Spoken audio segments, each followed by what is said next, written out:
G'day.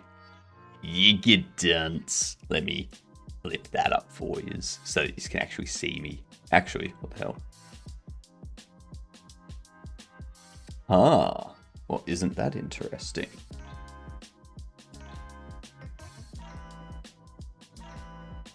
There we go. That's better.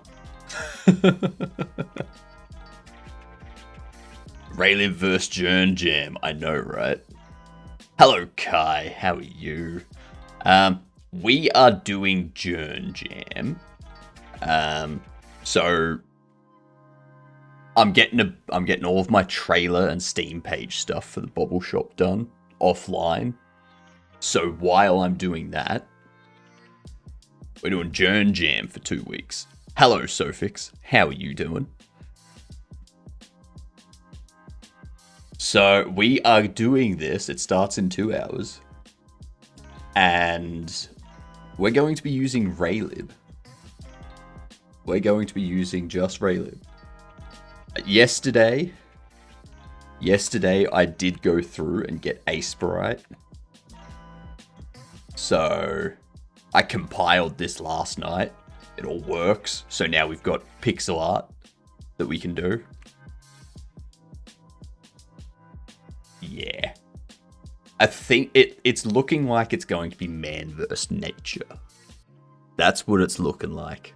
So we need to come up with an idea. You doing pretty chill? Good to hear, Sofix. This is going to be a very, very, very interesting 2 weeks. Filled with me not knowing what I'm doing. And that's basically it. That's basically it. Alright, we'll wait for these ads to pass. Hello, Max. How are you? Wait for these ads to go through, and then we can start discussing what we're gonna do for JernJam.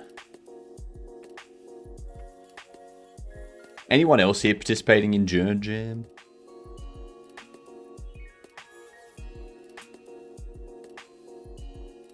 Ooh, okay, so we've got a sim or a strategy.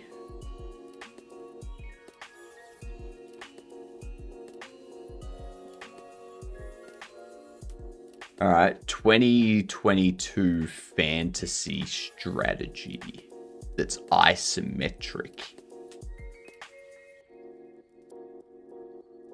The hell is this? I heard RayLib and C ain't that bad. It's not. So last year, around about this time last year, we made Pong in RayLib with C++ in 7 hours. So I figure if we can do if we can have that sort of momentum for this 2 weeks, it's gonna be good. It's gonna be excellent.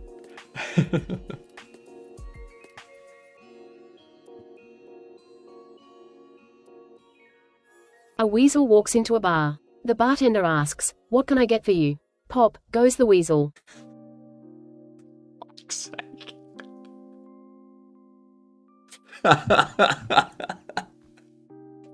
Alright. And there was much rejoicing. That's a good one, Sammy. That is a good one. Pop goes the weasel.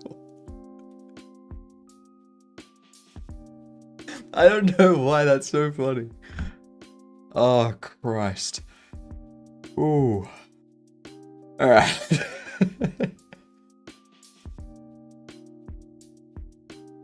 Why is that so funny? I think the theme for JernJam looks like it's going to be man versus nature. So we can definitely have Frurp in the game.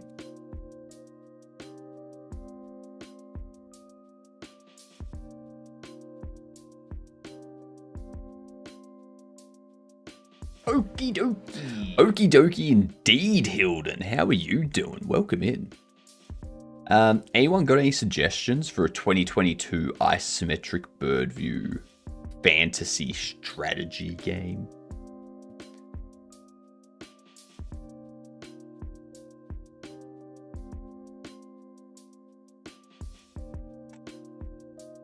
No, we did Total War Warhammer 3, and it's not the franchise or saga. It's not a Hearts of Iron, it's not a Sid Meier's Civ 5. Could be a...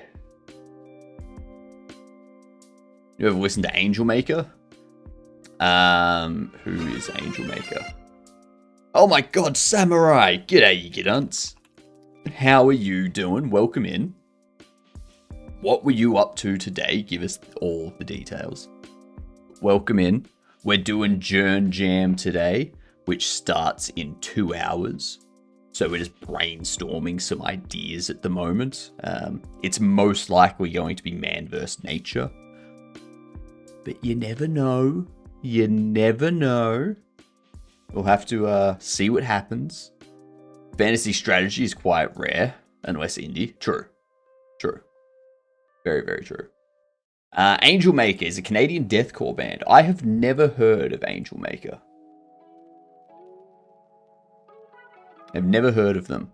Just playing games today since I'm tired after traveling for a week and a half. That's fair. That's fair. Why is it? Why is it that every single metal band, when they're starting out, goes for this type of font? Like, why do they all go for, like, the thorny, branchy, barbed wirey type fonts? Every single one.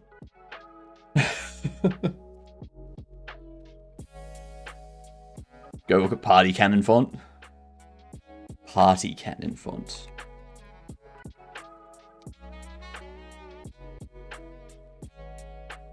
This thing.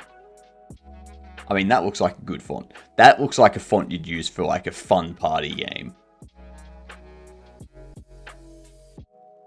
Party Cannon. Not immediately life-threatening. I love that.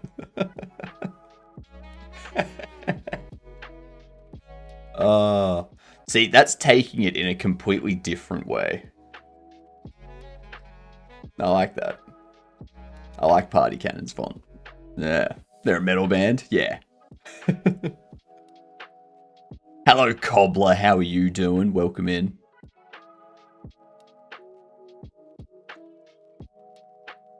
I have no idea. This has me stumped. Howdy. Howdy, indeed. Dwarf Fortress is fantasy strategy, but it's not 2022. That's the problem. Is there a Europa? No, Europa 4 came out ages ago. Europa 4 came out ages ago. Age of Everything came out fucking decades ago. Unless it was like Age of Wonders 4 or something. Okay. So it's not an Age of Wonders. It's definitely a fantasy strategy. New graphical version is. I don't think they're going to count a new graphical version. Yeah, see, 2006 is what they leave it as. Let's see, it's an action fantasy comedy isometric. Did you release all the Pressure and Rage on the day off? Yes. Yes. We got... So yesterday, during my day off, I got some more of the trailer recording stuff done. And I started setting up a scene that will have the camera kind of move towards the walls slowly. And as it's moving towards them, I'm going to have customers walking around. But I'm going to have the extensions drop down as it moves forward. And new furniture will pop in as they go down. And more customers will pop in as the camera moves forward. So I'm scripting that at the moment. And then the last thing I need to do is script the camera zooming out from the Bobble Shop sign above the store. Have it say like wish list on Steam or something. Have it zoom out from there, and then like frame the entire storefront with NPCs walking past and NPCs in the store and stuff. And then Bobble Shop logo fades in. And then the Bobble Shop, and then after like 3 seconds of Bobble Shop Simulator being on screen, that disappears. The camera snaps back into the store on a hero villain box. And then the hero villain box like pops open, and you have like a bobble arm like punching open the lid. And then the trailer cuts. Those are the last 2 things I need to do, and then I can put the video together, get some screenshots, and throw the Steam page up.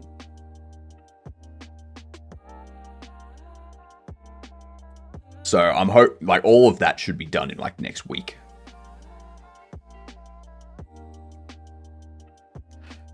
Genius. Is your brain for rent? Nope. My brain is not for rent, primarily because my brain isn't even mine. So I couldn't rent it to you if I wanted to. I'm borrowing it at the moment.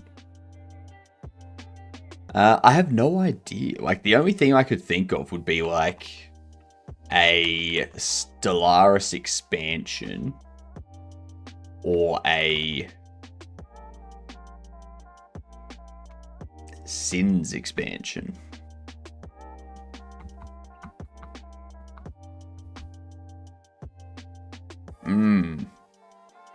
I don't know.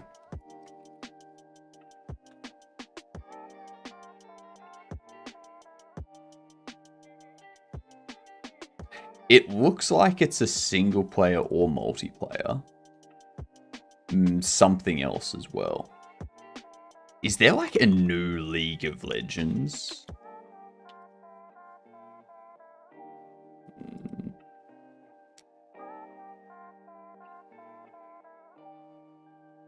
Maybe some of Million Total Wars. Nah, it's not a Total War. So we've already guessed a Total War, and it's the wrong franchise in Saga. So it won't be any of that. It's not going to be RimWorld. That's too old. It is made in Unity, though. Isometric Unity game from 2022. Isometric can also be things like Undertale. That's technically isometric. But fantasy strategy. Strategy's the thing that's thrown me off.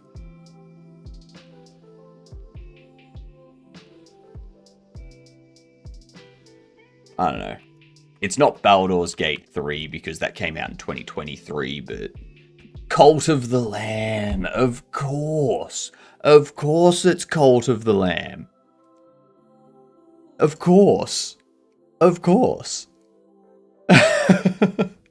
That makes sense. Unity, Isometric 2022, and Comedy Fantasy. The fact that it's every goddamn title under the sun is another question. But yeah, it looks like it's going to be Man vs. Nature. So, you saw that. You saw that the Foo Fighters sold physical tickets for $30. I mean, it's not like they need money. There's a certain point, like when you're a band like the Foo Fighters or Metallica or like Taylor Swift or Ed Sheeran, those kinds of musicians don't need to sell the tickets for a ton of money because they already have all of the money. They just...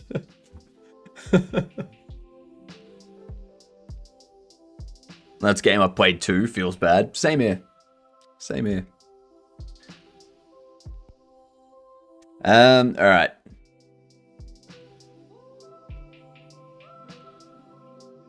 At a certain point, you get more money from streaming services. No, so, for example, Spotify. Each play of a song on Spotify earns you 0.7 of a cent. So for you to earn 70 cents, people would have to listen to your song 10 times. No, 100 times.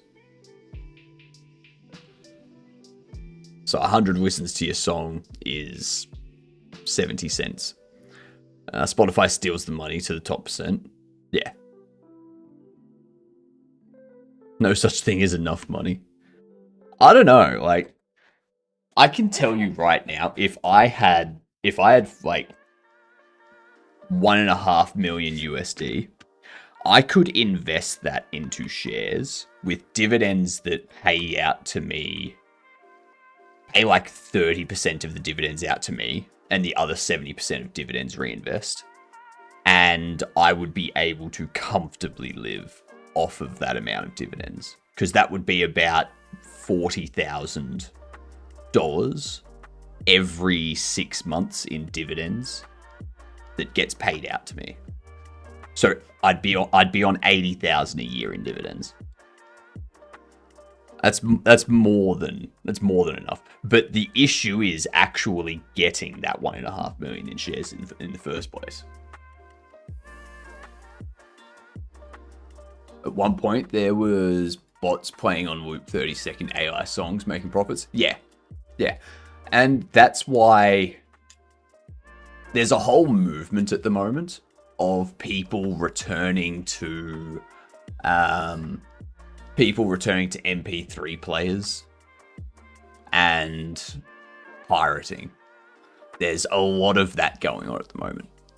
So, like, Gen Z is now, like, getting the old school iPod shuffles and iPod nanos and all that sort of stuff, so that they can buy the music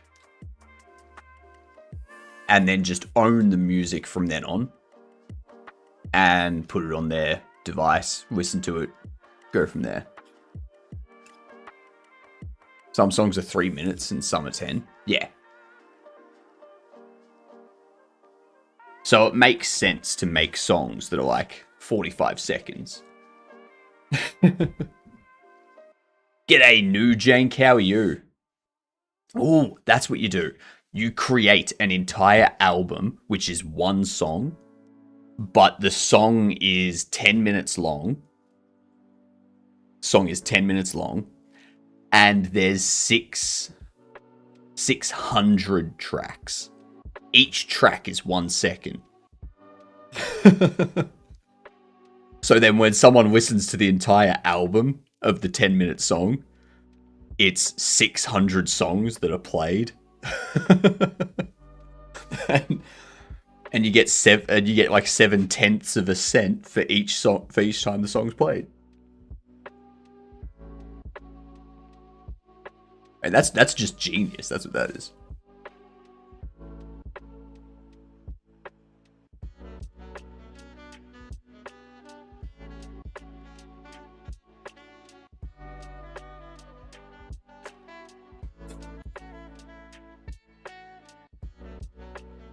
We scheming? We are scheming. We are scheming, new jank. So we're looking for... We're looking at man versus nature. That's the thing that has the most votes. So... trying to think of what we can do. It's going to be 2D. It's going to be pixel art. I'm thinking we do something like... what? We could do something that's just within the window. Like nothing else, just the one window. What even is nature? Exactly. It could be...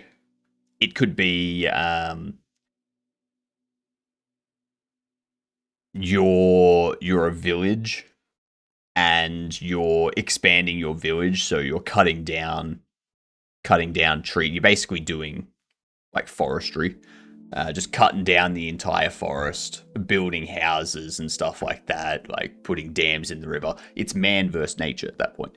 Or you could set it up where you don't have to be playing man. you can be controlling wildlife, and the wildlife is fending off man trying to invade the habitat.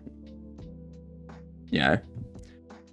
You could do man versus own nature fighting addiction with logic. Or you could do a game where man has to try and get through this obstacle of animals and forest and stuff to get to the bathroom so that they can go to the toilet. Man versus nature on multiple levels. Who's Nate Share? I have no idea. Who is Nate Share? I know of Cher. I didn't realize they had a son, though.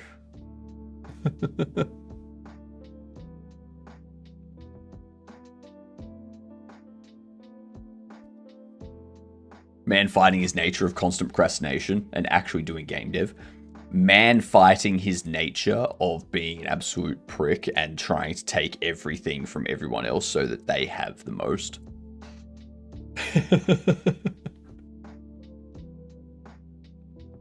Ooh.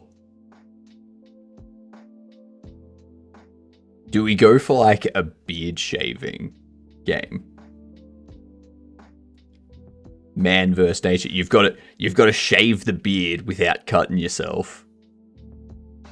And the beard keeps growing back faster and faster. So you've got to like power up your shavers so that you can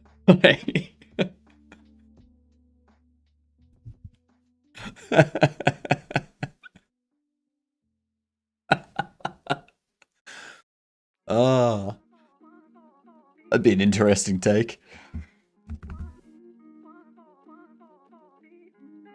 I want it to be... Where is it?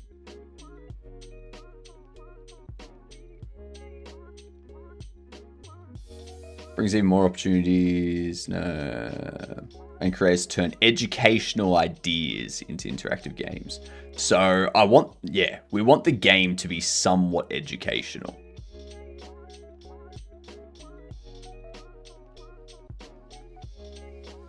Want the game to be somewhat educational.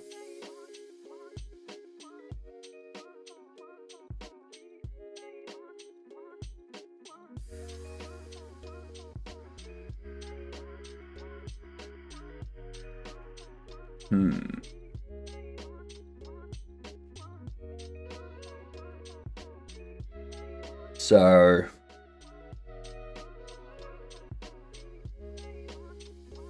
could be a fighting game. Could be a roguelike. What if one started the project before the theme was chosen and just smashed all the themes together like a madman? They do say no early starters. Games submitted must be created between the start and finish date of the jam. So if you've already started building the game, nah. Immediately disqualified.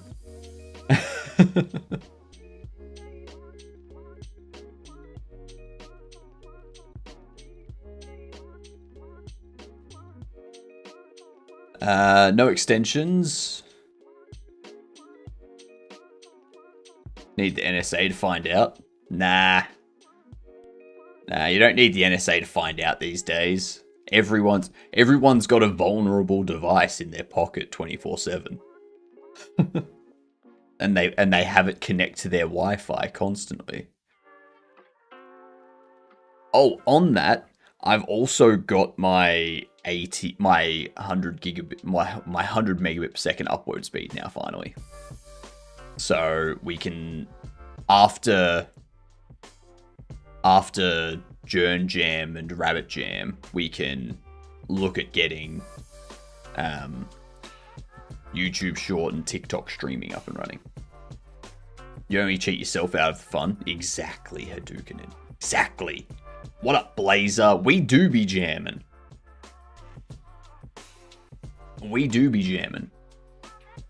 Starts in an hour and 35 minutes.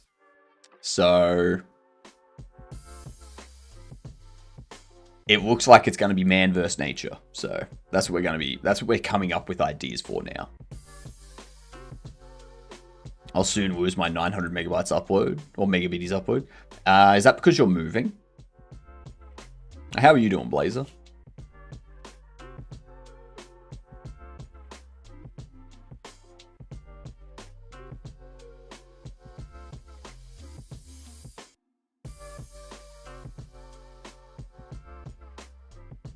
Yes. Okay, so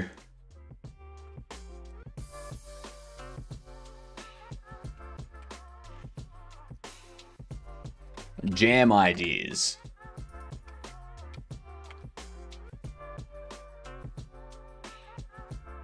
What do we want? Also, my mobile router is only 4G. Ooh. Yuck. Yuck. A horde shooter roguelike, where plant-like mutants try to take over your base.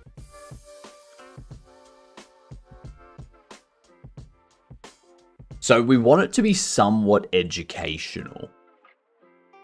So if we have a look at, here, community-driven game jam co-hosted by Irish John Science Streams. It blends game development and science communication, inviting creators to turn educational ideas into interactive games. So we could go down the path of having it like a wave shooter kind of thing. But you have like different types of enemies, where some of them are more susceptible to heat, others are more susceptible to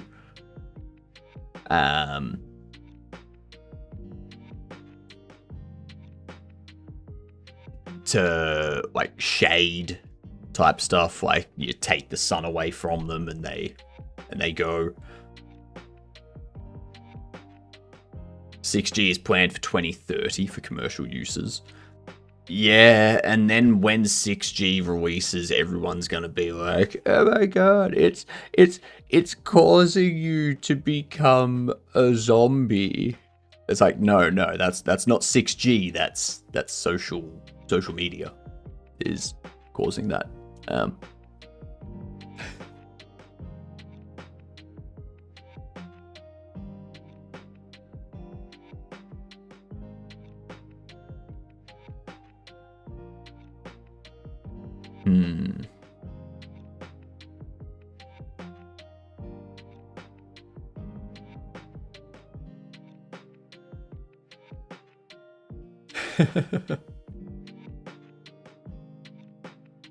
Screen zombies are a thing.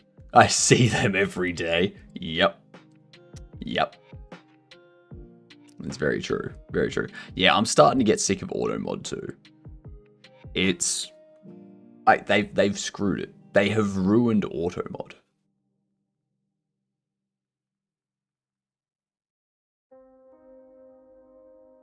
Like, everything is set to the least.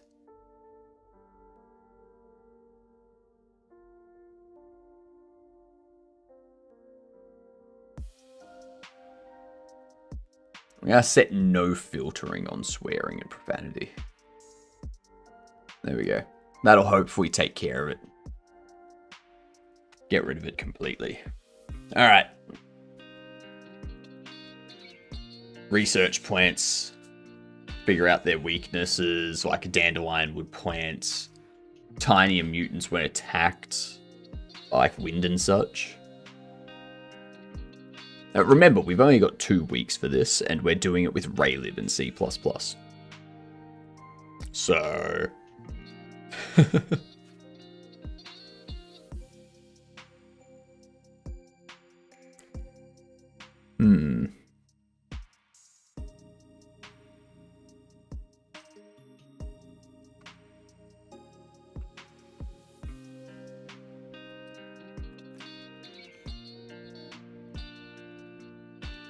Why not just simple C? Because I don't want to go through the headache of setting up my own string struct and stuff like that.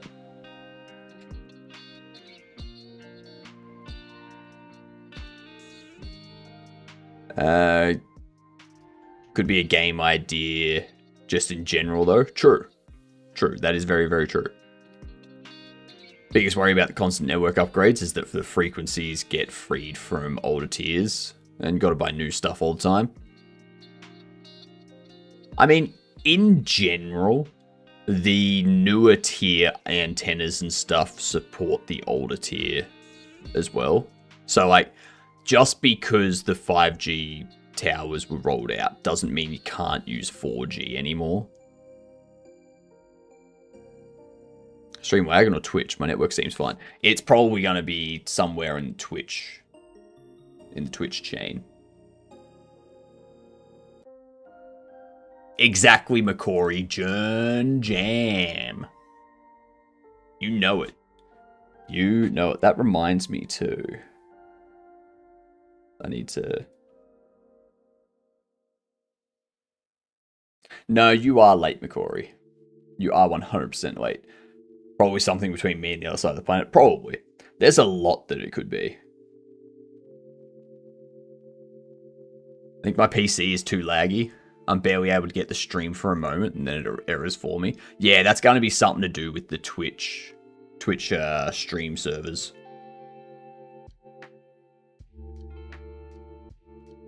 Let's do this.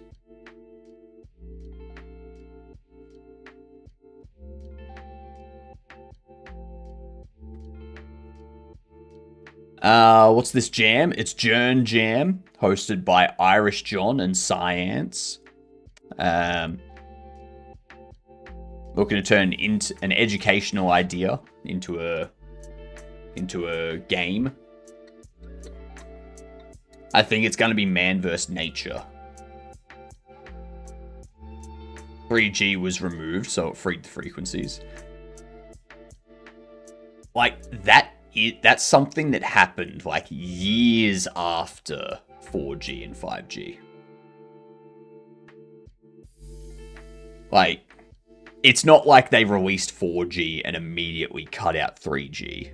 And it's like 5 to 10 years after, they were like, alright, pretty much everyone's using 4G, and all the new technology coming out is 4G. So there's no point in us supporting 3G anymore.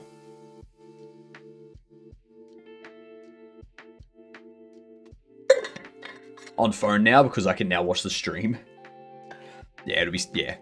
Yeah. Making a game from the ground up with RayLib and C++. That we are. Now, we do have... RayLib game template. We are going from this.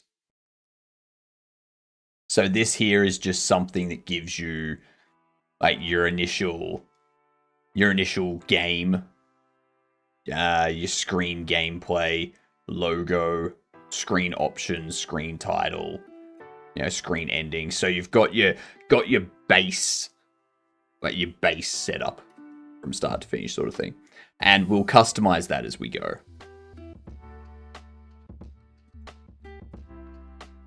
I'll steal all your code for my future endeavors. Go for it. My code's not going to be good. This is like the second time I'm using RayLib. Also found out my cat is scared of balloons. That makes sense. The static electricity just messing with the fur.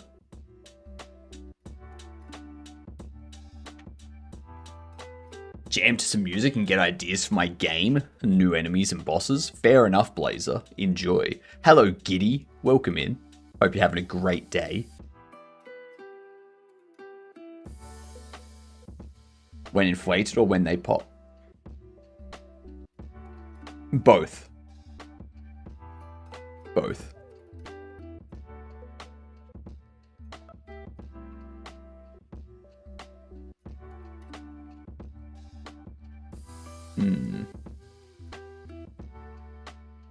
So we could do a...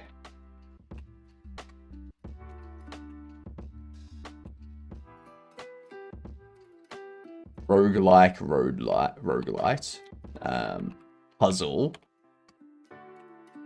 strategy, sim.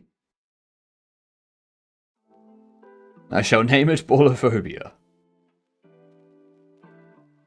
I'm doing good, Giddy. I'm doing real good. I am pumped for this jam. It's gonna be very interesting. We don't know, like, we don't have a confirmed theme yet, but it looks like the theme's going to land on man vs. nature. So we're running off the assumption that it's man vs. nature. Game jam starts in 1 hour and 25 minutes. So, yeah. Coming up with some ideas for this. I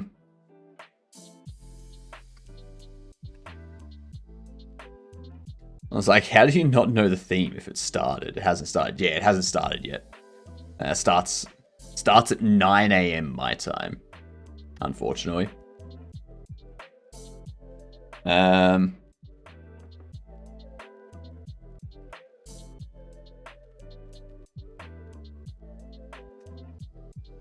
Figure out.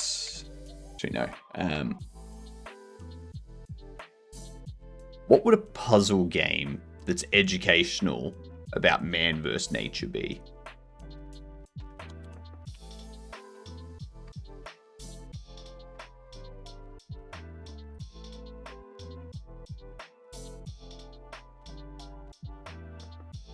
So this one would be like a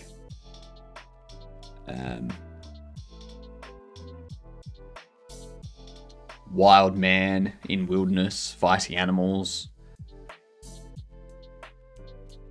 So that would be a roguelite type of game, I would imagine.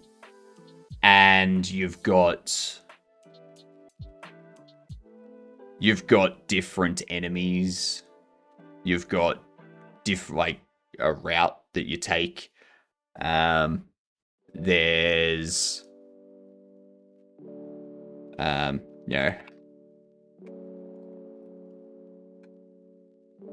do sort of like a Hades style thing, but like you've got your base camp where you organize what gear you have, and then you take that gear out and you do a run where you've got to take out the enemies and progress through the areas. And as you progress, you get more and more story. You learn more about the different bits and pieces. You've got to collect samples from all the different things in order to create, in order to unlock weapons that are effective against that enemy. Indie dev car broke down in middle of nowhere, Sweden, while swapping country and has to fight the nature to survive with no working phone or common language. Is this just going to be a game based on your life, Hilden?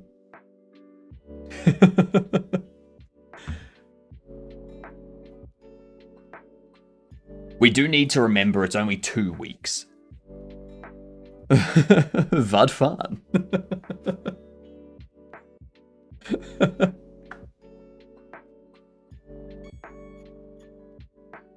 A person stuck in the air in a plane and there's snakes. We can call it what would it be? What would we call that? Plane full of snakes.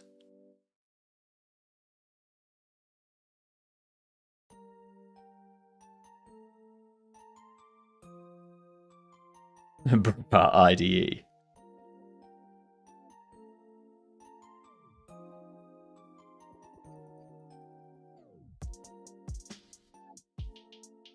Yeah, I'm not sure if we'd be able to do something with puzzle.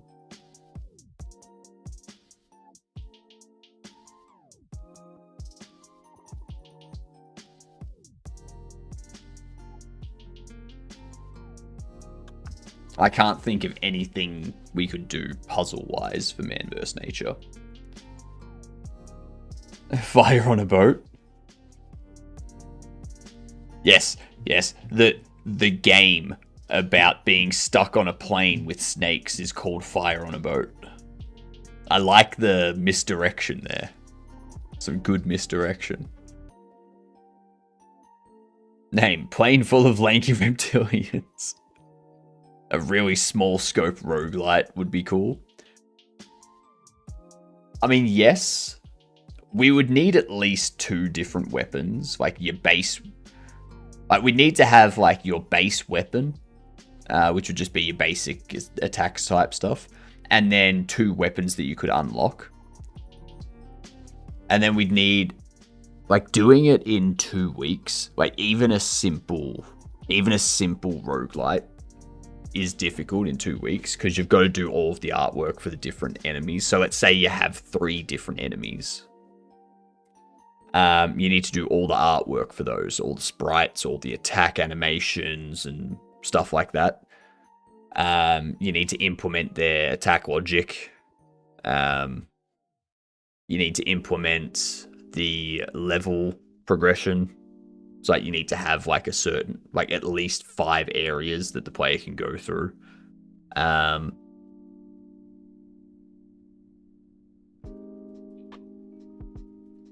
Yeah. I like Hadoukenen's idea of calling it Fire on a Boat. So you're stuck in the air in a plane with snakes, and you've got to fight off the snakes, and the game's called Fire on a Boat because if you look out the window of the plane, you just see a boat that's on fire. And that's why it's called Fire on a Boat.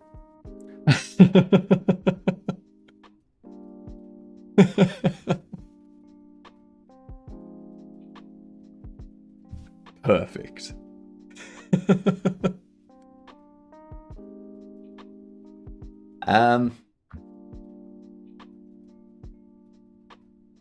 My eyes are being messy today. Strategy and sim.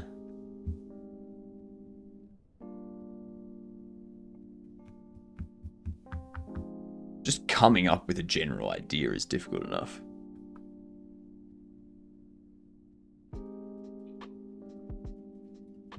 Because it could be anything. It could be needing to go to the toilet.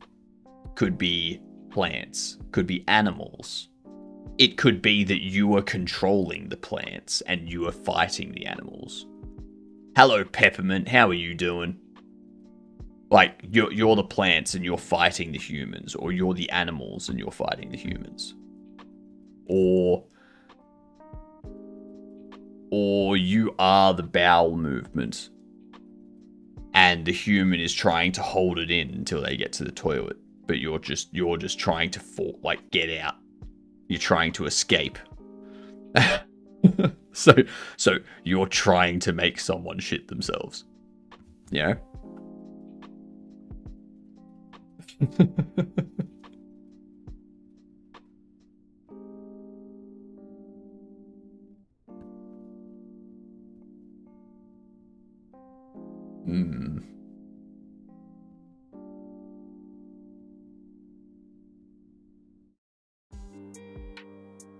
You doing good, Peppermint? Good to hear.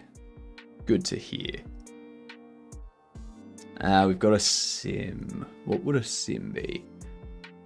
I want to come up with like a couple of ideas for each. So we can have like player lives in a camp.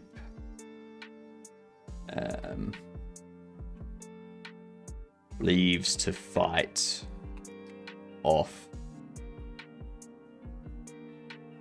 Hello, Zoe. Alien Planet Pressure Dome Sim. Again. 2 weeks. 2 weeks.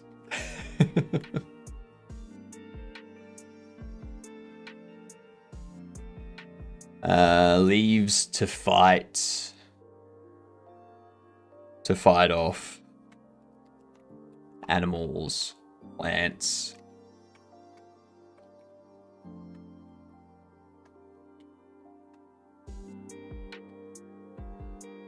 Gather research and find NPCs to come live at the camp. So there'd be that sort of idea. A puzzle game could be...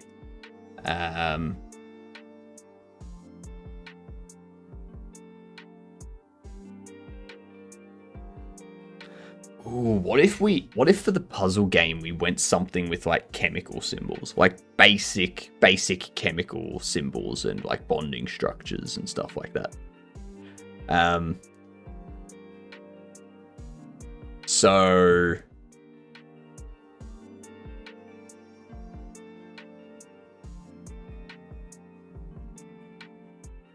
you're traveling around, you're collecting different chemicals.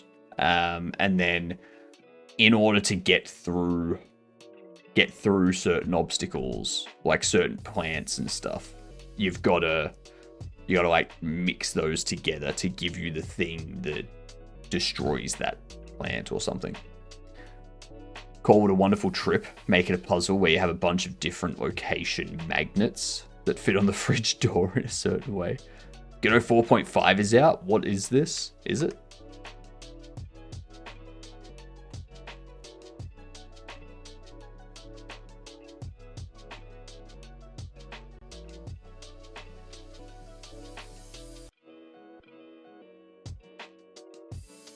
Oh, there you go. It is. I'm not going to get this straight away. I'm going to leave it.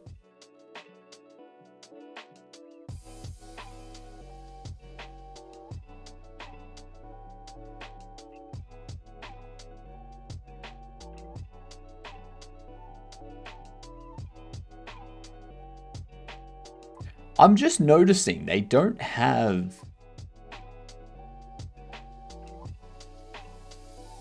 They don't have like a release notes link.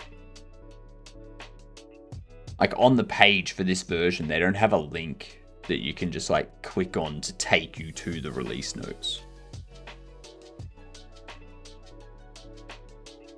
There's got a big Steam update. A big steaming update. All I saw was it was at variable arguments now. Variable arguments.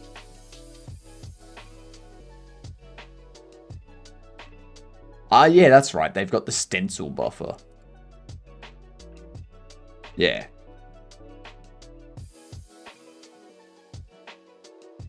So they've got stencil buffer support, so you can do this type of stuff, which I've wanted that for a while. So you can do non-Euclidean stuff now. I think that's fantastic.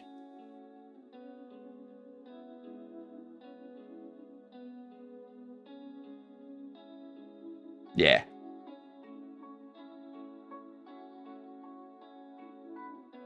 Show don't tell screen reader supports.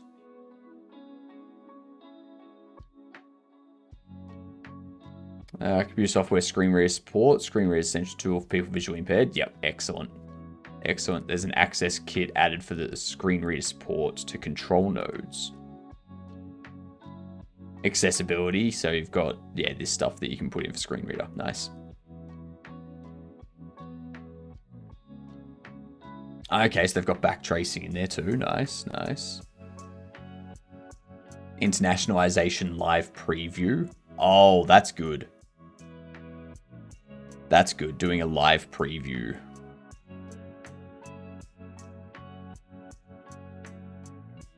Now you can select. Yeah, yeah, that's smart. That's good. That's very good. Preheat the oven. Shader baker. Anyone that plays modern games, especially on PC, has had the experience of waiting for shader compilation. Usually it shows up in two forms. Either the game makes you wait when it first launches, or it makes you wait right in the middle of the action. That's because shaders are small programs for your GPU that draw the current scene. They need to be compiled in order to be used. Okay, so this is just adding that sort of pre-compilation stuff, baking it and whatnot. fusion.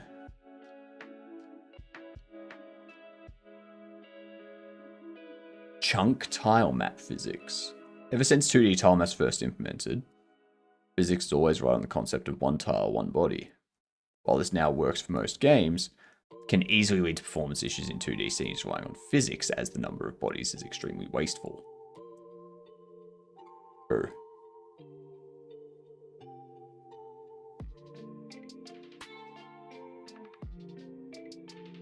So it's just combining everything into one physics thing. They finally fixed duplication. So you can now, yeah, as deep as you wish, duplicate at ease with expected results. Yeah. Yeah, there were issues with deep duplication.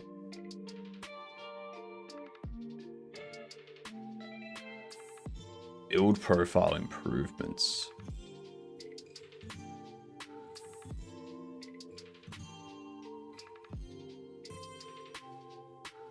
Mute game toggle. Oh, nice. Debugging can be tedious, especially if it exposes the developer to the same music over and over. One could turn off speakers entirely. That's not really practical, is it? Yes. Okay, that's good. That means I can debug my game, my Bobble Shop Sim, and not have the background music playing and overlapping the stream background music. I like that. Allow selecting multiple remote nodes at a time. Wait. That's helpful.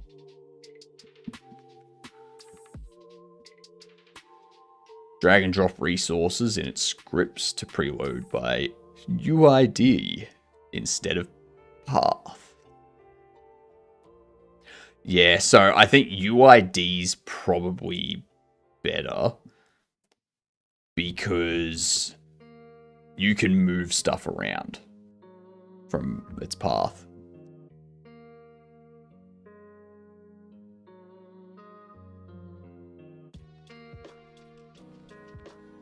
Export variables as variant. Variable exported variant had to be initialized a value. Okay. Go inspector section. Execute editor scripts using command palettes. Okay. And script color picker. Oh, that's nice. That's nice. A color picker in the script editor. That's smart.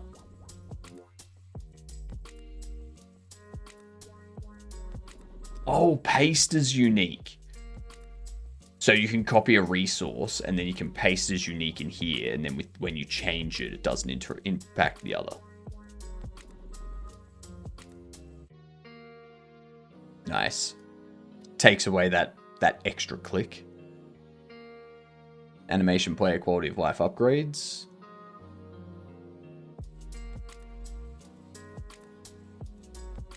That's cool.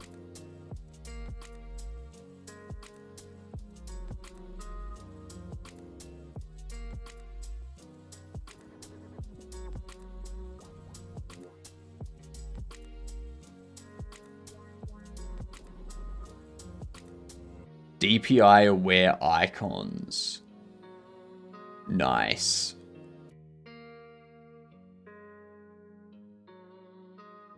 That's good. Cascade content easily with foldable containers.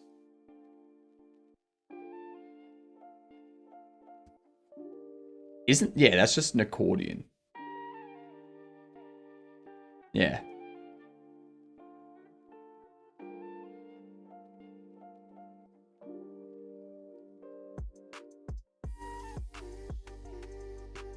One hour, 7 mins.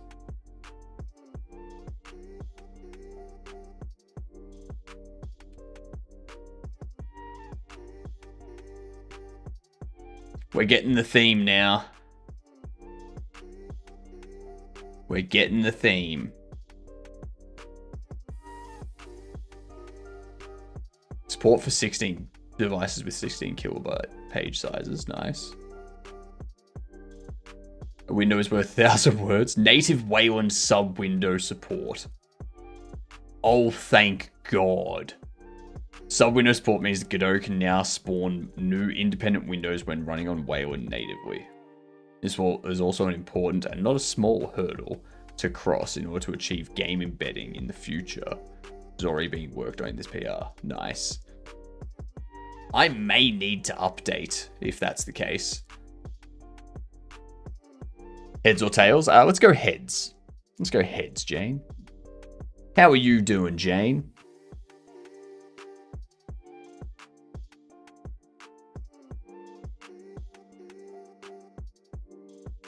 I won. Yay.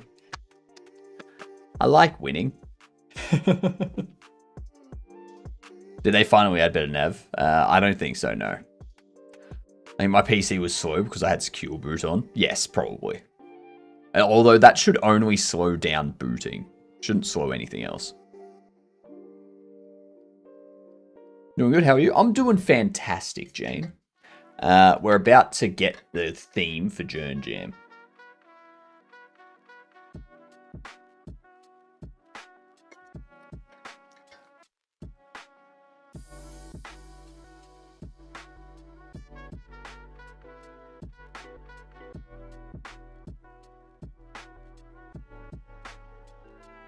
Come on, Jern. Come on, John. Hurry up.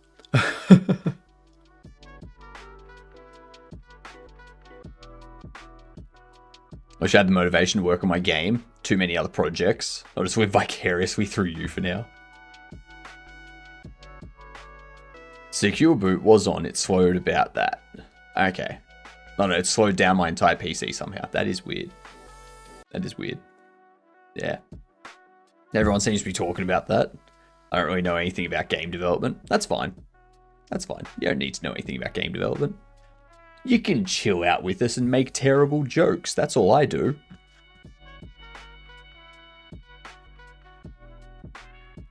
I don't know anything about game development. I make it up as I go.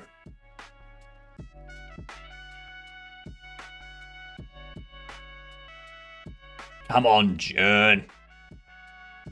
Give us the goddamn theme.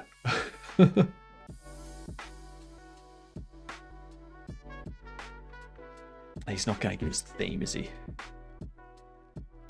It's taken forever. I do need to get another coffee though, so once ads come in, I'll be getting a coffee. Mostly just here waiting for an opportunity to backseat code. Well, we're going to be doing RayLib and C++, Jane. So by all means, backseat code as much as you want. I don't know RayLib that well. So nice, my wheelhouse, perfect. Oh, I'm looking forward to it. Oh, come on, Jern. Give us the goddamn theme.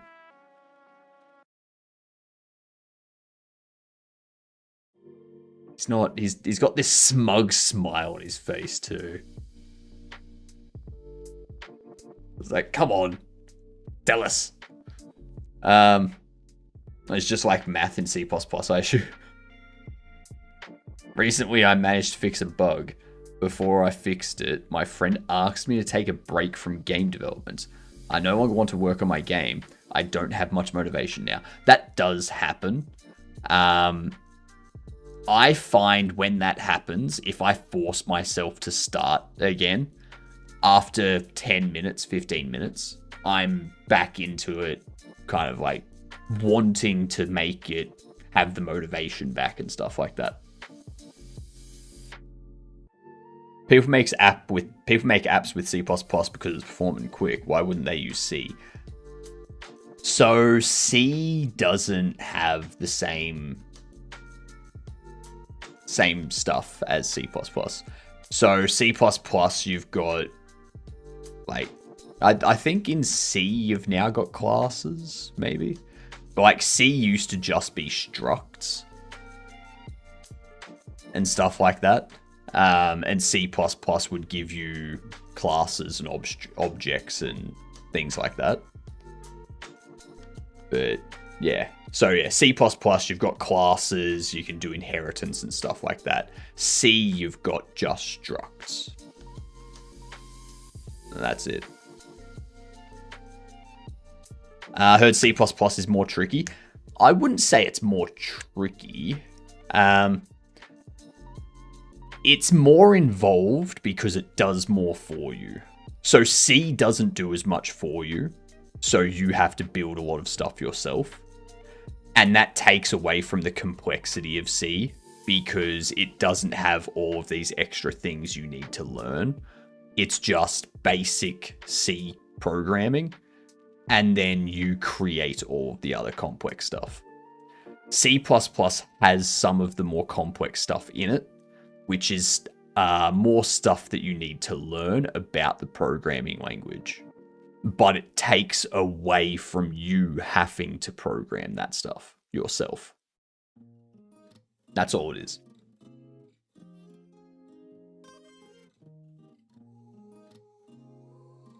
Oh, get to it, Jern.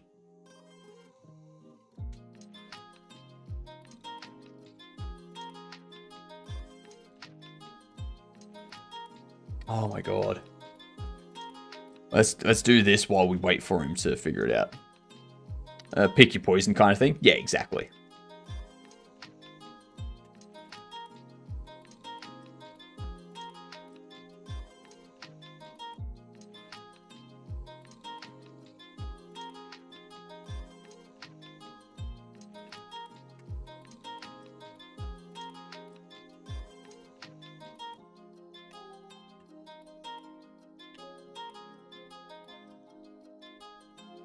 There we go. So the theme is man versus nature. We have official confirmation that that's going to be the theme. All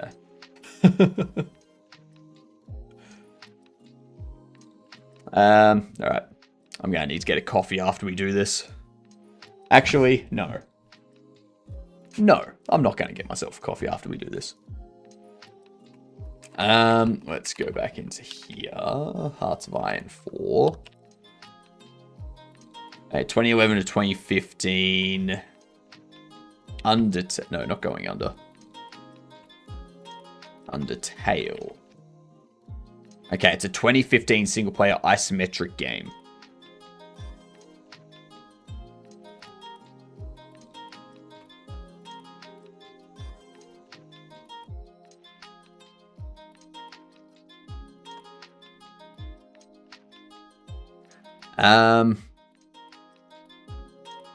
I don't know what this is. Good night, chill. Get some sleep. Get some sleep.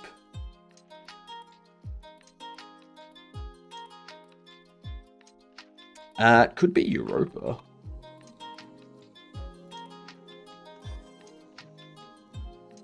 No, it's not Europa. It's definitely Paradox.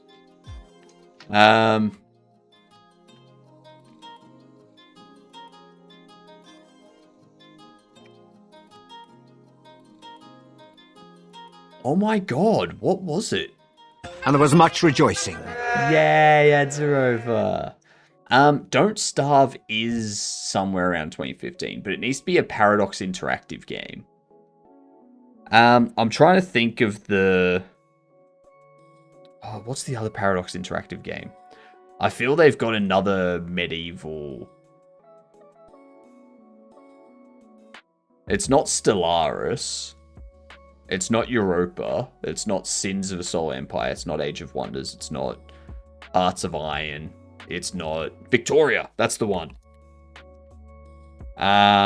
Victoria 2 or 3? Was that 2015?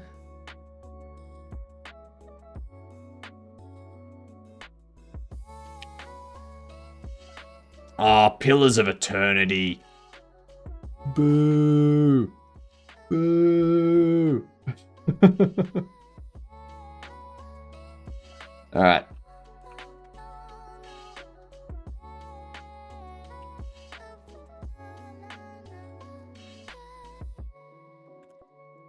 Okay.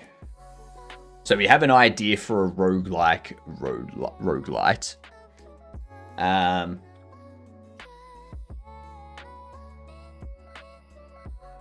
What else could we do?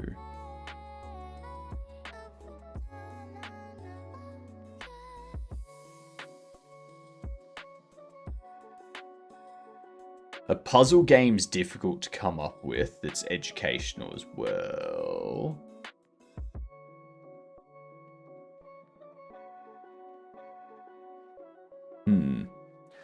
Could do light refraction puzzles. How would we do man versus nature for light refraction type stuff? Kind of like a heat thing? Using pyramids that split light to get them to the correct place. Yeah, it's got to be man versus nature. Ooh, what if...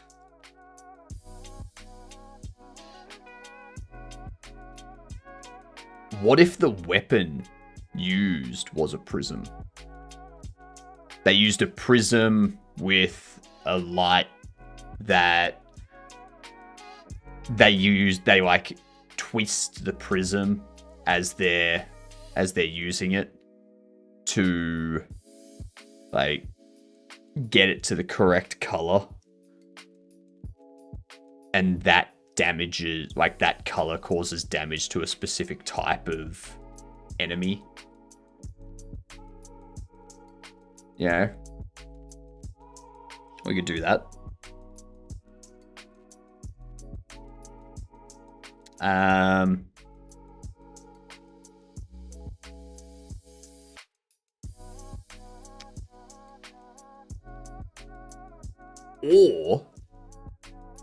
Or you have to use the prism to unlock. You've got to use the prism. You've got to like twist the prism in order to get things to unlock. It's not really versus nature though. It's more utilizing nature.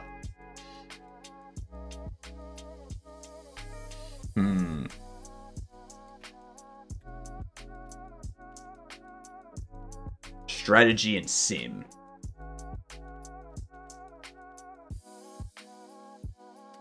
I feel strategy's just like a tower defense kind of thing. I feel it's a... yeah.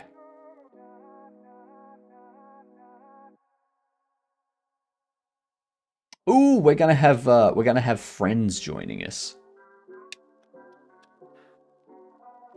Friends joining us very soon.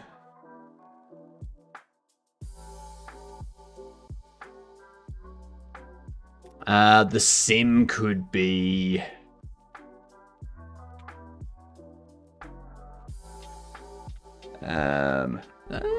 interesting.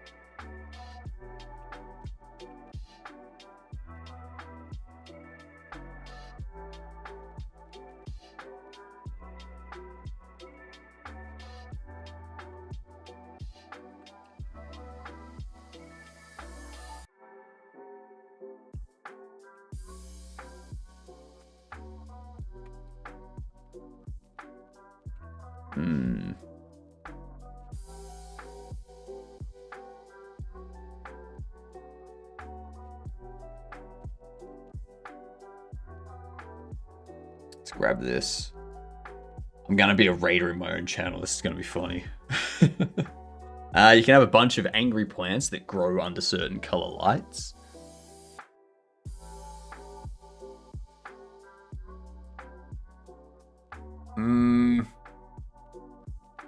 Yeah, I don't see how a puzzle game can be a versus game.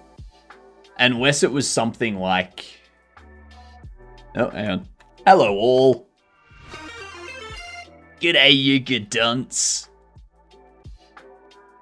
I totally wasn't in your chat, lurking, yelling at you for the past 40 minutes to just confirm the theme. Yes, I did, Anosa. I used the raid message first myself, because I am a raider in my own channel. But g'day all. Thank you very much for the follow. How are we all? we're doing JernJam, as you already know, but I'm doing it with a bit of an extra hard mode. We're doing it with RayLib and C++. Because why not make it more difficult on myself? Huh? Why not?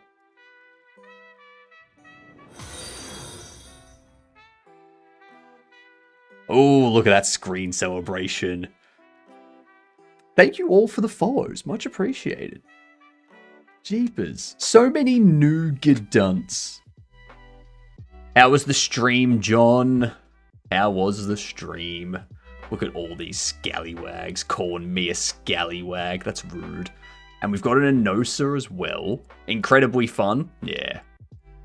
Very nice. Magnificent stash. Thank you. Thank you. I did think that one of our jam ideas could possibly be like a beard shaving. Like beard shaving, where like the beard grows faster and faster every time you shave.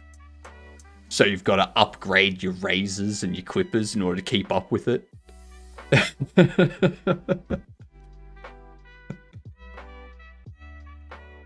Oh, that could be fun. Because that's a type of man versus nature.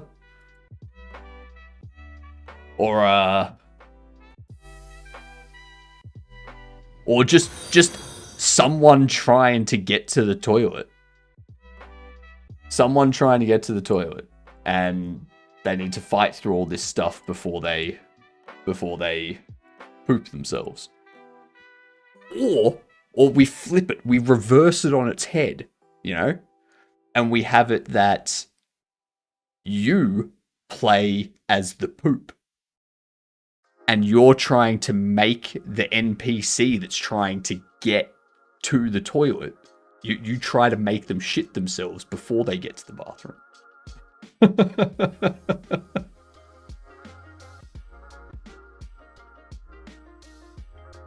I don't know how we would do that.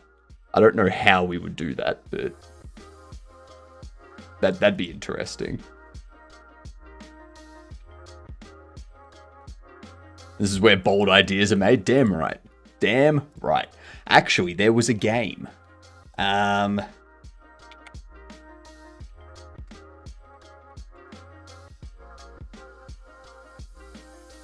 forget what it was, but it was a side-on game, and it was just like a single tunnel,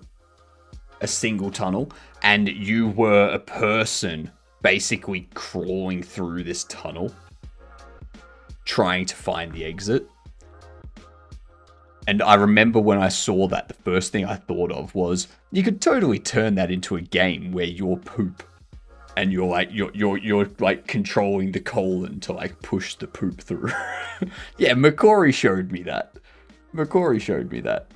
It'd be fun to see how you would work the educational side into that concept. Oh yeah, it would be difficult as hell. It would be very, very difficult. And that's kind of why I'm not looking to go for those. Currently, I'm looking at like this one or this one. So you grow your camp, fight off invading plants, insects, and reptiles. The plants, insects, and reptiles, each of them have their own sort of benefit and weakness, and you've got to like research those. So for instance, there will be a plant that has grown, like evolved the chemical for caffeine, which it uses to make itself grow better and eliminate other plants. So, but you also need caffeine to keep your workforce energized.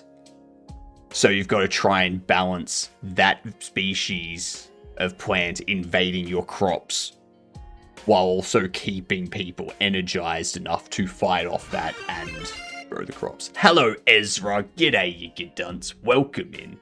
How are ya? I think it was this. Yeah, it was this thing.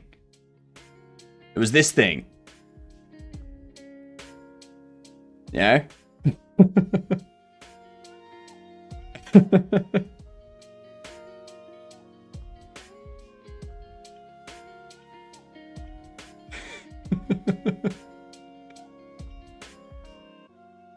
What were you up to today, Ezra? That's right. We've got an hour, or we've got 45 minutes to figure out, like, what we're making and how we're going to work the educational side into it. So that's perfectly fine. AC's broken and it's so hot I'm dying in my stream room. Open a window. I find that works. Your GDD is written back to my space exploration game Dead on Arrival. Nice. Nice. Do you have anything for it to share, or do you just have the GDD yet? More push-ups. The perfect thing to do when you're in a hot room. Exercise. Windows doubled and unopenable. Yeah. Have a GDD, but it has some mock-ups. Nice. G'day, David. How are you doing? Now, actually, the other day, John tried to do an Aussie accent and failed at it. All right. Real hard. So, I feel it's only right that I attempt an Irish accent. Okay.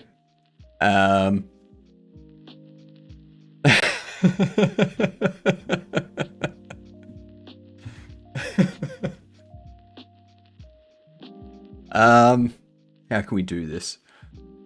Bed's calling. No worries, Kilted. Enjoy your sleep. Have a good one. Good luck. Thank you, Booyah. I'm gonna need it.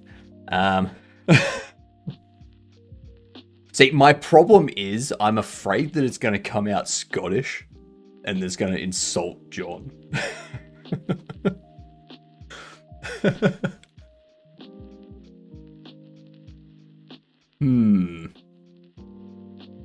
I mean, the only thing I can think to say would be something that a leprechaun would say.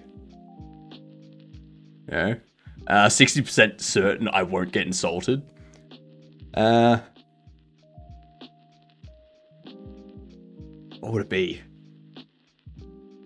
Let's see. Let's hear it then, you fecker. No, that was terrible. That was terrible. That was horrible.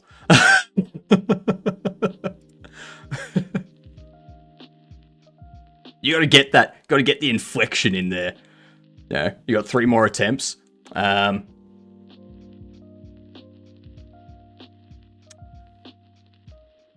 What's something? Oh, that's what we can do. We can go with Austin Powers, the Irishman with the Lucky Charms. They're always after me, Lucky Charms.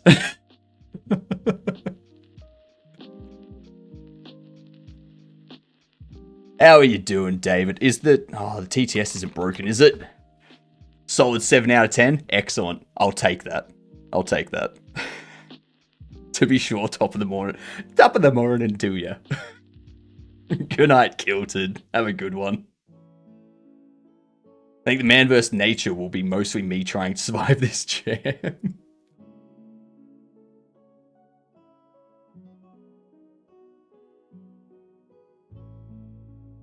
They're magically delicious. I need to step up my Aussie. Oh no. I hate that no. That no is the worst no in the world. I like strawberry jam. I like strawberry jam too. I prefer game jam though. Game jam's definitely better. I hate that I have horrible memory because I want to ask the person who talked about making an actual free PDF editor, but forgot who said it. So now I can't see if they actually did. That's fair. That was part of the Lucky Charms commercial here. Ah, right. I don't think I've ever seen a Lucky Charms commercial. Like, funnily, Lucky Charms is not a cereal in Australia. Educational aspect lends itself to two broad potential approaches. Either go with the theme literally and use learnings about plants and critters on a mechanic somehow, or go the complete opposite way and subvert the theme in an educational but fun way. Yeah. Definitely working the educational side into it's a tough one.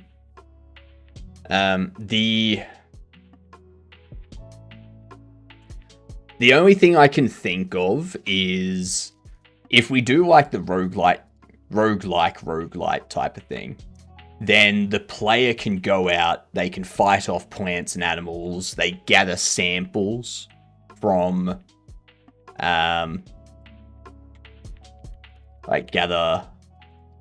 samples for research and find NPCs to live at the camp.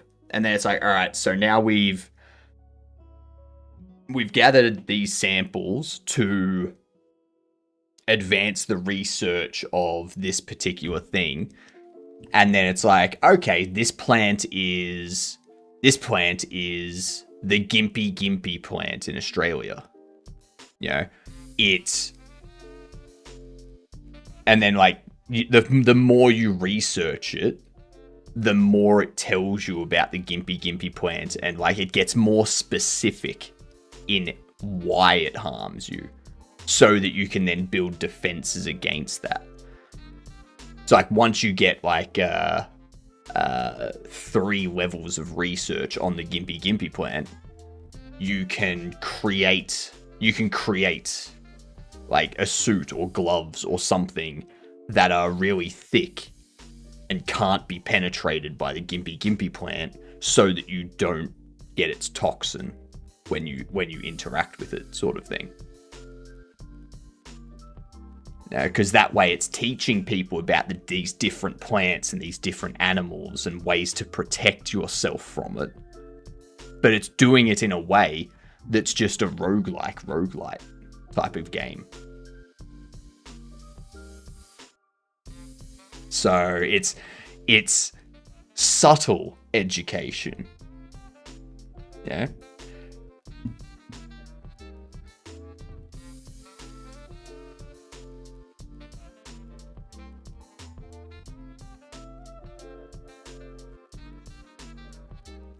Puzzle's a difficult one. I don't think I could do a puzzle game that is man versus nature.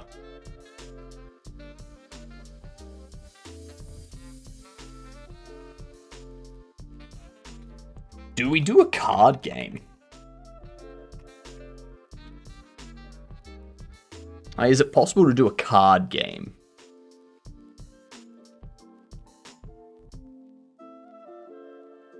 I don't think so.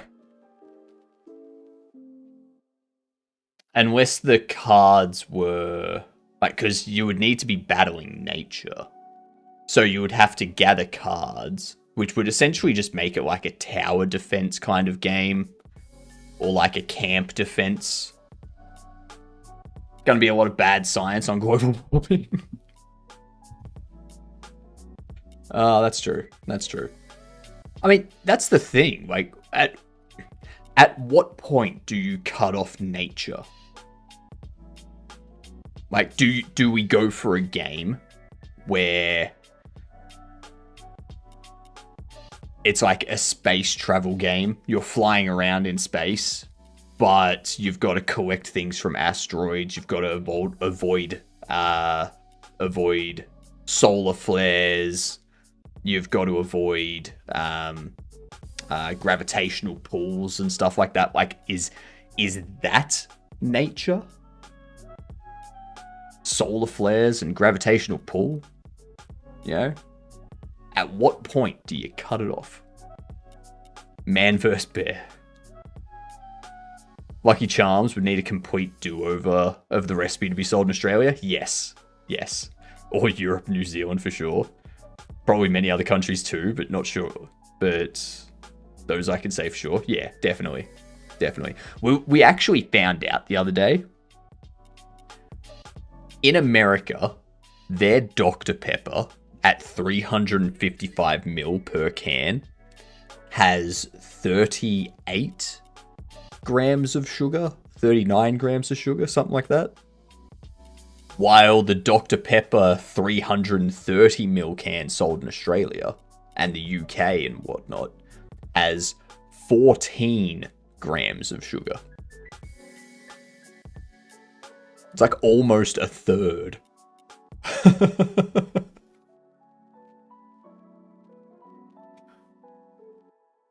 Recently made a resume to send out to internships.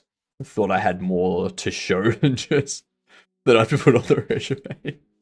Having unfinished projects, not many projects, is like rip. Yeah, you do a lot of stuff, just never finish them. It's like, do I put that down? Is that something I put on a resume? I say yes. It depends on what you learned from it. You can put down unfinished project on your resume, and just list it as unfinished, but underneath it you just list your learnings from it. That could be something you do. But at the same time, you don't want your resume to be like 4 pages long. So pick and choose. Pick and choose. Not remotely surprising? Yeah, it's not. One of the requirements is it has to be educational. Correct. Correct. Which beard shaving doesn't really fit that. Also has polyethylene glycol. I've heard those words before. My brain has not associated them with what they're supposed to be, though. I know I've heard them before. Polymer compound derived from petroleum with many applications, from industrial manufacturing to medicine. PEG is also known as polyethylene oxide or polyoxyethylene, depending on its molecular weight. Right. Yeah, I'm glad that that's not something we put in Australian food. That sounds horrible.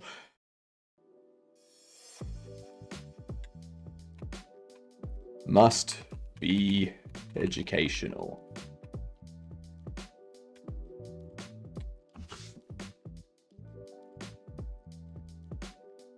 US 1 contains like 10 food colorings alone that are banned by AU, NZ, EU, and UK for sure. Yeah. Yeah. It's amazing what happens when you have a government department responsible for food regulation and standards that doesn't have its budget gutted every single year. Hidden as flavoring, but used to be in the ingredients. Yeah. Then they hid it.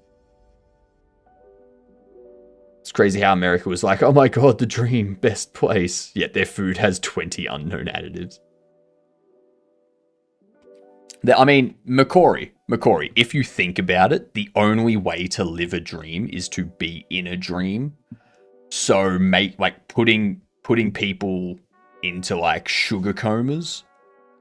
Technically you're letting them live their dream. It's not all lies.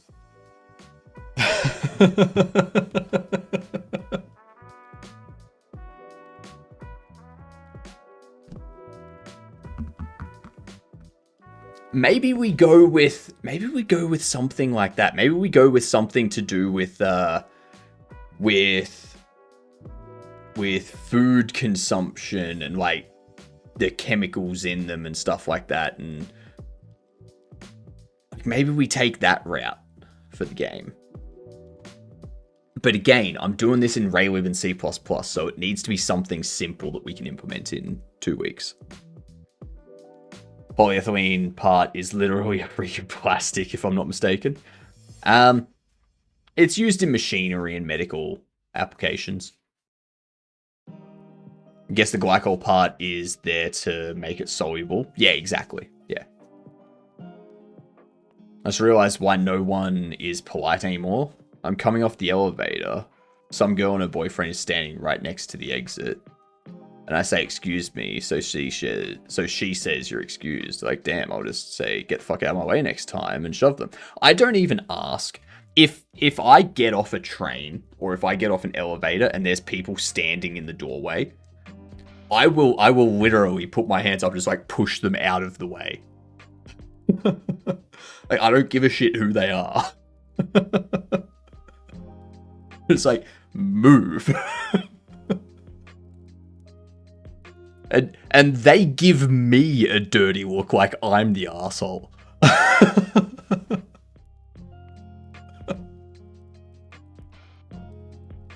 Jeez. Some people just need to be put in their place, you know?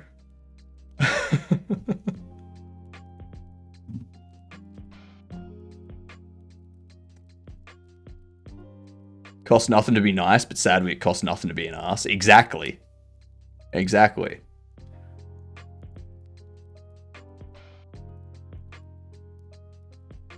Let's see. That's why if someone's being an ass, you make it cost them.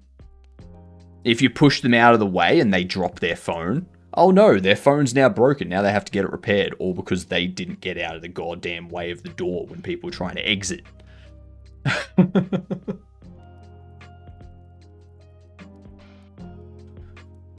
Simple. Yeah.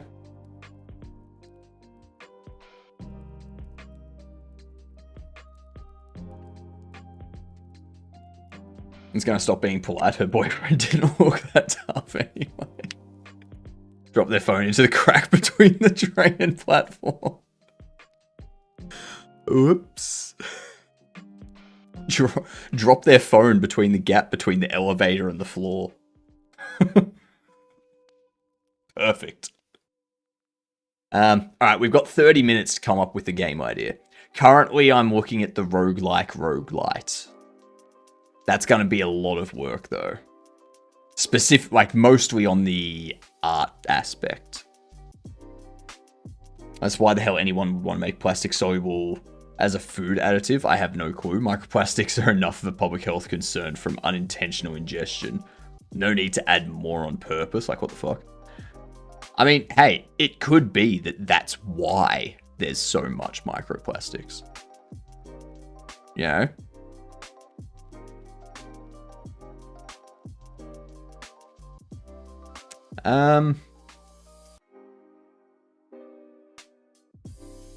What if we did? Oh. As long as plastics add flavor, I'm okay with it.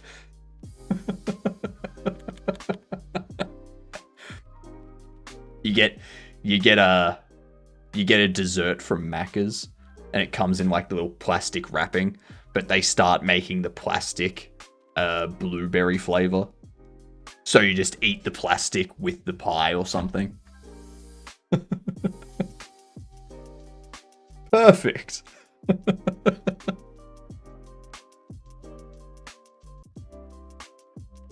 Idiocracy, here we come. Plastics don't contain calories, therefore you cannot get fat from eating it. Though I did have a lot of stomach aches as a kid, and surprisingly not enough Legos. Oh, jeez.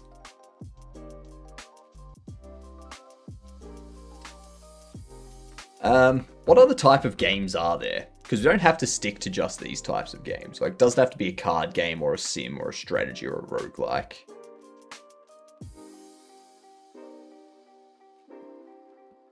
I'm not going a board game because we're not coming up with an entire board game. The theme is man versus nature. And it must be we need it to be educational.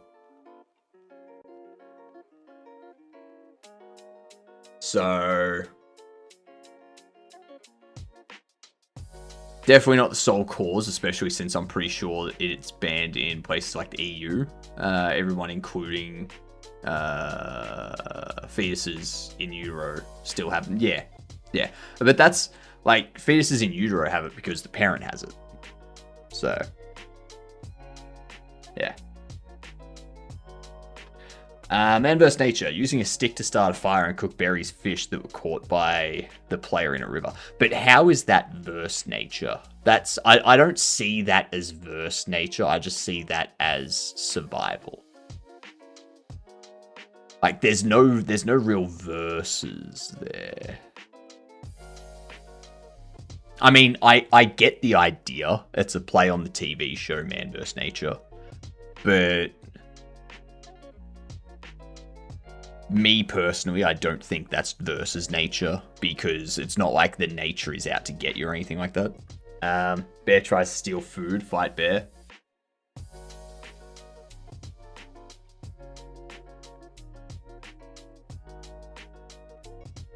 Make a roguelike hunting game where dungeons are the hunting grounds. You're given tasks to slaughter vicious animals in order to survive. Teaches you the food chain, and the man is on top. Well, that's kind of what I've got here. So the player lives in a camp. They leave to fight off animals and plants. They gather samples for research. And that research allows them to develop more effective weapons, more effective defenses. And they also find NPCs to come live at the camp, and the NPCs will be like that. They'll be able to specialize in certain aspects. So, you know, one can specialize in doing the actual research, processing the samples and stuff that you've found. Another can specialize in creating the defensive side of things. Another one can specialize in improving your research methods and stuff like that, your sample gathering methods and whatnot. Man versus 1,000 gorillas. So 1,000 gorillas, because in that situation there is no man. Man gets turned into nothing.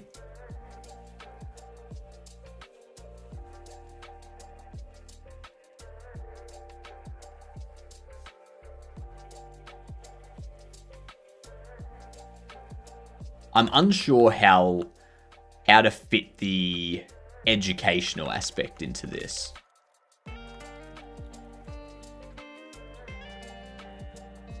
The fact that plastics are literally everywhere means that we're ingesting the fine particles produced by normal wear all the time. Yeah. Yeah.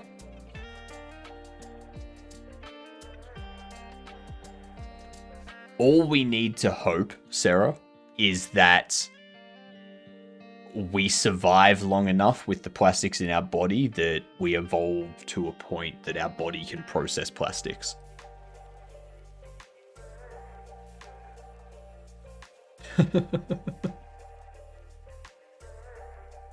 I'm pretty sure before that happens, though, there'll be like nanobots that can just go into our bodies and eliminate all of the plastics. Yeah. Instead of defeating them, he learns to communicate with them. That works. The best thing is the combat doesn't have to be super complicated. If you do tile to tile, you can do WASD for movements and hitting. So if the enemies are Y1 ahead of you, you can hit W to attack instead of W to move. And that's the same as for all directions. I would do it more as a traditional roguelike. Like, you move around with WASD, use left click to attack. When you walk over an item, you pick up that item automatically, sort of thing.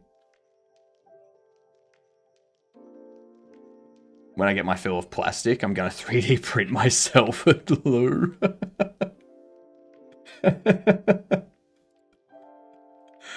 Oh, nice. Very nice. I am liking this, though. This is currently in the lead.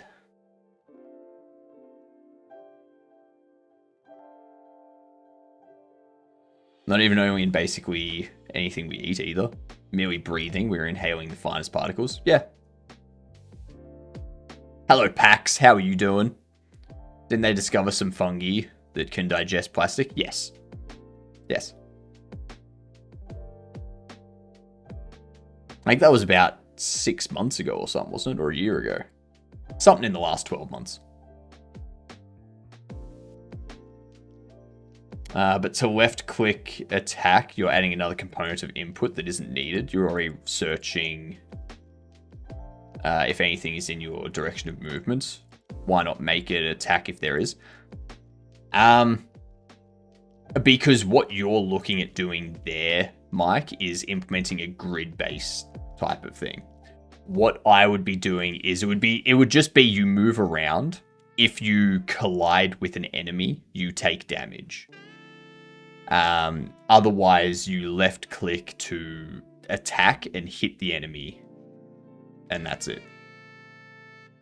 Yeah.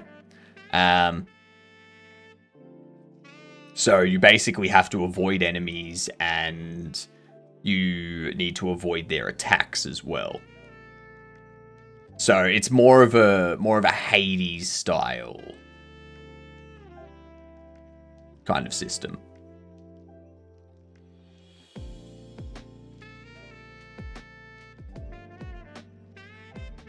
Because yeah, there's no... You're thinking of it in terms of checking for the collision and then checking for movement, or checking if the player's moving in a certain direction and then checking if there's an enemy there. Instead of just doing those two things separately, have the movement independent of the collision side of things, and then if there is a collision, that prevents the movement. But the movement keeps trying to go forward until that collision's free. This is very small, but it's cumulative. Yeah.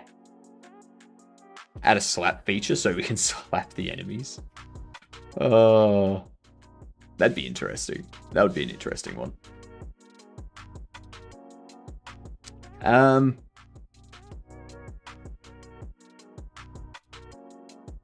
So we could do a card game where you've got your camp in the middle. You've got cards which have like they have different things that allow you to defend against plants, defend against reptiles, defend against insects, create more NPCs of a specific type to help battle for you and stuff like that. The theme is man versus nature. We've got the theme pinned at the top of the chat, and we've got it up there in the top left as well. So it's man versus nature, and it needs to have an educational element to it. Well, I want it to have an educational element, at least. Yeah. A simple clicker game. Ocean filled with plastic. Player clicks on the plastic to save fishes and turtles. I don't see that as man versus nature, though. Because plastic isn't nature. That there is just a player... That's a man helps nature.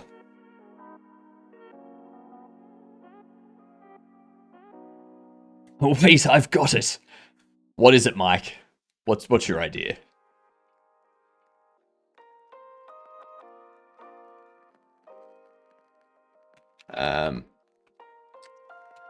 Protect your camp using cards to spawn NPCs for defense.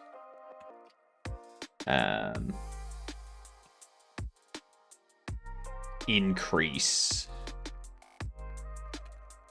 attack defense against plants, insects, reptiles. We can finally, it's educational and man versus nature. We can finally answer the question of who would win between 100 men and one gorilla. It's one gorilla would win. You play as a dude named 100 Men, and you box a gorilla. And how is that educational, Mike?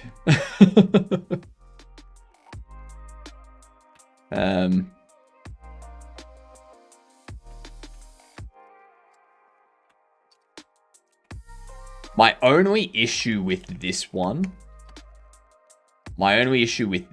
is what's the educational aspect of it? That's not educational, Mike. That is. We already know who would win in a boxing match between a man named 100 Men and a gorilla. The gorilla's gonna win every single time, okay? I could maybe work that in as a subversion of the theme, if you were to have the story to go with it. I was thinking that.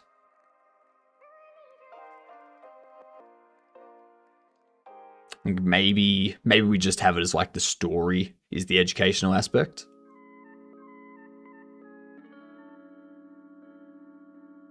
But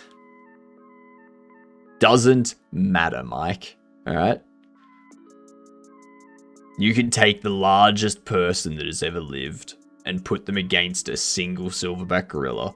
And that silverback gorilla is going to tear them limb from limb every time. What are you going to do? Periodic table. I was thinking about doing something with the elements, but not elements specifically. More of a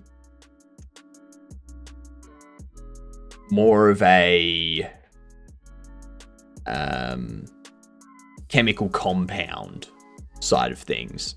So to defeat a certain enemy, you need to create the correct chemical compound to defeat them, sort of thing. So you come up against a plant that has a toxin, and you need to subvert the toxin in able to get past the plant. You have to create the chemical chain that creates the antitoxin or whatever they're called. Yeah. Survival game where you learn about nature's ecosystems. I do like what Giddy has put up. A fireman fighting fire with water. I would change that, Giddy. I would make it a point and click game where you have to identify and correct all of the fire hazards. That's what I'd do with that, Giddy. Perhaps in the beginning you were somehow contributing to the plastic pollution, then somehow shift in perspective and work to undo it. But again, Sarah, I don't see, plastic isn't nature. So that's not really man versus nature.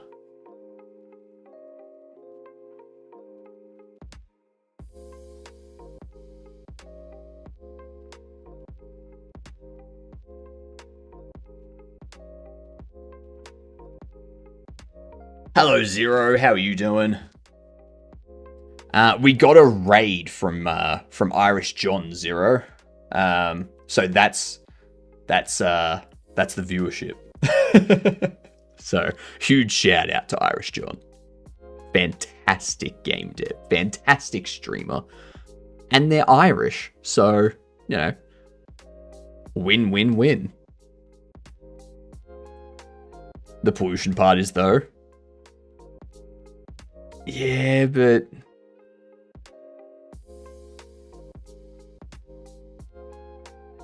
I still don't like it. Because you're not actually fighting nature. You're just fighting the unnatural element in nature. Swap it around and make it nature versus man. Well, that's the thing, Pax. That's the thing. It doesn't have to be that you are the man. It's just man versus nature. You could play as the man, you could play as nature. So we could do this. The strategy game could be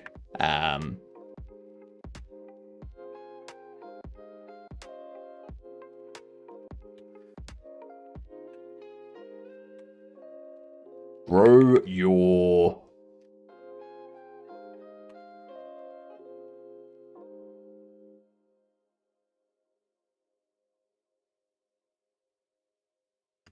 wait. I've completely blanked. It's a single R. I thought it was a single R. I was like, wait. Wait, does forest have two R's? Have I been spelling it wrong this entire time? Grow your forest with plants, insects, reptiles, and fight off invading humans. So you do that. Yeah. Did you enter the JernJam? Did you finish the last project? So I'm currently creating the trailer and the screenshots and whatnot for my Bobblehead Shop Sim. So while I'm doing that offline, I'm doing this 2-week jam. So we can still do game dev stuff on stream, and I can just create the trailer off stream. Yeah.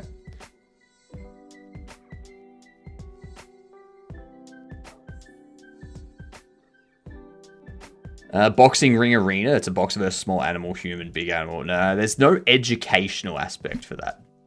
Like, we can't just have it as a person fighting an animal and be like, education. You know? The twist could be the educational hook in the story even. I'm just musing out loud is all. No, you're fine.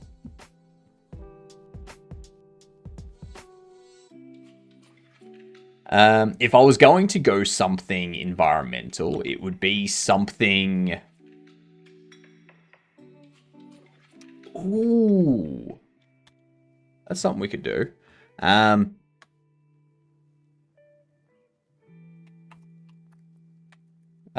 Build a civilization.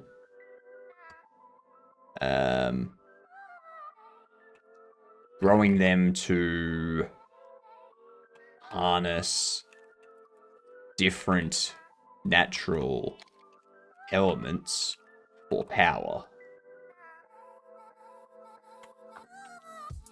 So you could do that. It's not fighting nature, but you're versing the natural elements like storms, lightning, volcanoes, earthquakes, solar, all that kind of stuff. And you're harnessing that to power your civilization.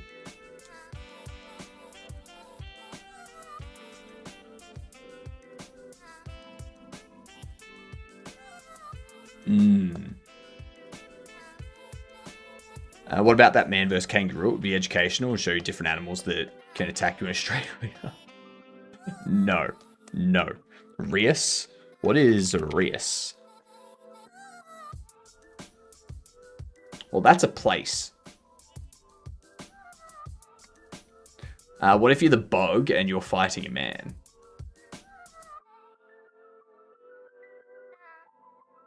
In Reus, you control powerful giants to shape the planet to your will.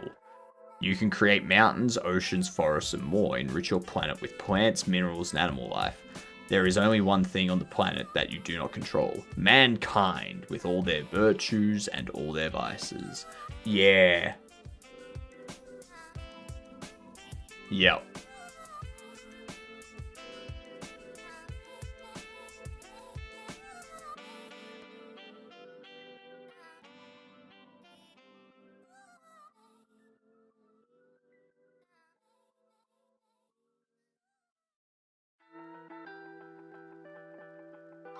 Against the storm is build a strategy. That's a cool mechanic where you collect different kinds of rain to power certain buildings. Different kinds of rain. So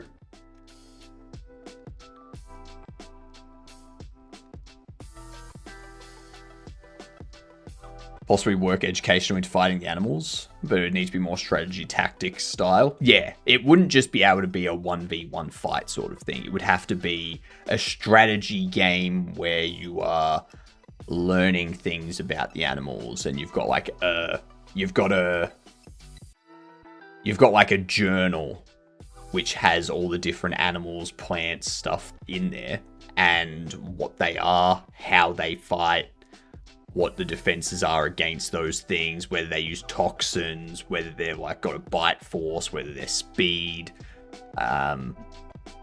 whether they transmit diseases between you know, I guess that's the other thing you could do. You could do it as a, you do it as a,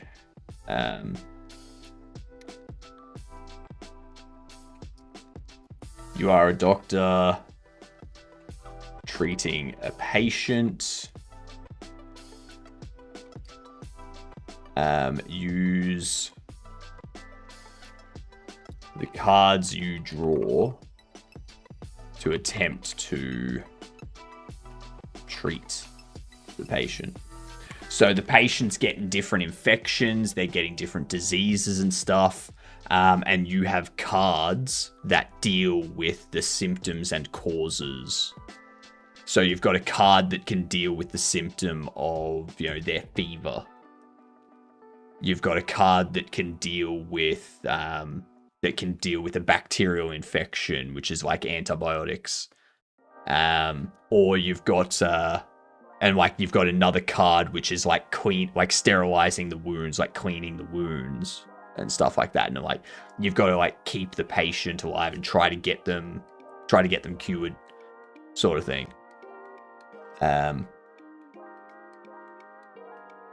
And that in itself is just educational via gameplay. Because it's like, oh, they've got wounds. All right, first thing to do, clean the wounds, bandage them up. You know, oh, they've got a bacterial infection now. Okay, well, we need, like, you know, antibiotics. You know? Bend the idea of the prompt, nature. Like Operation, but digital to learn anatomy. Yeah.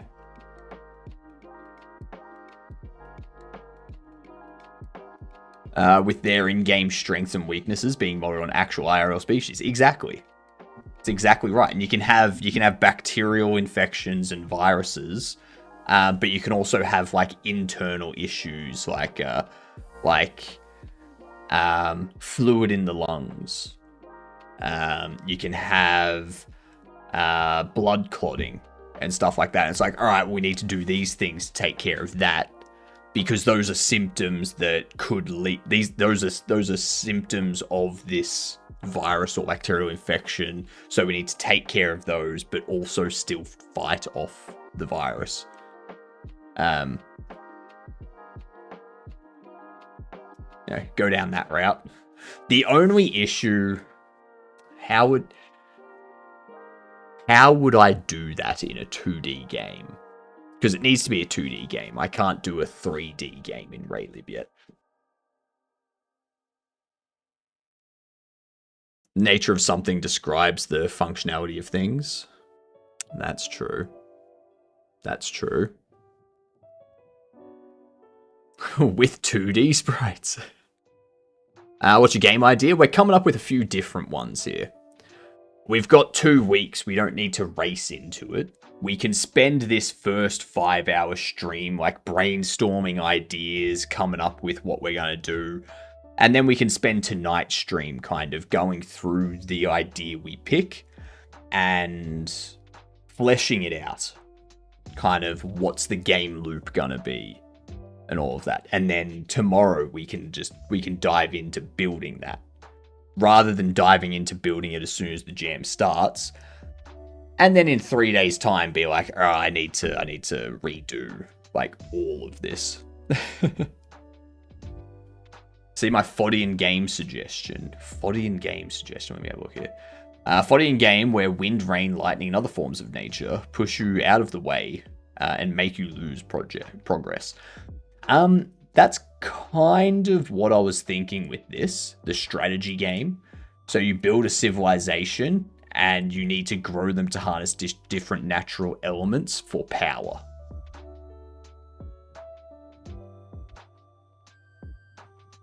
Yeah. Like that's what we want, is that sort of setup.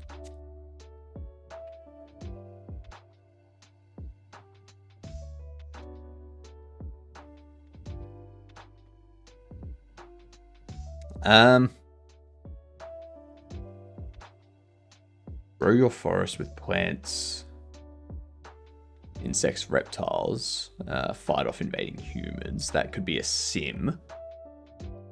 That'd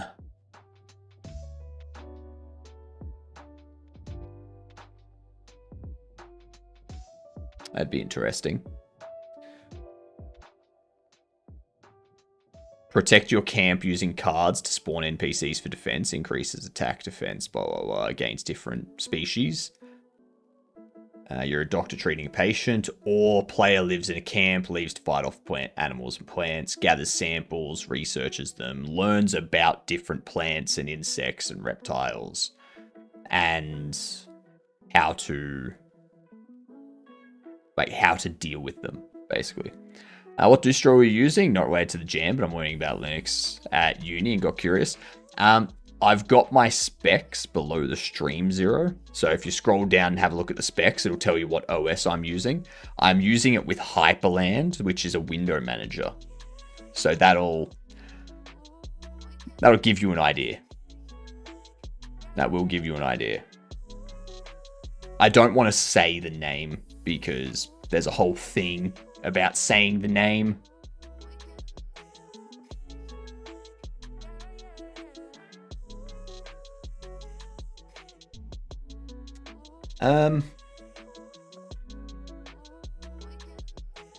What other type of games do we have? Let's have a look. I want to have a look here. Let's go Civ 5. Genres. Could have a hack and slash.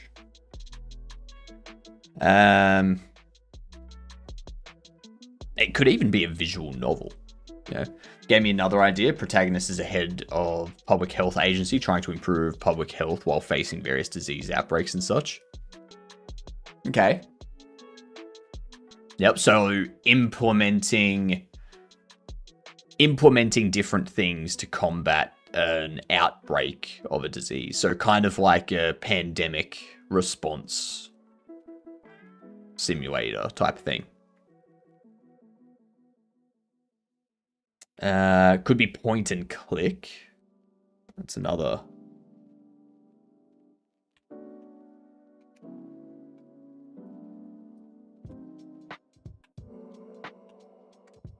So do point and click. Make a hydroelectric dam sim with a minigame for unclogging the chutes and getting rid of the fissures. Educational aspect, Waddle. It could be like a cell city management game that you have to monitor. If there's a smoker nearby, the lungs could get hurt, and getting a virus could be criminal. Okay. So you're taking it to the extent of doing things that are unhealthy is illegal. So you're not allowed to do anything that's unhealthy. And if you're caught, if you catch someone doing something unhealthy, it's like you arrest them, sort of thing. Make it ongoing with multiple challenges that come up though.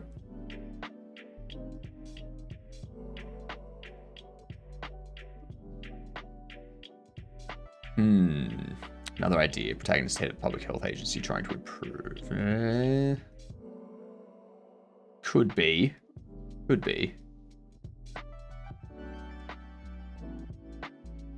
Might work. Might work, Sarah. I do. And there was much rejoicing. Yeah, that's over. I want to explore the point and click side of things because I feel that could be a very, very interesting one. Like this one could be,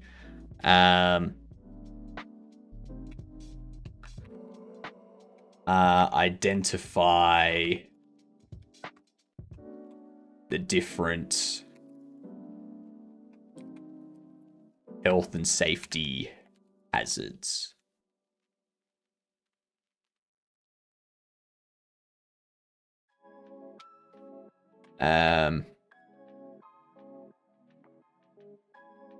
No, identify different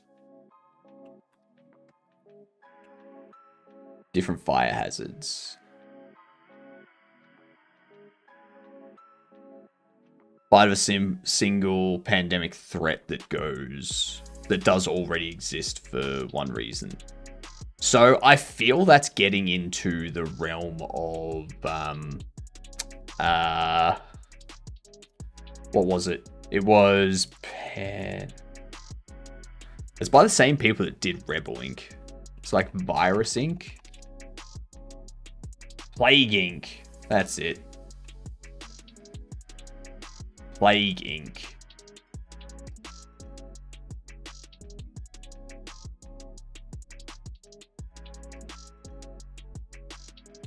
Yeah. And what that does is you basically create a plague and have it spread throughout the world.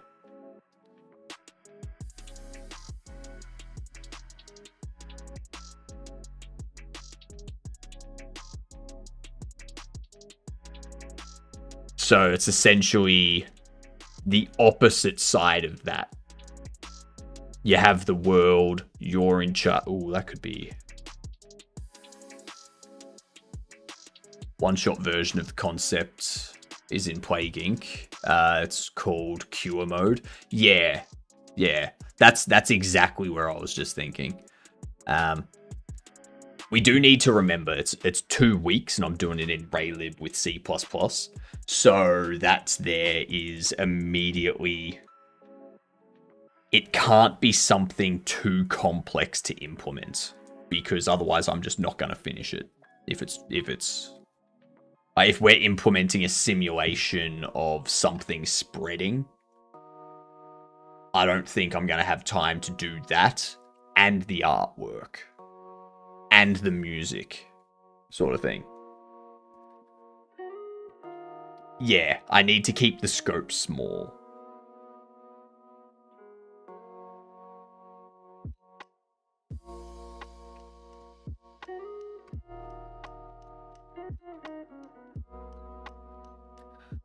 What if we did...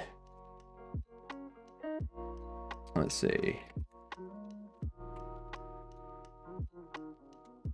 Maybe some adaptation using the board game lanterns as inspiration. Board game lanterns.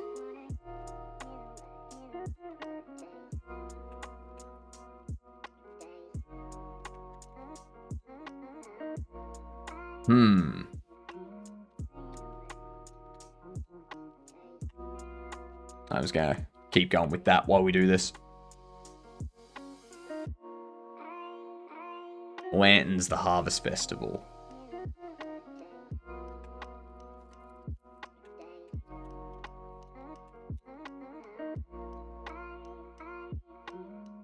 Lanterns, the Harvest Festival board game. I remember that.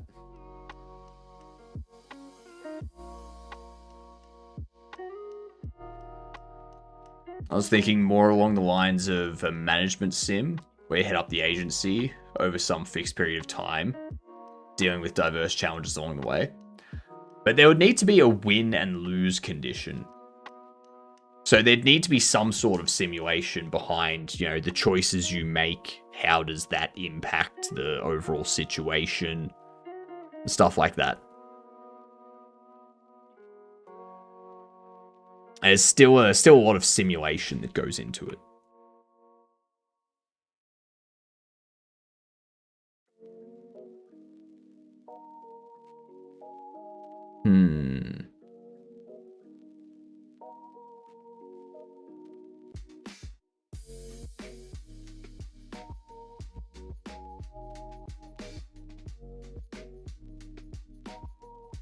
God damn it. The theme is man versus nature.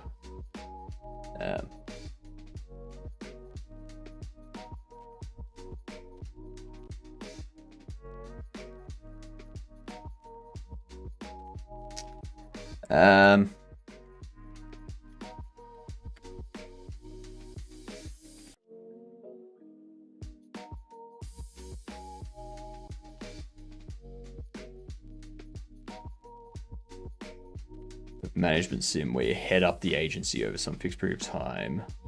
This idea, but your boss is silver. God damn it, Mike. Stop with the gorillas.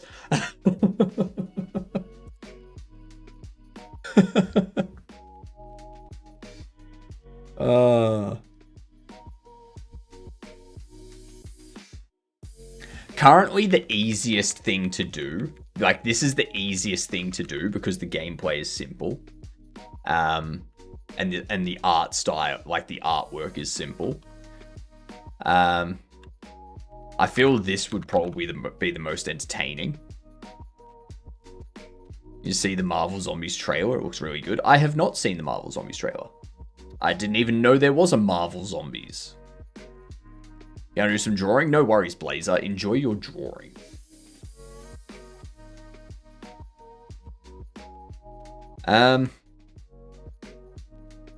What other themes are there?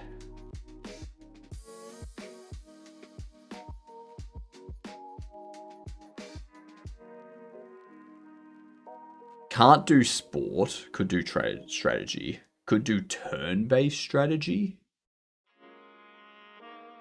Card game, board game's a bit difficult because you gotta come up with an entire card game to go along with it. Or board game at least. You gotta come up with a board and moving around the board and such.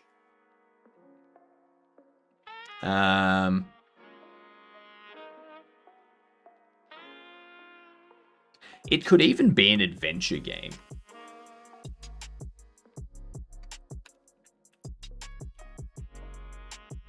An adventure game where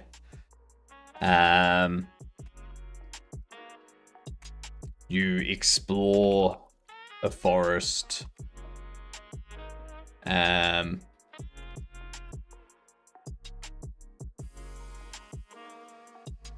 research, or discover new species of plants, insects, and lizards, reptiles, spiders. That's what we need. Discover new species of plants, insects, reptiles, spiders, and what? You can get stung by them. Morning, Mike. How are you? Lose condition is... What would the lose condition be? Lose condition is getting sick, poisoned by unidentified things.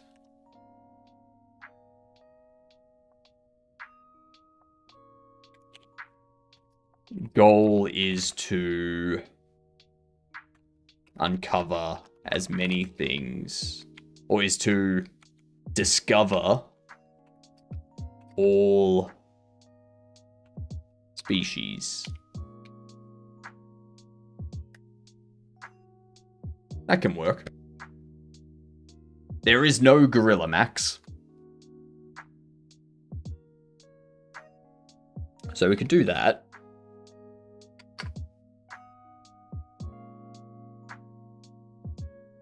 I guess that kind of ties into the roguelite as well.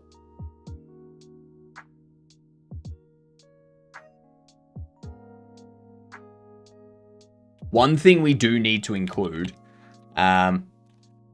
must include Frurk. It must include Frurk. Thank you for the follow, much appreciated.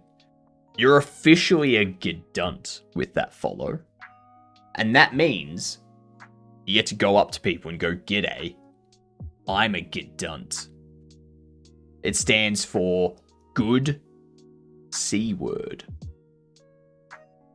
Yep. Could have an approval mechanic. If you lose public support, then you get fired. You're still using Obsidian. Not for this, no. How are you doing, Jerv? I think doing anything simulation-based, is too much scope for this jam. Ah, yeah, there's no file name. Duh. So I think we steer clear of simulations.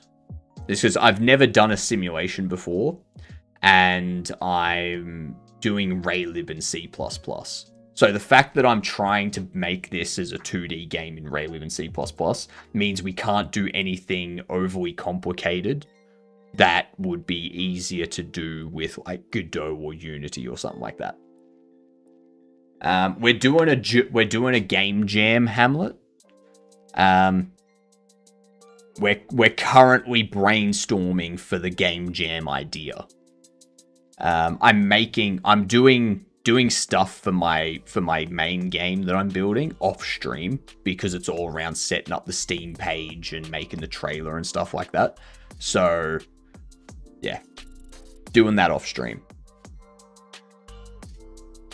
We are brainstorming, Jerv. We are brainstorming.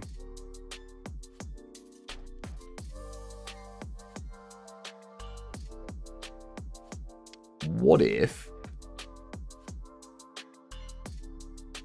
For those of you that don't know who Frerpk is either, this is Frerpk. That is Frerpk. Nuclear throne with nature-inspired weapons. Do you make a Steam page for each game jam? No, Jerv, no. So I'm making a different game outside of the game jam. Off stream, I'm making a trailer and a Steam page for that game that we've been building for the last 3.5 to 4 months. And while I'm doing that off stream, we're going to be doing this game jam. Yeah. JernJam indeed, Symbol. He's game devin when he's not game devin. Exactly. Zero gets it. Are you doing JernJam, Symbol? We're currently just brainstorming ideas for the morning. And then at the end of today's stream, at the end of this 5-hour stream, we will pick an idea to go with. So let's just throw out a bunch of ideas for these different sections, and then we can pick one at the end of the stream, and then tonight we can document more of the stream or more of the game that we pick, and then tomorrow we can start making it. For reasons not a fan of Jern, especially his jam. That's fair. That's fair. Each their own. Mustache is officially out of control. Yes, it is. Yes, it is. It's gotten to a point where it's getting difficult to like wax the ends. I need to create some sort of like waxing apparatus. In the next month, I'll join to Portfolio Builders Game Jam. Just something of easy to train me and my teams for more challenging jams in the future. Yeah, fair. That's fair.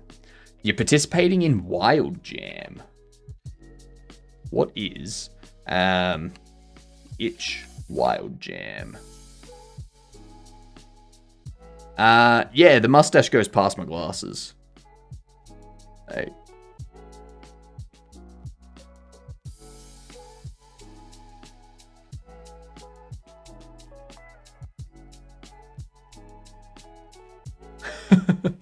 It goes well past my glasses at the moment. Are you holding the glasses with the mustache? No, my glasses are holding the mustache. Yep. My mustache is at the point where I can like almost tuck it behind my ears. So, balancing act, trying to keep the public happy while also doing necessary. What is necessary, which won't always be what the public wants. So the other way to lose would be losing control of an outbreak. And too many people dying, I guess. I think I agree with you as I think about it. Scope is too big. Yeah, any kind of simulation game, I think the scope is going to get out of control.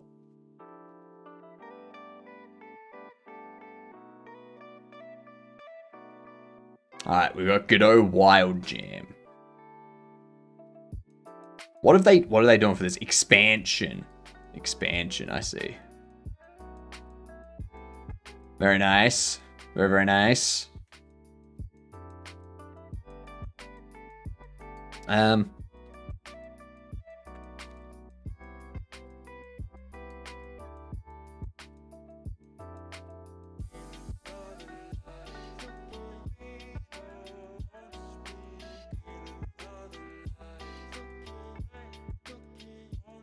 It's one of the greatest advantages of using an engine. You get a community for free. I mean, yes and no. Like, I can keep using engines forever. But I want to use game jams as a way to push myself beyond using engines. So I can use engines to make any game that I put out on Steam and put out for sale. And then I can use game jams as a way to learn things that aren't engines, learn like the deeper side of coding and whatnot. And then maybe at some point go into game engine development instead.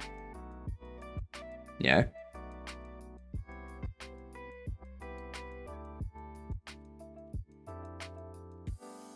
Let's see.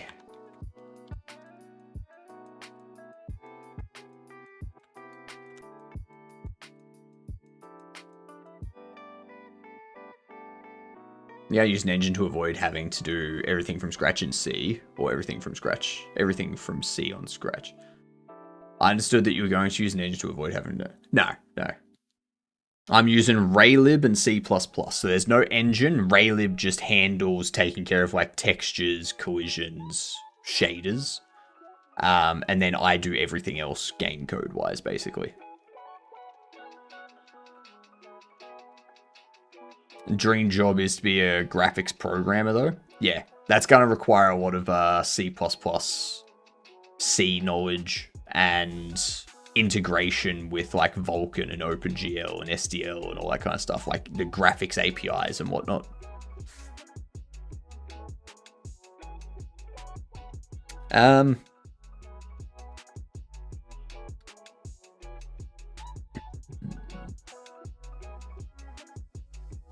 Graphics programming is fun. I started there. Yeah. It gets intense though. It's fun. It's fun, but I guess that's the same as everything. Everything that you start doing is fun. Then after a while, it's like, eh.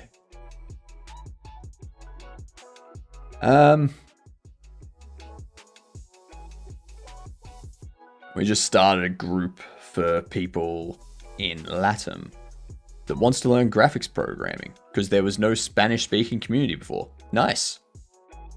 Need to remember that you're developing the graphics layer, not an engine. Yeah.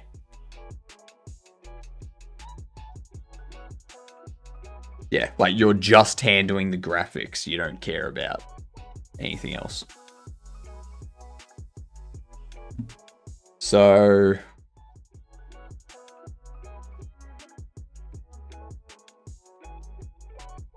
and take being strict with yourself on focusing on a narrower scope for the jam submission.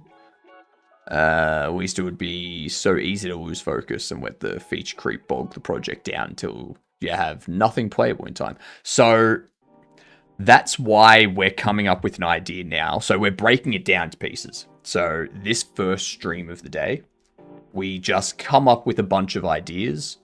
At the end of the stream, we pick one that we're going to go for. Thank you for the follow over on Kick too. Much appreciated. Once we've identified the game that we're going to make, then tonight's 5-hour stream, we're going to go through, we're going to document the game, what the mechanics are, what the MVP is for the jam, and then tomorrow we start building everything. So we don't jump into building it straight away and then in 3 days time go, we need to get rid of like half of this and redo it because it doesn't work. Thanks for the lurk, Giddy. Have a good sleep. Deep in the forest, there's not.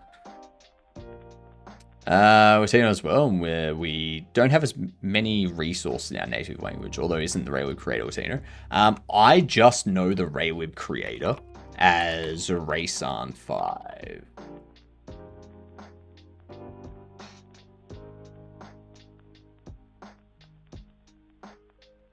Which I think that guy there is Raysan.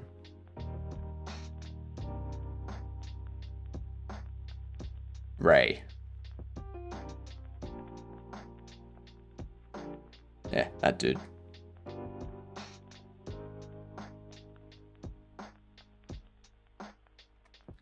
Focus on getting the MVP done first, then maybe if there's time, you can expand the content. Exactly.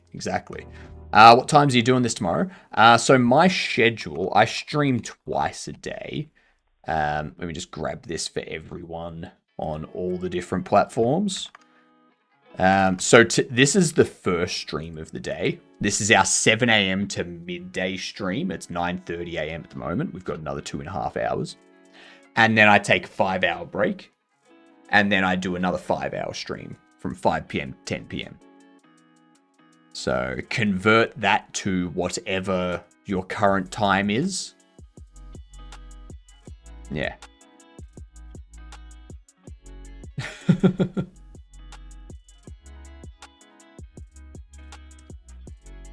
What other type of genres are there? So I don't want to go into the role-playing side of things because that's going to be too much.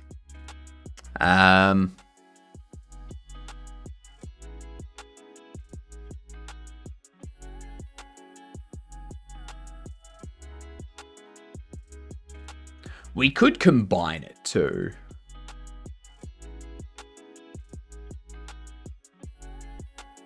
So what it could be is if we went this one, where the player lives in a camp, they gather some samples, they research the samples, they upgrade their camp, they fight, like they go out and fight more stuff to get more samples and do more research and stuff.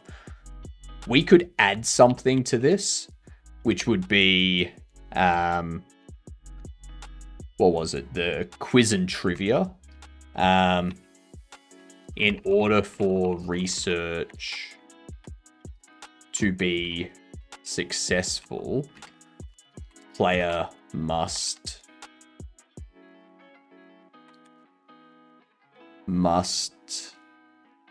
score, must get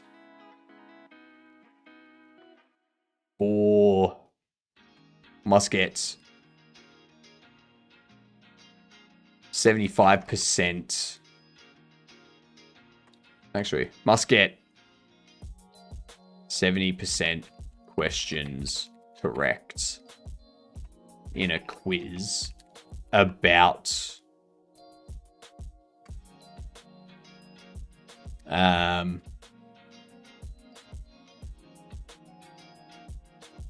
the plant, insect, animal the samples are from. That sort of thing. Hello, Manadono, how are you? So that covers us for our educational aspect as well. So you go out, you do your roguelike, you fight them and whatnot.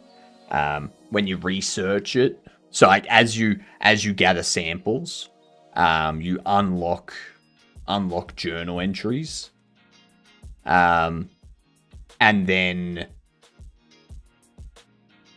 you read the journal entries, and then you go to upgrade.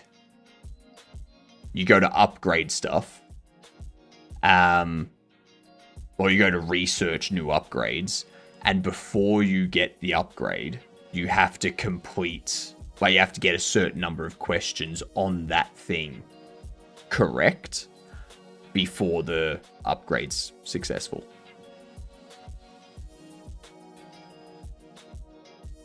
Ace Attorney game where you actually have to explain how to care for different plants and animals. No, I don't think we do that.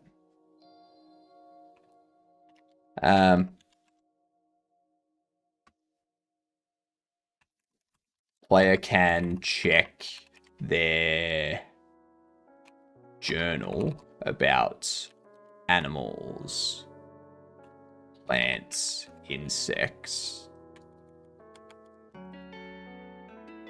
before or in order to select their gear for a run. How cool would it be to design one of those Excel required games? Do dev boot up Excel when starting development? No. God, no.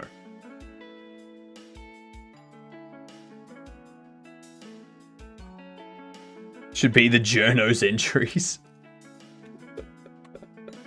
The journos entries. That's a good one. That's a good one.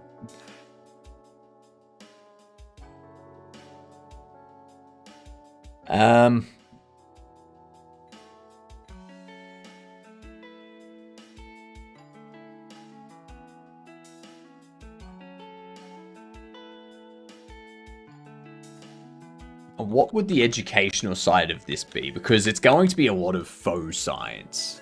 Like a lot of untrue science.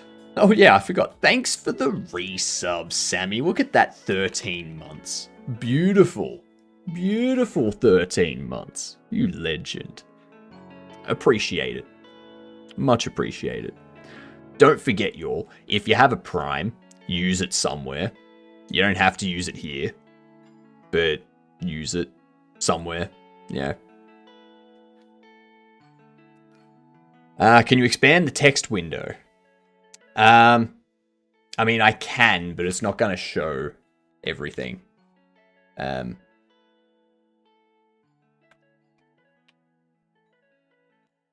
damn it.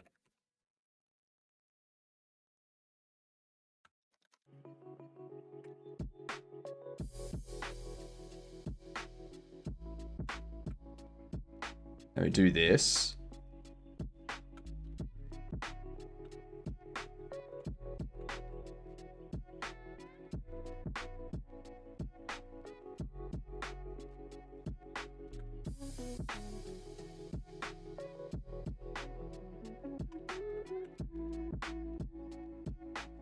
There we go. This will make it a bit better, I think.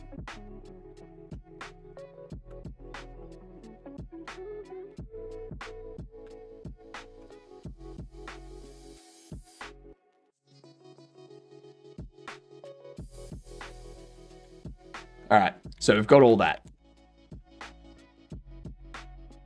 Idea was to learn StarCraft by playing, not reading documentation. I think maybe my idea might suit me better. Might suit me better though, thinking about it.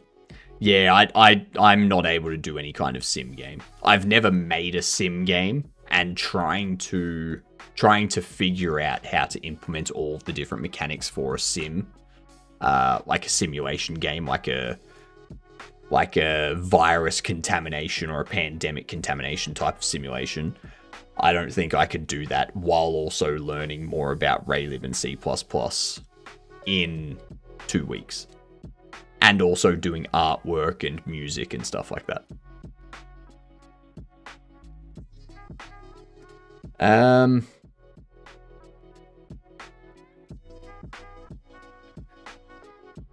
not a fan of that one either.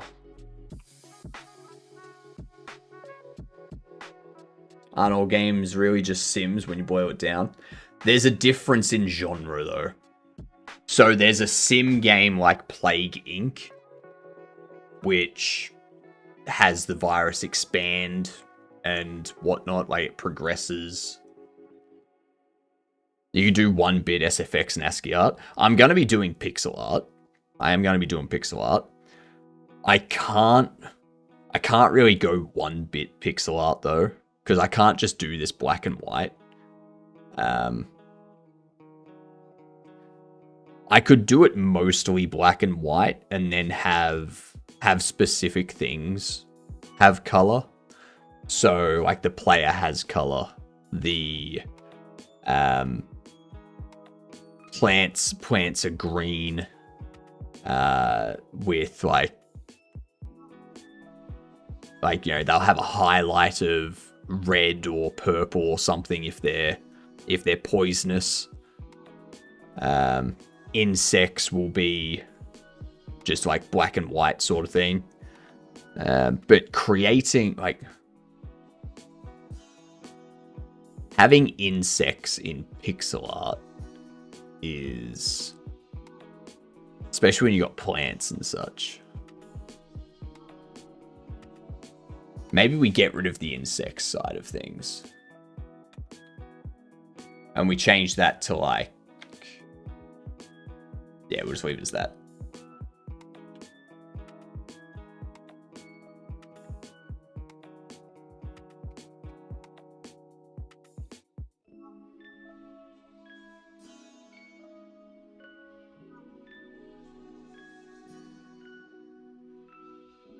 Ooh.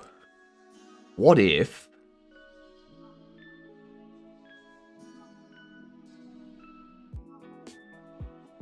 What if it was like a cave diving game? No, because that's what we saw before. Never mind. Spiders are not insects, so you can't one pixelate them. Spiders are arachnids. They're not technically insects. So for spiders, you can create like a larger sprite for those. Yeah. Give them a slightly different shape for different types of spiders.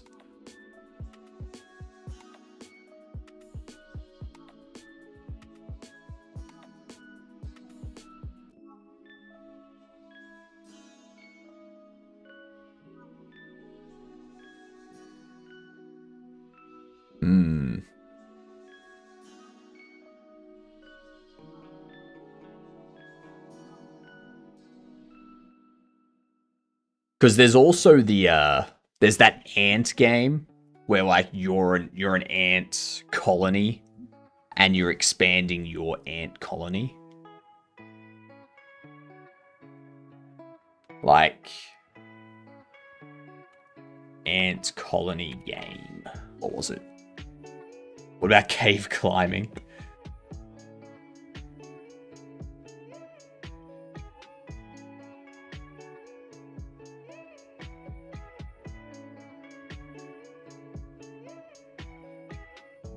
There's this type of thing. You got like the ants, like you're the ant colony. We can do something like that for the forest. And that would be this kind of thing.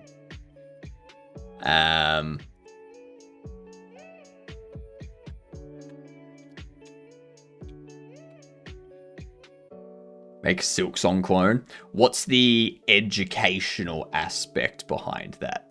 What's the long line for the game? So this, we're still figuring out what game we're doing. Still trying to figure it out. Simant. Yeah, Simant. That's the one. Learn how to get good. That's not educational. That's...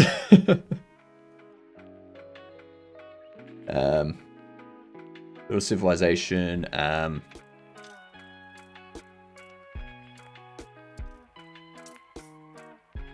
Protect your forest from the invading humans. Use reptiles, plants, spiders, and insects to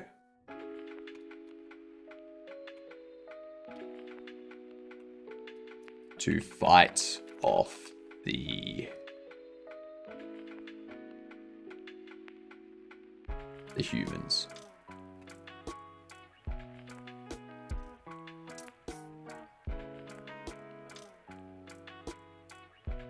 You're a seed and need to grow roots inside of concrete to get water and avoid being distracted. Or avoid being detected and killed by humans.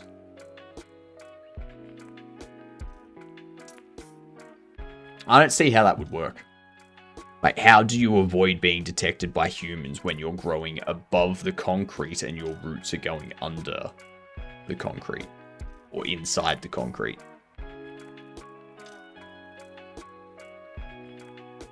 Probably a player fighting nature, like plants and rock monsters.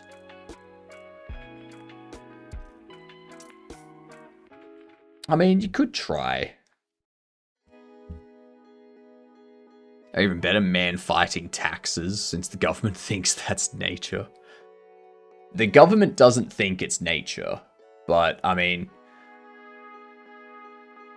yeah. Maybe making it a make-your-own-path game where kids have to put in code to move the explorer, and he needs to find food and make it an easy survival game. I don't want to go down the route of a I don't want it to go down the route of the man versus nature is just someone collecting food and water to survive. I don't really want to go down that path, because to me, that's not a man versus nature. That's just a man gathering resources. Yeah. Also, we only have 2 weeks to make this, so we're not going to be able to implement our own kind of scripting system and stuff like that. You're growing under the concrete. You need to not raise the concrete. Just brainstorming, we'll polish it later. The only issue there, Zero, is for a plant to grow, it does photosynthesis, which means it needs to have access to sunlight, which means it needs to be visible above the concrete. Just got here, maybe a stealth game where you play as a spider trying to not get squashed. Ooh. That's an interesting one. So, has anyone seen the game Time Flies? God damn it.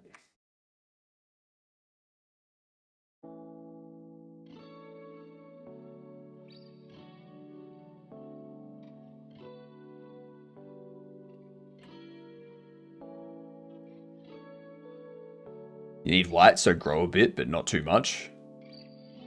Not like the plant that grew in my balcony. I'm thinking... does anyone here know the game Time Flies?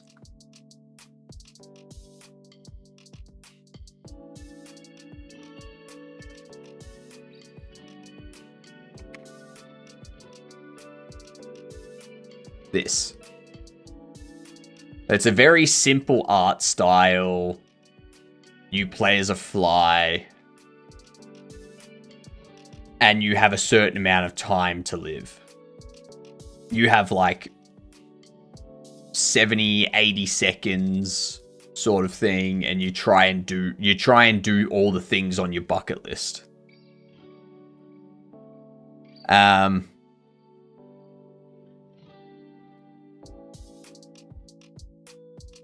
Looks cozy. It is.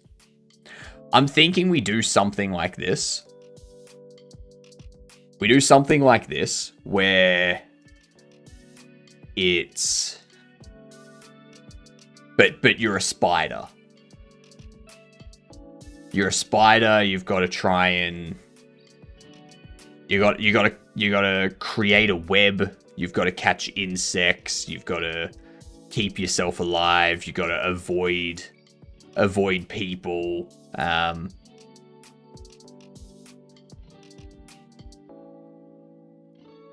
Game's interesting indeed. Play game duel. We're in the middle of a game duel at the moment. We are in the middle of a game duel.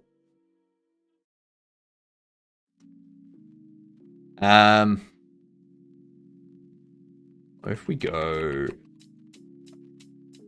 Okay, first person single player 2007 action fantasy shooter.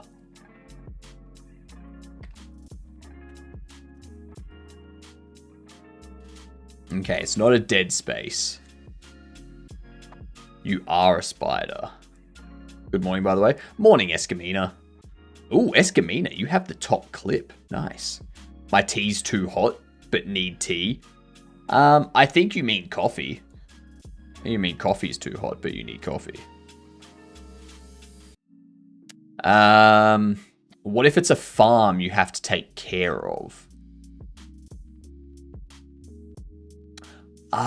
So you've got a farm and you've got to take care of your farm and defend it from like invasive species like toads, mole rats, rabbits, things like that.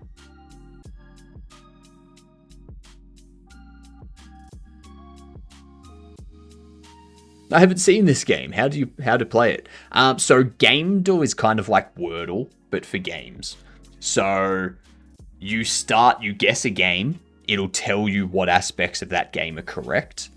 If it's green, it means it's exactly that. If it's yellow, it means it contains some of that. So we're looking for a first-person single-player 2007 game with action and sci-fi elements. So this could be like Duke Nukem Forever. Nope. It's by Valve and EA Games and Cyberfront. So being a Valve game, it's probably going to be something like a Portal. It's not Portal.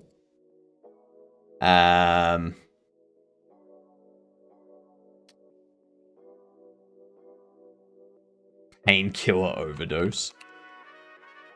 That's not an option. I'm thinking Half-Life 2, yeah. Nope, not Half-Life 2. Half-Life 2 Episode 1? Episode 2.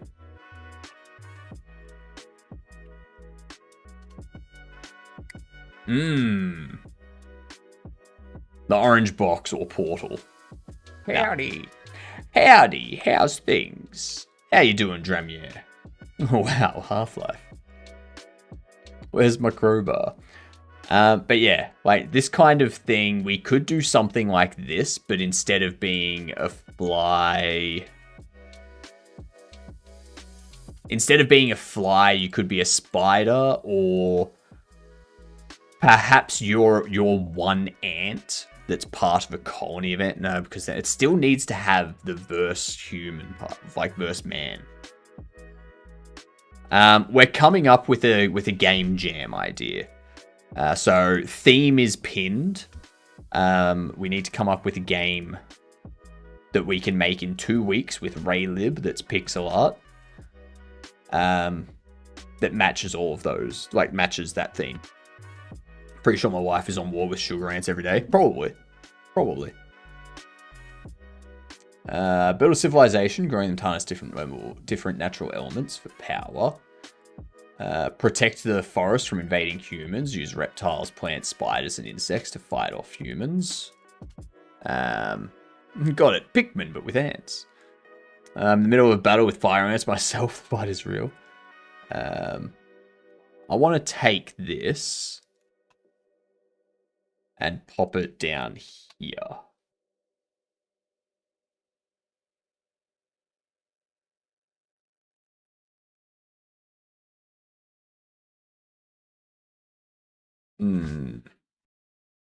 We're animals of nature, so could do a wrestling game, although not much in the way of education. Also, I don't think that's the kind of thing they're going for.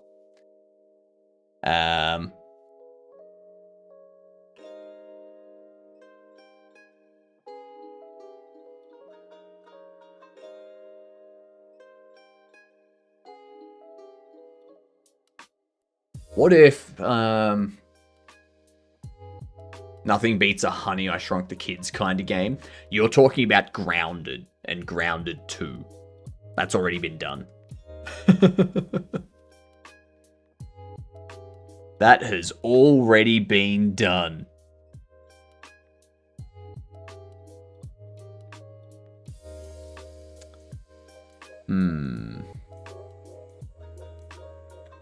But the only other thing I can think of would be like a tower defense type of game where you're setting up traps.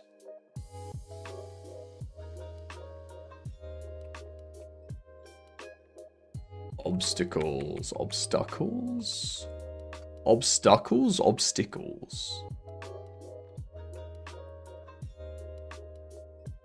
Yeah, it is a. Yeah. Set up traps, obstacles.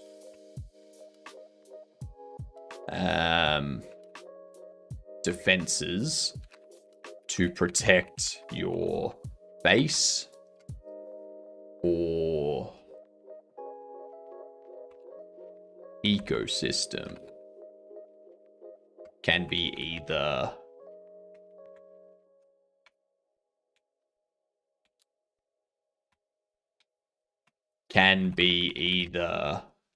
play or can be from either man or nature perspective. Does nature must be about animals? Could it be a rafting or climbing kind of game? Climbing, you're not really versing nature because you're just like climbing up a wall. Like, it could be a rafting kind of game. I do have this one here, which is a strategy game where you build a civilization and you're growing them to harness different elements for power. So harnessing earthquakes, volcanoes, lightning storms, all that kind of stuff. But the educational side of that is very limited because we don't know, like at the moment, how to properly harvest volcanoes for energy or hurricanes for energy, that type of stuff.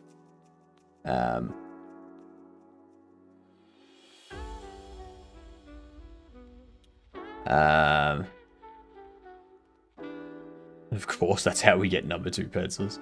What about natural disasters?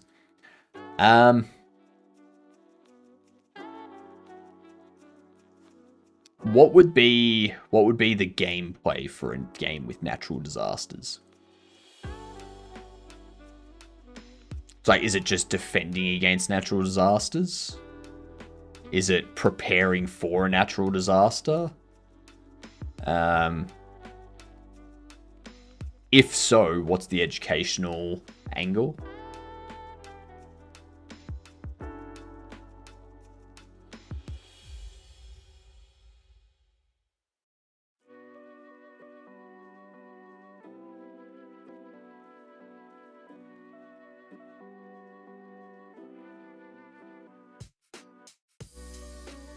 I mean, it can also be a platformer.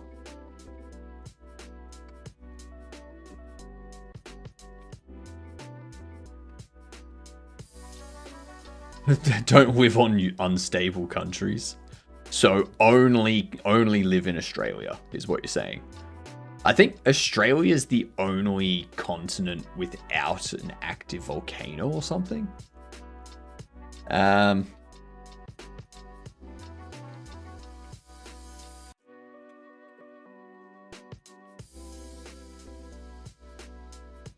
Australia is the only continent without any active volcanoes.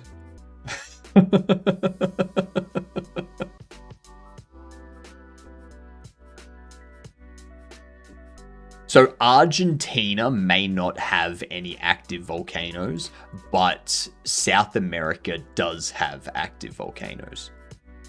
Australia is a continent and a country. Suck it.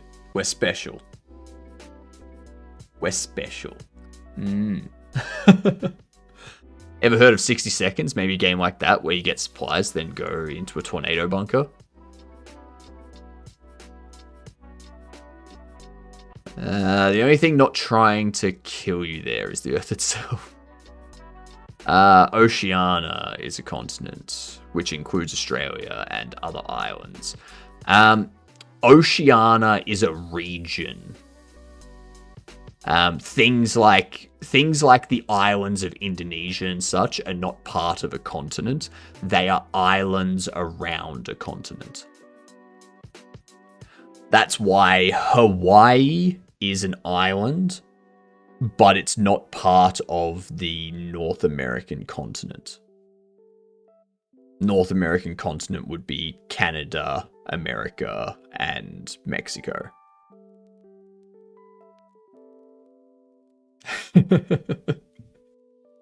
Have a good one, John. Enjoy your sleep, or your dinner, or your whiskey, whatever you're gonna go do. America is a country and 2 continents.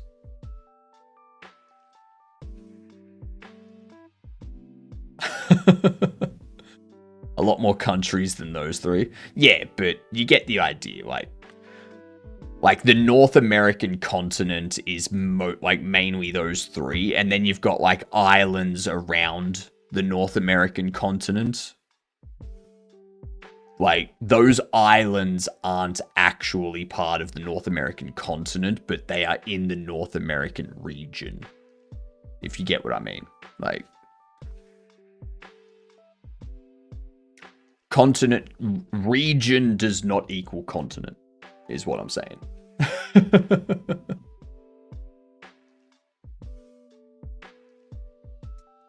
In 2015, the Calbuco from Chile erupted, and we had massive amounts of ashes in South Brazil, like 2 countries far away. I think it was it was like 5 years ago now.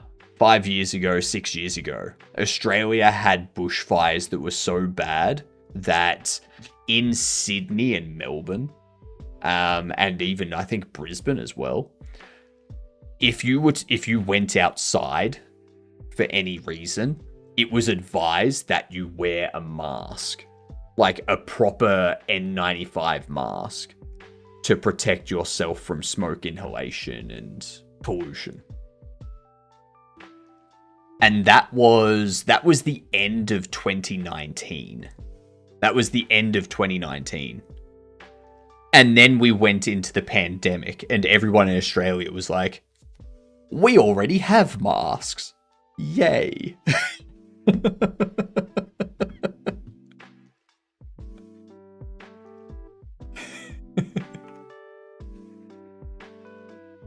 We can do a platformer, which would be you do your standard things. You go around, you fight things,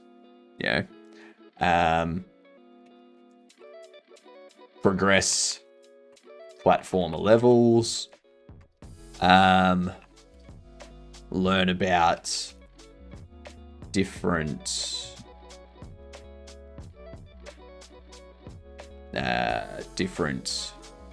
plants and insects.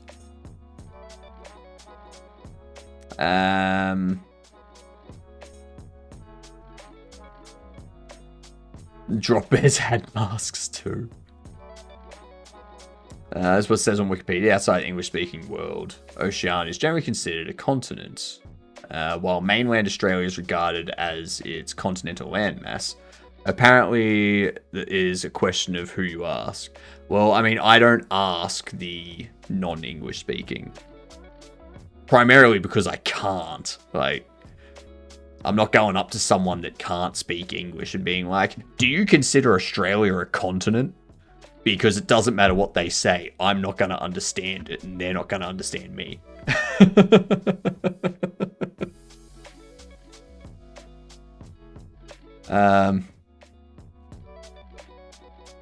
North America and South America are 2 different continents. That's correct. We got ads coming in. I'm going to get myself a coffee. And then we're going to continue brainstorming ideas. We need to get back on track. We need to figure out these ideas. All right. I'm going to BRB. Give me a couple minutes. See you soon.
And there was much rejoicing.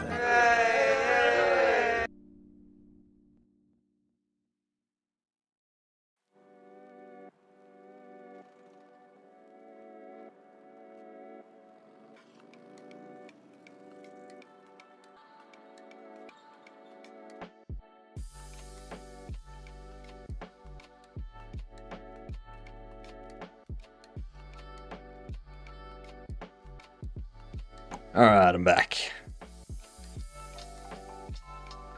Engine seeing ensign.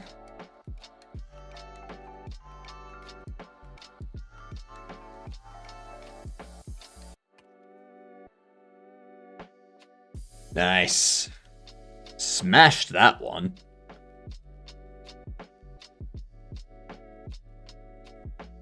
Alright.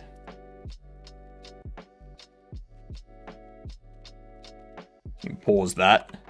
Back to this. Actually, I want to show you this. So, we have Bundaberg ginger beer in Australia. Best ginger beer in the world. I found this the other day. Bundaberg Guava. It's delicious. Bundaberg Guava is fantastic.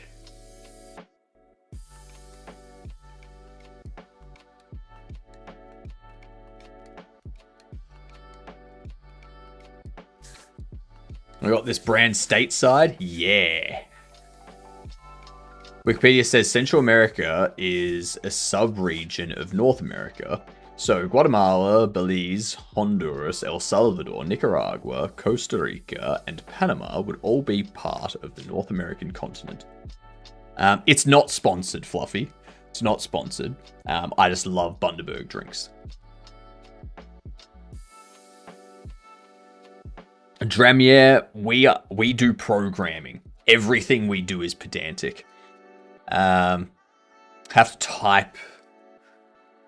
Actually, let me catch up on what dude has said over here. Side scroller hiking, climbing up a mountain. Different elevations determine the difficulty.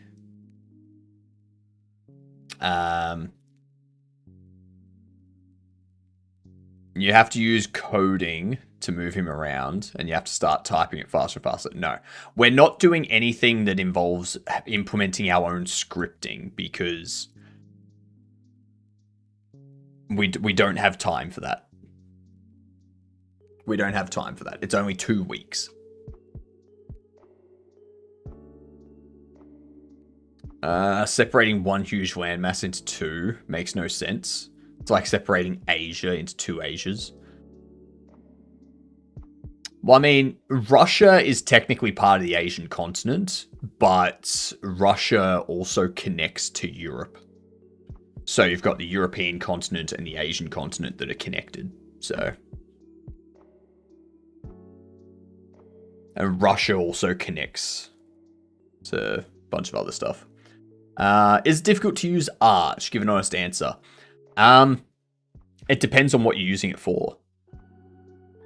If you just install it using the Arch install script and you just use it as a daily thing to play games, to do some pixel art, to use internet browsers and such, no, it's not difficult at all.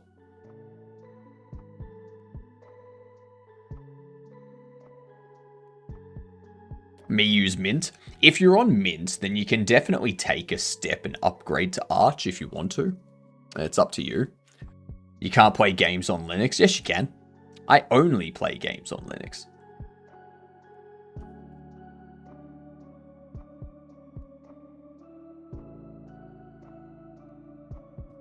There's some knowledge updating, just in case. Apparently what you call the Americas in English is what we call America in Spanish. For us, it's just one continent. I guess USA didn't want to be grouped with the South Americans or something. Basically.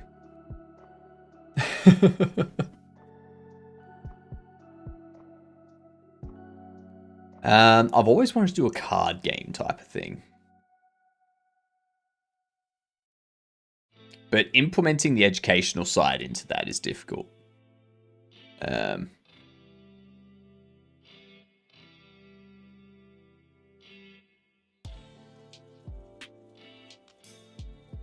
What about different plants? And like, how would we...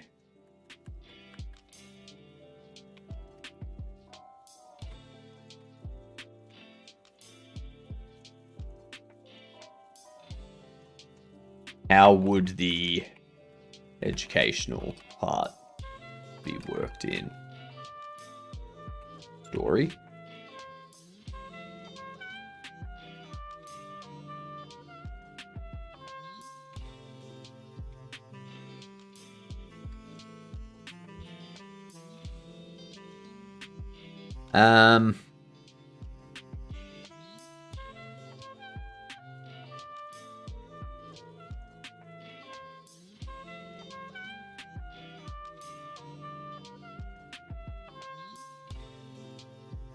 UK is not in Europe. Continent, since it's an island. Yeah.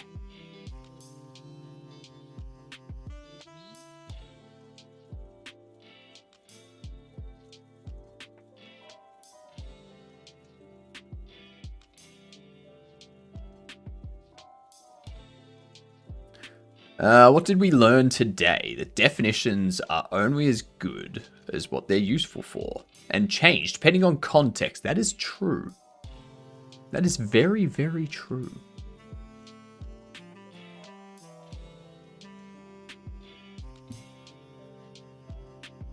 Okay.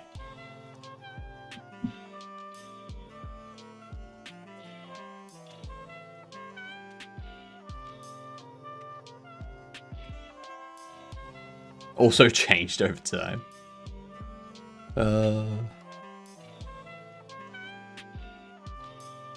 Need to finish figuring this out. Which one would be the easiest so far?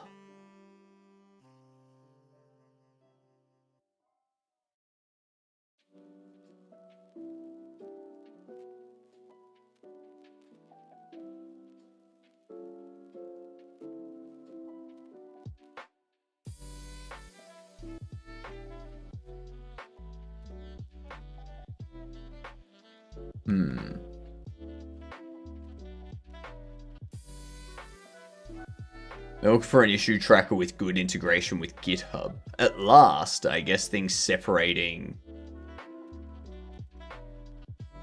Yeah, I guess GitHub projects are the best solution to avoid membership licenses. Now, how much GitHub projects is good to develop a game? I'll discover it soon. I'm moving all of my stuff off of GitHub.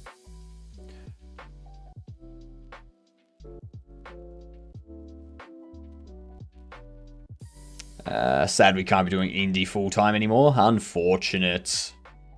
Unfortunate. We've lost a good indie.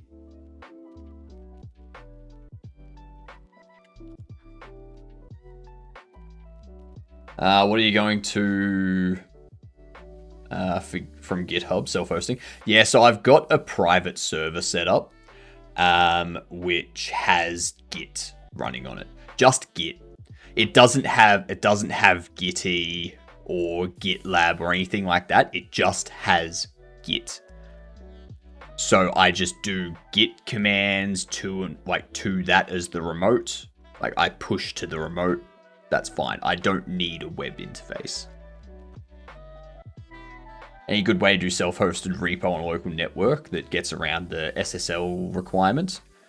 I mean, just set up Git. Set up Git on a machine in your house.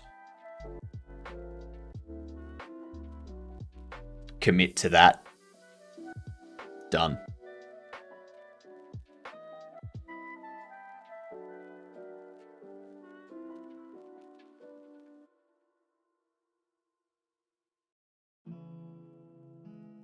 And then just SSH your Git stuff to it. That's it. I self-host for Joe. So I think that's just a branch. Like, that's just Gitty branched out. Don't need to use SSL. Don't need SSL if you use an SSH key. Yeah. And if you work with random people, you need to share easy your stuff. I don't need to share my stuff, though. Like, if I'm doing a game with someone else, then I can set it up so that they are authorized to do Git commits to and from my Git. I can do that. Currently, the only thing that's allowed to do Git stuff for my private server is my Git key. Like my SSH key is the only thing allowed to do anything with my Git.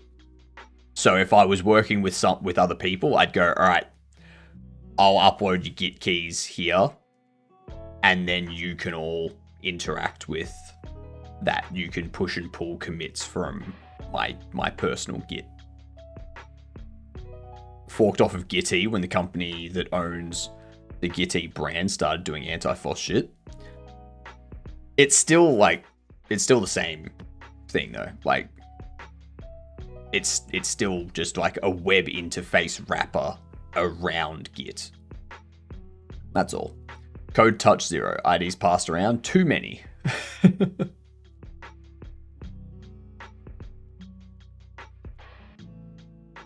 But that's the thing. That's the thing, McCory. This 5 hours is just to come up with what we're making. Okay? I'm not gonna rush into making a game. I'm gonna come up with a few ideas. We'll pick an idea. And then tonight we will flesh out that idea. And then tomorrow we start building. Yeah. I have to relook at self-hosting and repo. I don't remember seeing the SSH key options last time. I guess I'm playing with the Ubuntu server this weekend. They all have SSH stuff. So if you do like git clone git at github.com/raysan5/RayLib git, this here, this is doing an SSH. This is SSH. Why did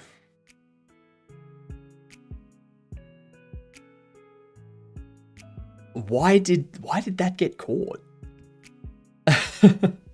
Was it because of the colon at the front? Honestly, TrueNAS with Portainer is the way to go for a home lab, pretty much. Automod does be weird. But yeah, that there is just an SSH. That's all that is. Yeah, I don't know. I do not know what happened there. So it's trying to implement the educational aspect that's difficult. Gotta let Raysan know he's offensive. I think it was caught because of like potential spam. I think that's what it was. Apparently I've unlocked a new emote. Show off player 2. That's a new emote, apparently. That is a new limited time only emote. I don't know how I got it, but sure. Sure thing, Twitch. I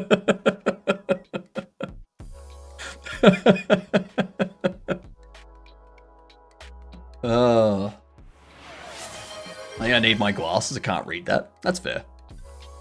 That's fair.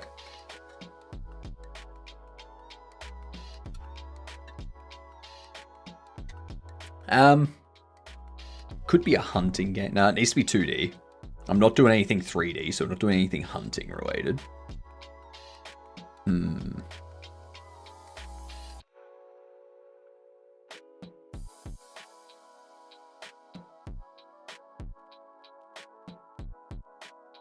I do like...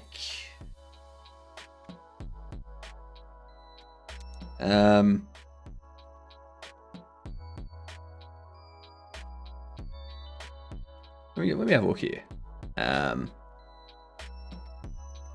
Different plants. Do plants react differently to different colors of the light spectrum?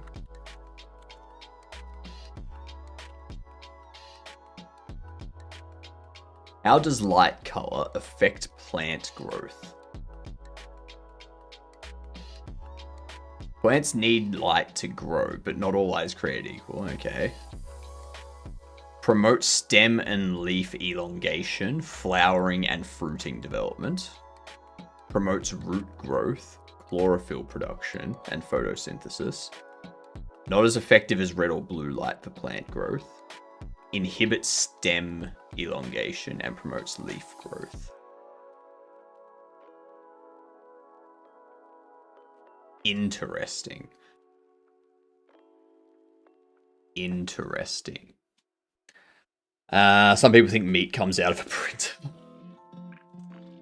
Educational. A cooking game using ingredients from the wild.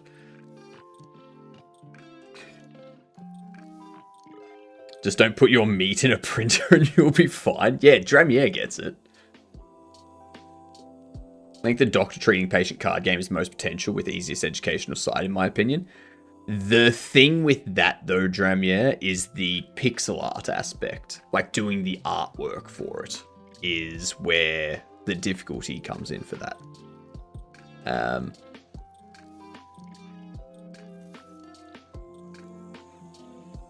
What if it's a laser printer? Then you no longer have meat once you put it in.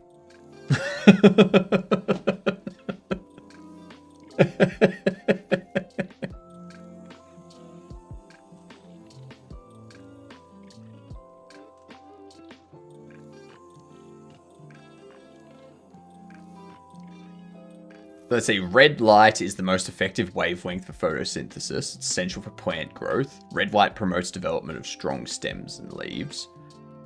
Blue light is also important for photosynthesis, but not as effective as red light. Blue light helps plants to produce chlorophyll and green pigment that is responsible for photosynthesis. Blue light also helps plants to develop strong roots. Green light is not as effective for photosynthesis as red or blue light, but it is still absorbed by plants. Green light helps plants to produce carotenoids, the yellow and orange pigments that give plants their color. Yellow light is a mixture of red and green light. It is absorbed by plants in a similar way to red and green light. Yellow light helps produce chlorophyll and carotenoids. White light is a mixture of all the colors in the visual spectrum, so it is absorbed by plants in a similar way to red, blue, blah, blah, blah, while it helps plants to produce chlorophyll, carotenoids, and strong stem and leaves. Learning about color theory could have a lot of potential. You may be onto something. I know, right, Haxa? So one thing I'm thinking is we have a platformer game where you have a prism that splits the light and you rotate the prism to get different colors of the color spectrum, and that color does something to the plant that it's shining on to like grow a leaf out to allow you to like jump on it, and then you change the color and the leaf shrinks and pulls you across or something. Or you do, like, you change things around like that. Like, if you jump on something that has weak roots, it sinks and you lose. And then you respawn, so you've got to shine a light on it until its roots become strong, and then you can jump on it and get across. I'm thinking we go that side of thing. So it's kind of like... It's kind of a human versus nature, but it's a versus nature in the way that you're helping nature by overcoming the weaknesses of nature. So yeah. It's a bit of a twist on the whole versus side of things. Yeah, you're versing the nature of the plant through nurture.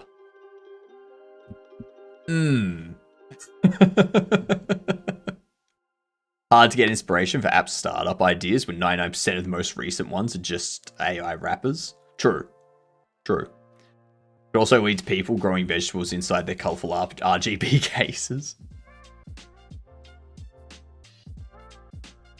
Intensity of the light. The intensity of the light measured in lumens. The higher the intensity of the light, the more energy is available for photosynthesis. Plants that are grown in high intensity light will grow faster and produce more biomass than plants that are grown in low intensity light.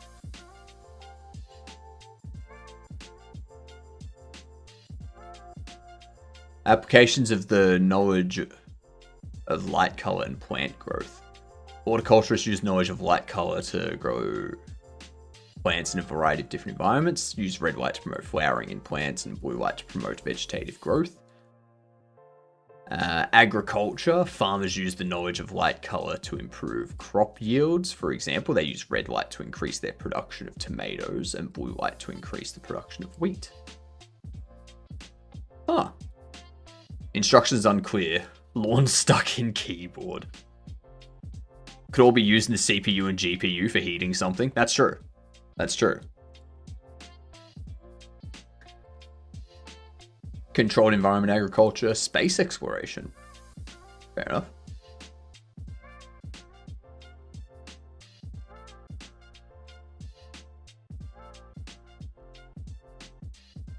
Not use photosynthesis, and it can be harmful to plants in high doses. So indigo and violet light.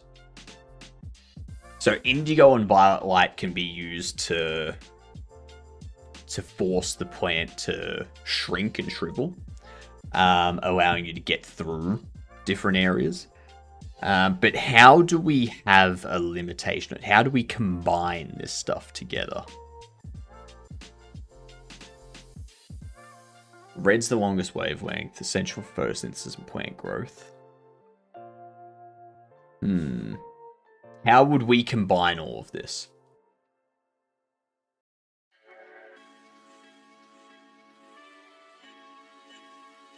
Talking about crop yield, they found out that in some climates, it's best to grow some plants in shade to get more fruits. Yeah. How do you combine them all? White light. That's not what I'm talking about. It's not what I'm talking about. How do you... Because, like, if we just... Prism floats overhead, and light of all colors is always active, causing shenanigans. I was thinking about having it as like you've got something that you need to you've got a puzzle that you need to progress through in the platformer. So there's a gate caused by the plant, and there's a leaf that is the platform that you need to get onto. So you need to do something that causes the plant to shrink, but also keep the roots stable and keep the leaf from shrinking so much that you fall off. You know, that type of combination. Texturing joke. Who flipped my displacement?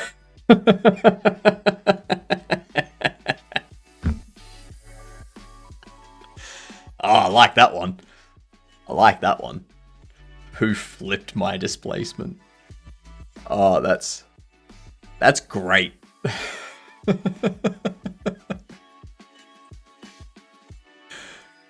Oh, freaking hell. Maybe the plant has to bloom a flower. That would be one of the other things. Like, there will be plants that you need to get a fruit from, and that fruit gives you an extra life or something.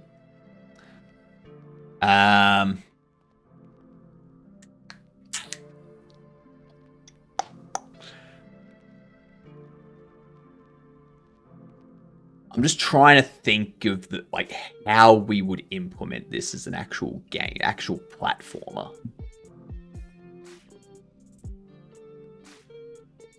Also, how do insects react to colors of light?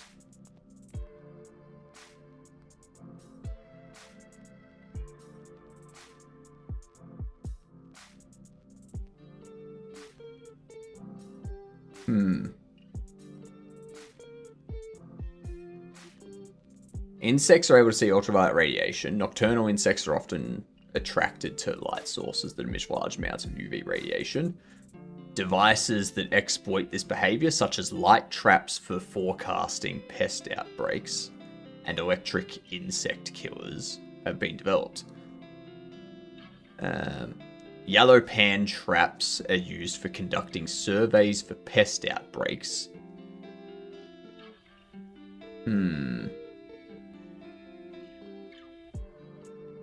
Hmm.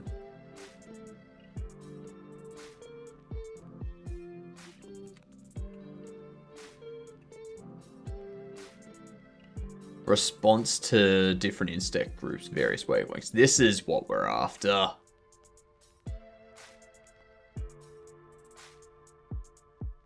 Sensitive visual spectrum in insects is mostly concentrated in the wavelength range of 253 to 700 nanometers. A large number of laboratory experiments have found insects in the same taxonomic group generally have similar responses to light of different wavelengths and preferences for wavelength ranges.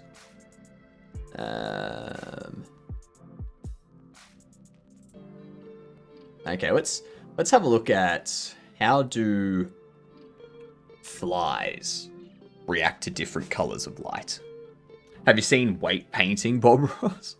No, I haven't. Particularly blue and ultraviolet. They perceive more vividly than humans. This attraction helps them navigate and find food sources, making light color an important factor of pest control strategy. Okay. So blue lights help promote plant growth, but it also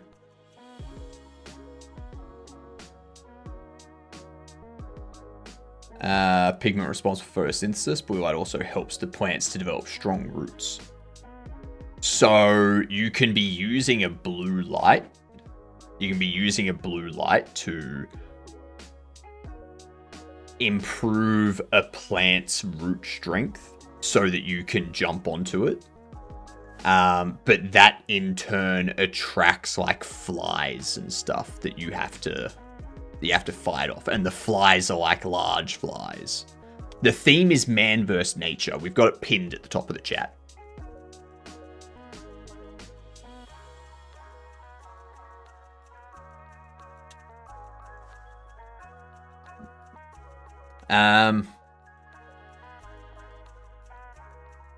Light placement shapes how plants evolve and spread, but also attracts insects with specific responses, different wavelengths. Some insects assist by pollinating or protecting plants, while others act as powerful enemies that damage growth or interfere with the environment.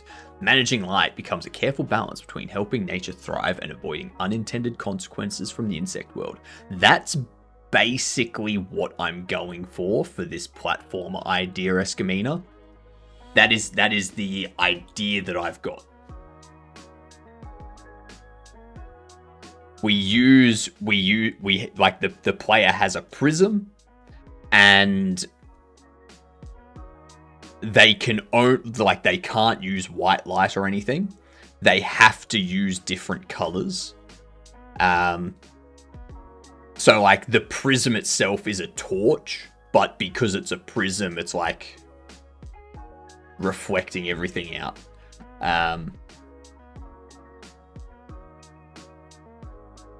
Or instead of having a prism, you only have torches of different colors, but you only have lights of different colors. Hello, Doom. We're coming up with an idea for a game jam, a JernJam theme, or a JernJam game based on the theme man vs. nature. I like the theme. It's original.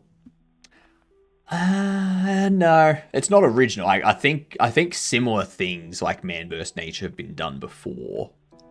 But it's broad enough to allow a large range of games.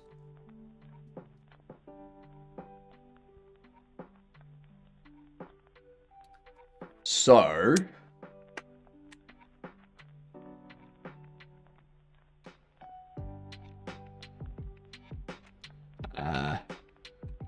education on color theory and impact on insects and plants.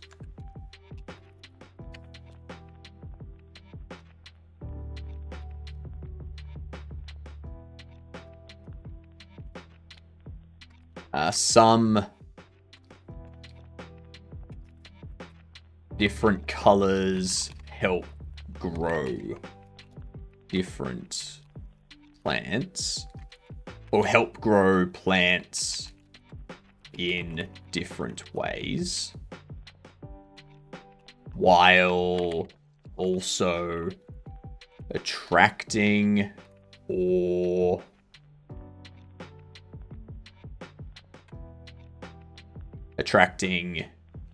insects.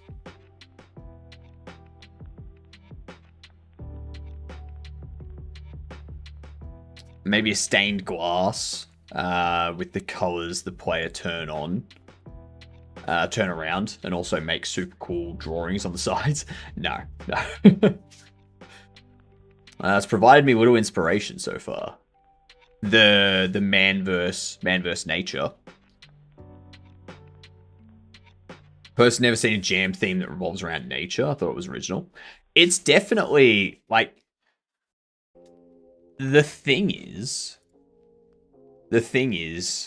Gerard. It may be the first time you've seen a jam with nature in it. The problem is, with all the different game jams that happen every year, every single theme has been covered. Every single theme has been covered. Like, there's new jams every week.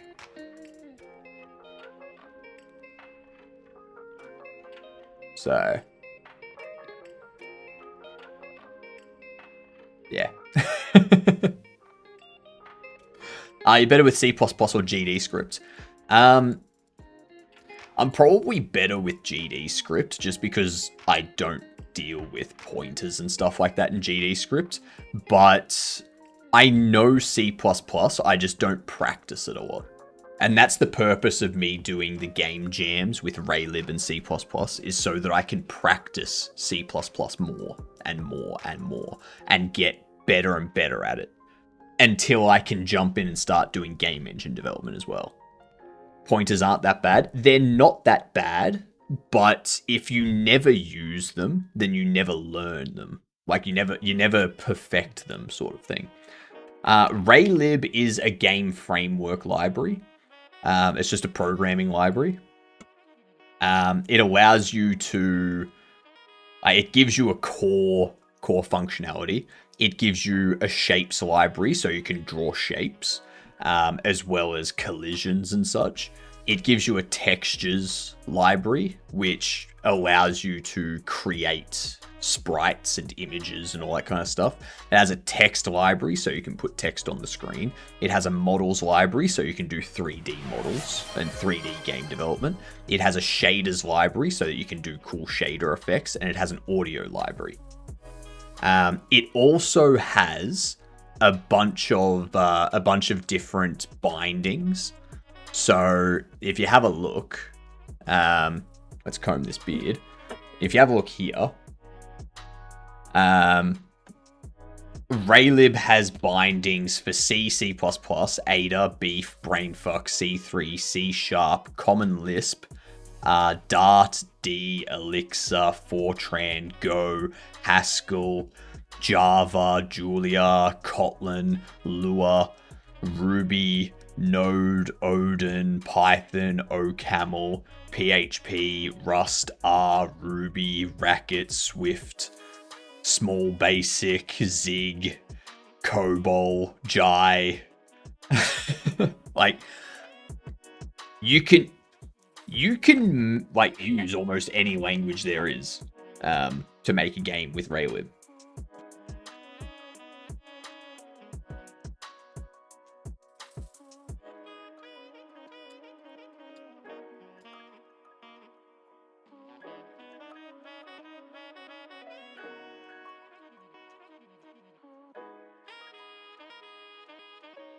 I needed something where I don't... What?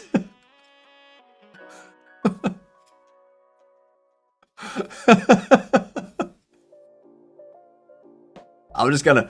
I won't approve that one just so that people don't see it, Dora.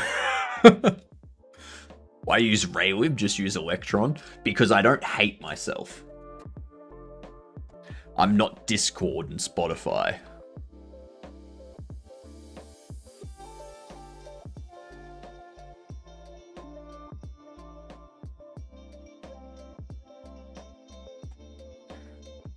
Alright. I am liking this idea. And we don't have to have a lot of levels. We can just have one level that kind of goes through the initial idea.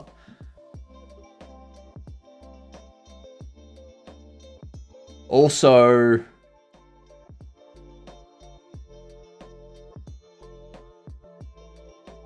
our flies are attracted to light sources.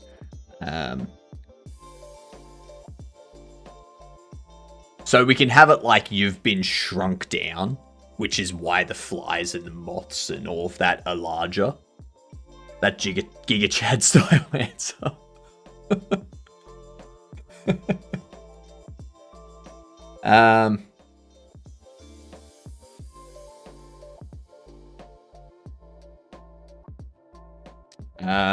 Plants that grow in shade. Many plants thrive in shade, including hostas ferns, astilbes, and bleeding hearts.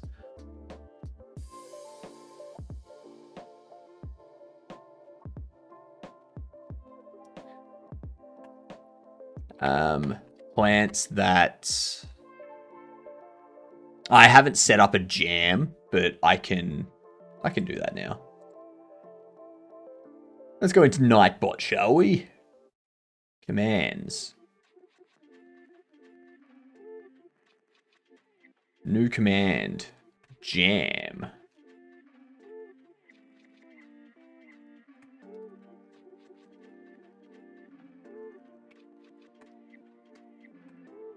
Theme is man versus nature.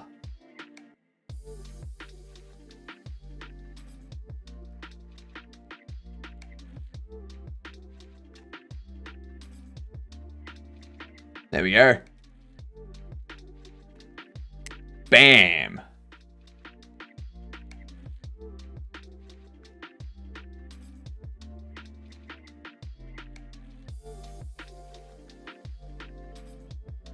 This theory proposes the insects remain circling lights for protection while humans recover from temporary blindness or bright outdoor lights pretty quickly. It takes insects around half an hour to recover their sight. So they may stay within range of light to avoid the dangers of flying blind, such as collision press. Ooh. That can work. We can get that implemented. Plants that prefer ultraviolet light.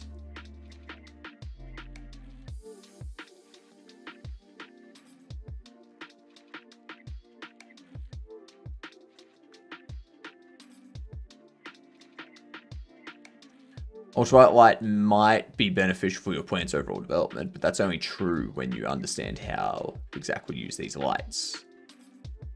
Okay. Correct amount of... when used in the correct amount, UV light is certainly useful to plants. However, this only holds true when you use the correct amount of light and the correct kind of light. Certain types of UV light, like tanning lamps, for instance, are potentially dangerous for your plants and may end up even yielding negative results. You should avoid using UVC light, as it is extremely dangerous to plants, since UVC light is entirely absorbed by the outer layers of the earth before it reaches the surface. Do not matter in the slightest. That's correct, Bucky. That's correct. Bright light, nah.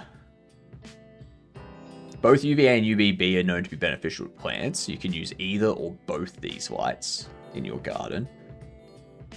UVB light, for instance, is best known for altering the DNA of the fungi that are known for potential attack and hurt of plants. Ooh, oh, that's something I haven't taken into account yet. That is something I have not taken into account yet. Fungi reaction to light spectrum. How it be jamming? We're coming up with an idea here. We're coming up with an idea which could be very interesting.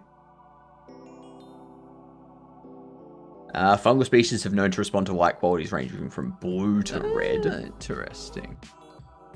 Some proteins mediate that. All fungi are photoresponsive. Appear to be sensitive to light at blue to near UVA range. Several classes of blue light receptors. Okay. First cloned fungal photoreceptor.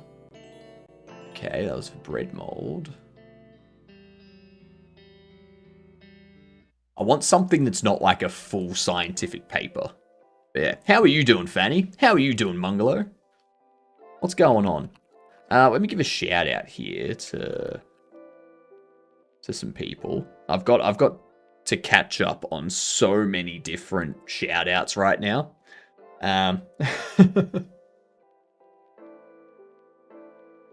Reject optional cookies. So the fuck. That's not what we need.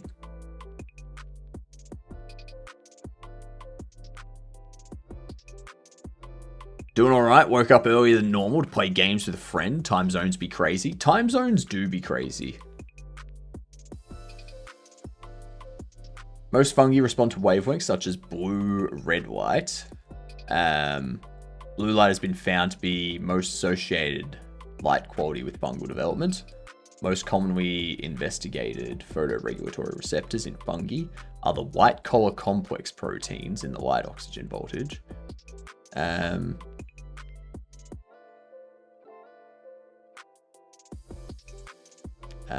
To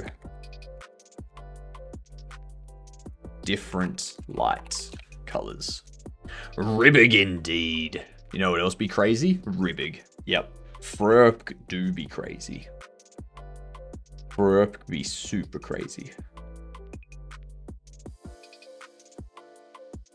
Damn it, just go away.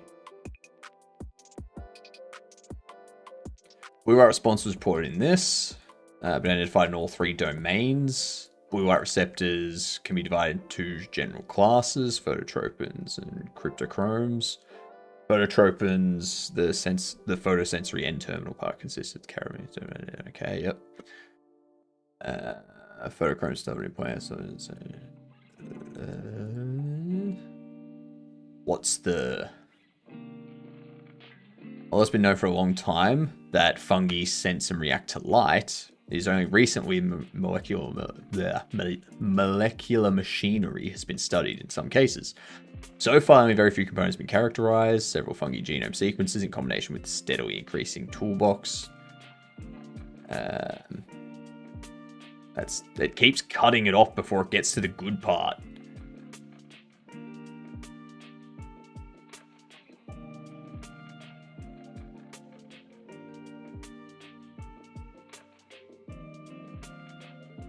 Can't wait for the Frurp t-shirt to come. It's gonna be amazing. It's gonna be fantastic. I need to get myself that t-shirt. It's a fantastic t-shirt. It is a fantastic t-shirt. For those of you that don't know, we have a mascot. The mascot is called Frurp. Okay? This is Frurp. This is Frurp. It is a 2D frog. And you might be asking yourself, why does it only have one back leg and one front leg? Because if it's 2D, it doesn't need legs on either side because it's not going to tip left or right. It only needs a leg at the back and a leg at the front because that's the only way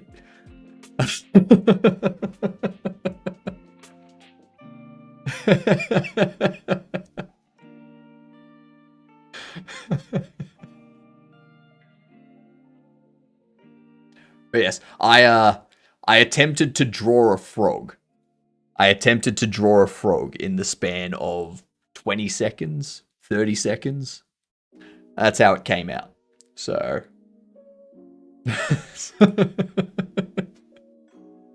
it's a frog bike, yeah. But you wouldn't be able to ride it because in 2D, you can't overlap it. Like, you would basically just be standing on top of it as it moves. Still can't get over the Ribberg. It makes me laugh every time. It makes me happy every time I see Ribberg and the something went horribly wrong. It doesn't even have knee.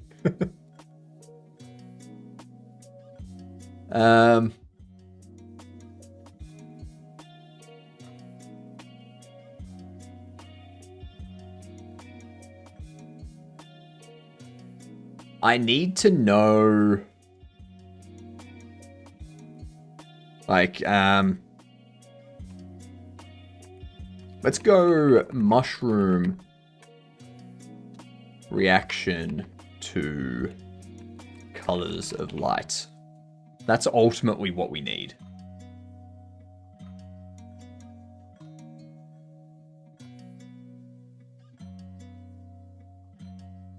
Why do some mushrooms glow in the dark? This could help. So we could have mushrooms that glow in the dark, and you have to like shine a certain color of light on them so that they glow in the dark and attract the insects over there so you can get through, like that sort of mechanic. Recently found myself sitting in the crawl space of my house, holding bioluminescent mushroom. Been on a quest to find one of these light-producing mushrooms, and on my birthday had collected a jack-o'-lantern. Okay. Bioluminescent light is from a chemical reaction in the body of living things. Bioluminescent transition reactions in fungi follow a basic formula. An enzyme reacts with a light-emitting compound. Light-emitting molecules are called luciferins. The enzymes that interact with these are called luciferases. Are we talking about Lux Eterna? I have no idea what Lux Eterna is. I hope no one submit any malware. Oh, someone will. Like, there will be people that submit malware. That's why I don't play random Game Jam games. I'll only play Game Jam games by people that I know. So, like, if Fanny Slam submits a game to JernJam, I will play that. If Kavino does, I'll play that. You know? Because I know that they are game devs that stream on Twitch. If some random person that I've never seen before comes into my chat and their first message is, hey, can you play my game? It's going to be like, well, no. I don't know if you're actually a game dev or if you're someone that's put malware up on itch and wants me to play it so that you can hack me. So, yeah. I ain't an idiot. I'm not falling for none of it.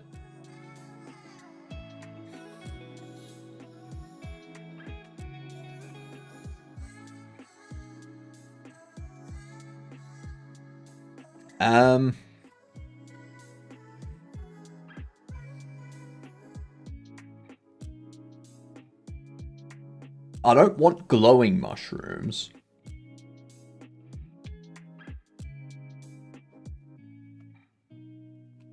What color of light do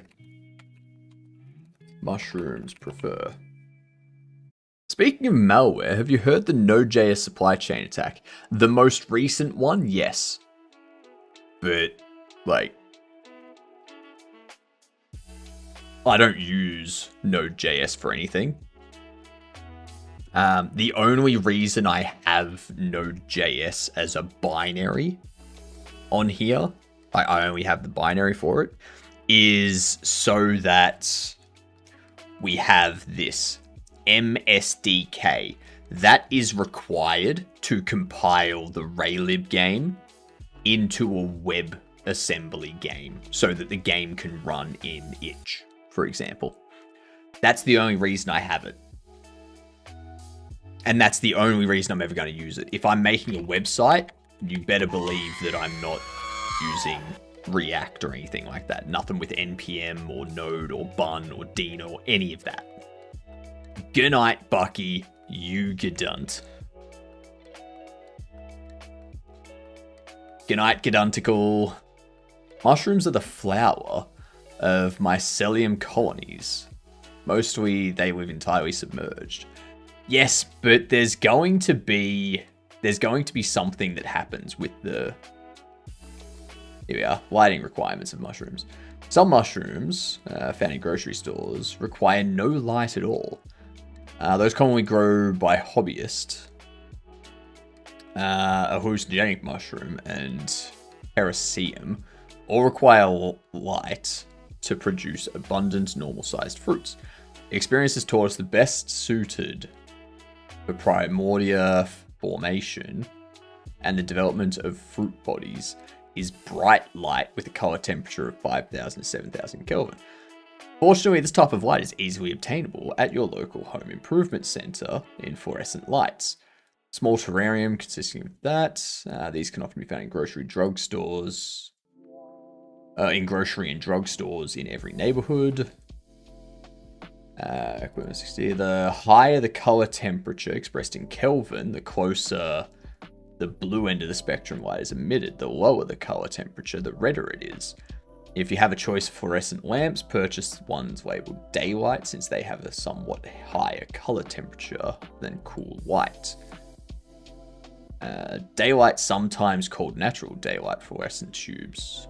Bit about that much. If you have several terrariums, species like shiitake and oyster mushrooms prefer to fruit at temperatures in the upper 50s to mid 60 Fahrenheit. Now, what color spectrum is that? I don't care about the temperature. I want the color spectrum.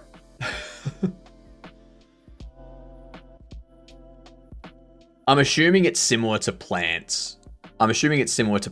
Where blue is best for like the growth and like red is best for fruiting or something.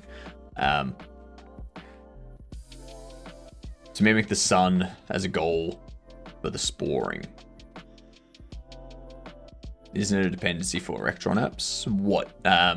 Node.js? I don't think so.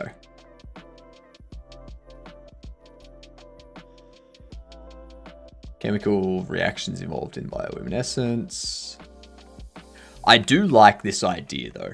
I think this is the idea that I'm leaning towards the most.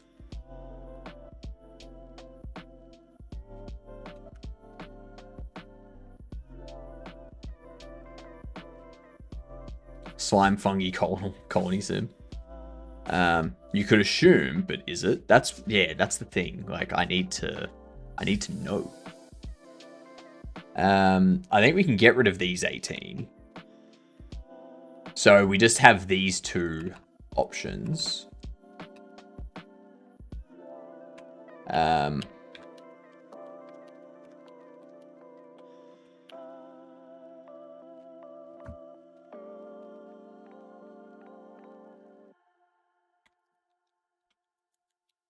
So these are our two ideas.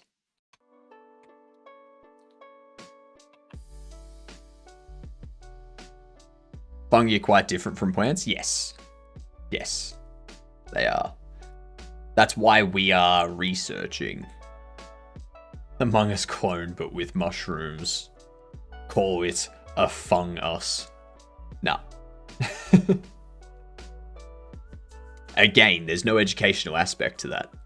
The educational aspect of this is the effect of light, of different colors of light on plants, fungi, and insects. Yeah. I don't think anyone else is going to do a game like that. Look up slime mold. It's perfect for a colony sim. I'm not doing a colony sim. We discussed this before. Any kind of sim is going to take too long to implement, especially with learning RayLib and C++, because I've never implemented a sim game before, so I'd need to learn how to build a sim game and then how to do everything else in the game in RayLib. Like how to not just how to implement a sim game, but how to do it in RayLib as well. Making that exact game. Just show me the code panel again a sec. Making that exact game. I don't think we are. We've got a platformer, and you have a light that only shows one color of the light spectrum at a time. and you have to select the light that's being shown, that's being displayed. But that can not just help the plant grow to allow you to cross, but it can also attract insects and whatnot. And then you've got to fight off the flies or whatnot that are coming in, or you have them distracted by a bioluminescent mushroom that's activated by you shining a certain color of light on it. All that sort of stuff.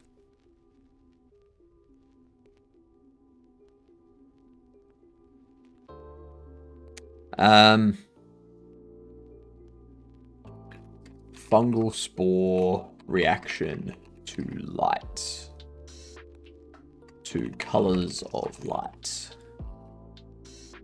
I need something that's better for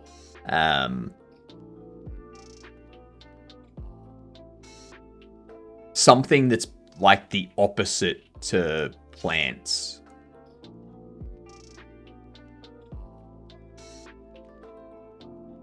So something that grows better with like ultraviolet light or indigo light and violet light, and is damaged by red light and blue light type of stuff. So I need to find the counterpart so that we can have it that if you try to do one thing, it will cause something else to be damaged. Yeah, and then it becomes how do I do this? You know, how do I find the correct setup? You know?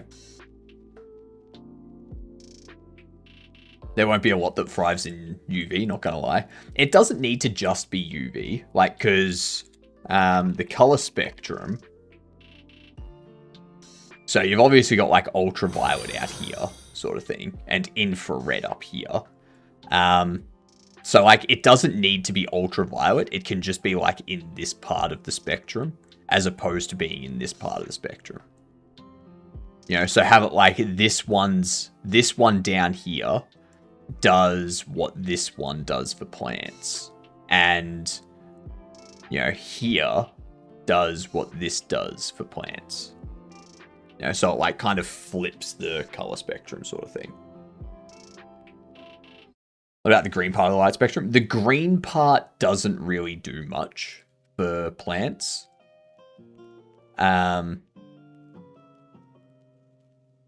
So green light helps with photosynthesis and can help with improvements in plant size, weight, and growth factors. Blue light is plant quality, root strength, and stuff like that.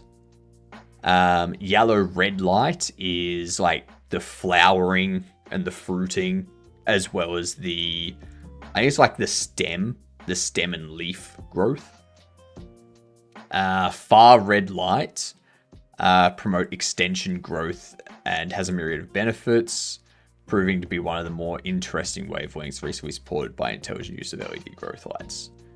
So like we've got this stuff up here. So it's like red light, most effective, promotes development of strong stem and leaves. Blue light is for like developing strong roots and there was much rejoicing. Yay, ads are over. Green light's not as effective as red or blue light, but it's still absorbed. Plants helps them produce the yellow and orange pigments that give plants the color. Yellow light, mixture of red and green light, absorbed by plants in a similar way to red and green light, helps produce chlorophyll and carotenoids. White light's a mixture of colors, so like white light does everything, but we're not going to allow the player to use white light. They're not going to be able to use white light.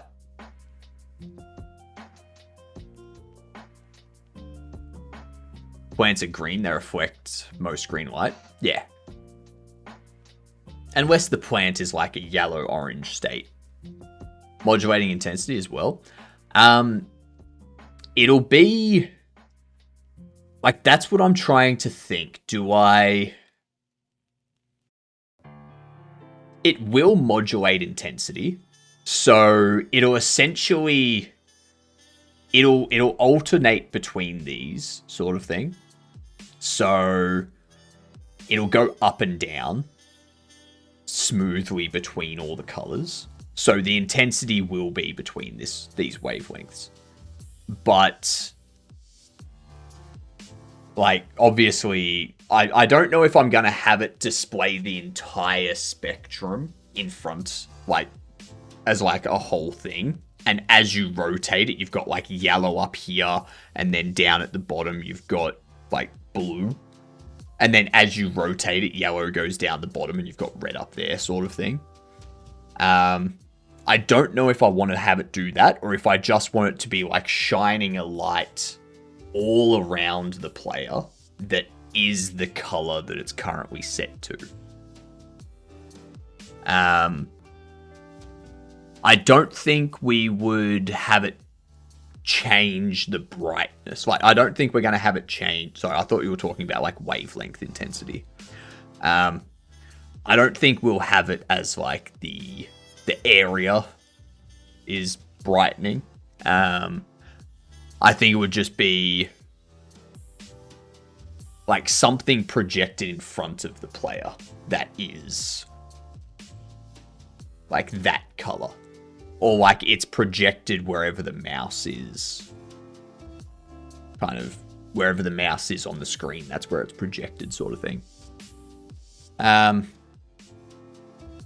away.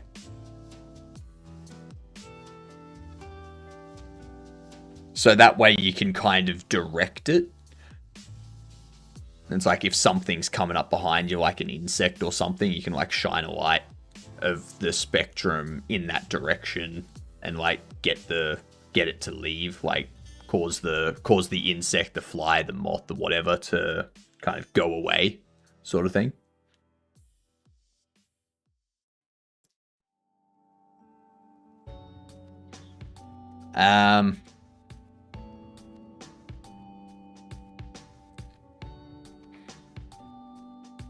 What else is there?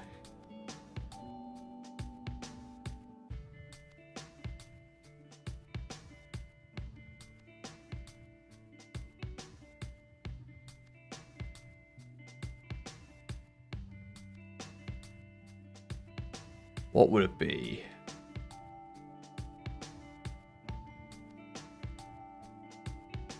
Also, thank you for the follow like 5 minutes ago. I don't think I said thank you. Much appreciated. Congrats on being a good dunt. Let's try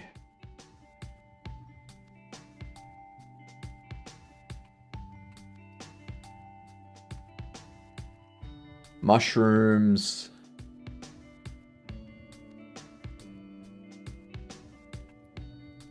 Blue light. Mushroom light color reference.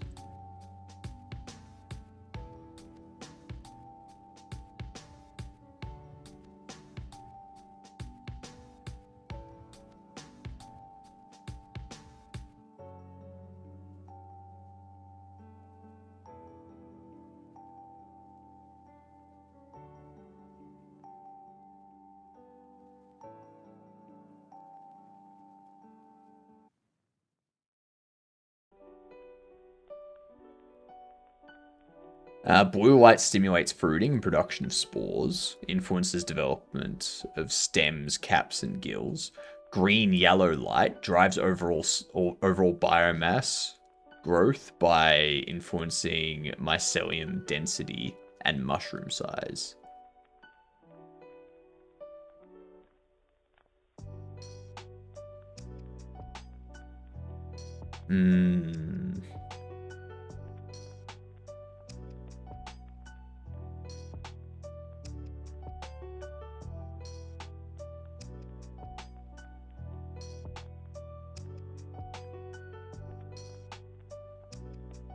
I wonder. Are there any plants that benefit from violet green light instead of red, blue light.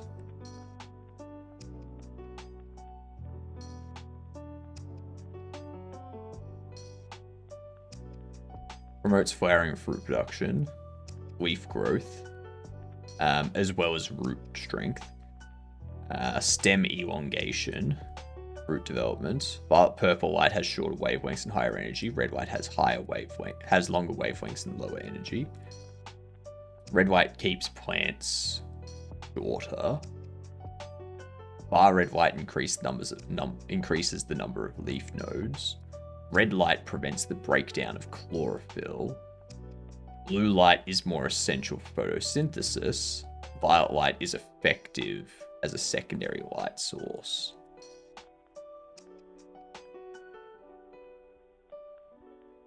I wonder, what if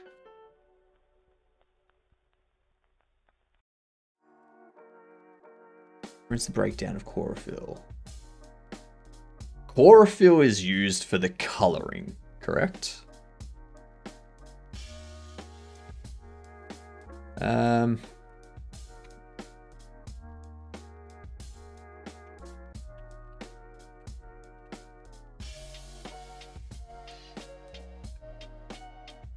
Chlorophyll. Green pigments. Allows plants to absorb energy from light. Okay.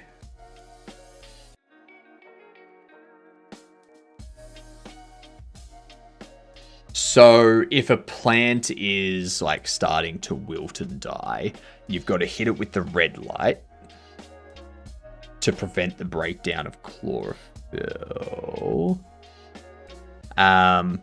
And then hit it with the blue light for root development and leaf growth. And then hit it with the red light for flowering and production, like fruit production. I'm struggling to find how we can do this with more than just the exact same mechanic over and over again.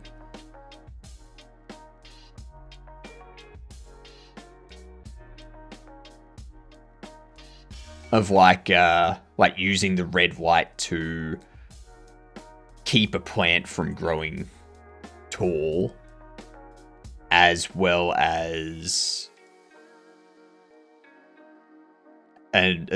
blue light keeping the like producing leaves and such for you to platform onto. And the blue light attracting flies that you would have to fight off.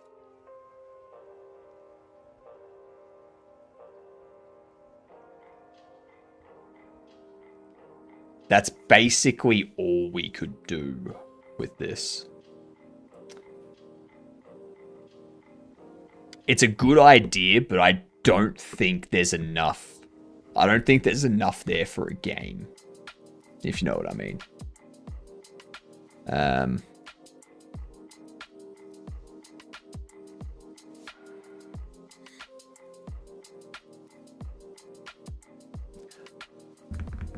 Yeah, I don't think there's enough there for a game.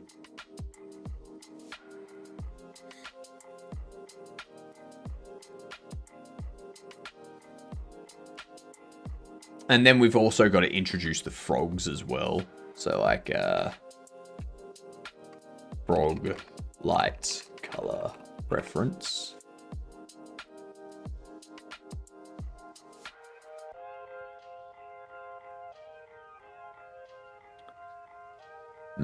Let's see.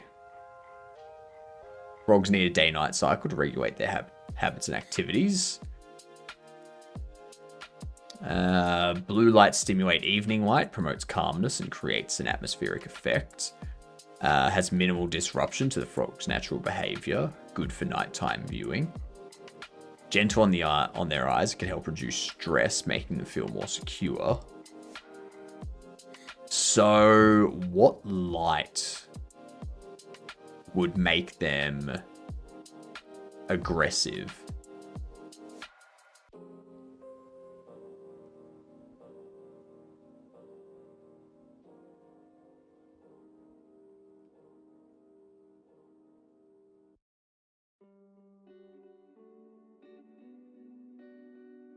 The right lighting can enhance frog behavior, encourage natural habitat.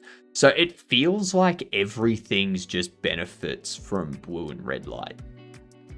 Plants, insects, frogs, everything benefits from the same light spectrum, which like kind of like it makes sense because like those light like those colors on the light spectrum are available everywhere, so it makes sense.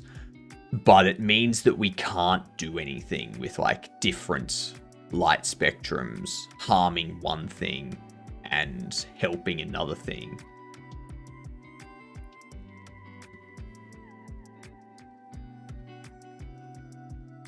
It's just you have two colors that are good for everything, and everything else is either kind of okay or very bad. So I don't think there's anything we can do with this. Which means we're probably back to this.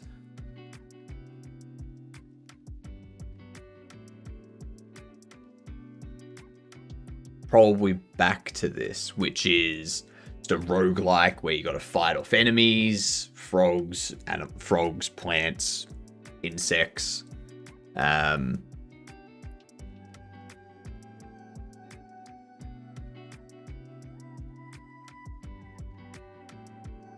And you can take into account the plants and the frogs and the insects. You can take into account their toxins and their venoms and their attacks and whatnot. But then that starts to get out of control scope-wise.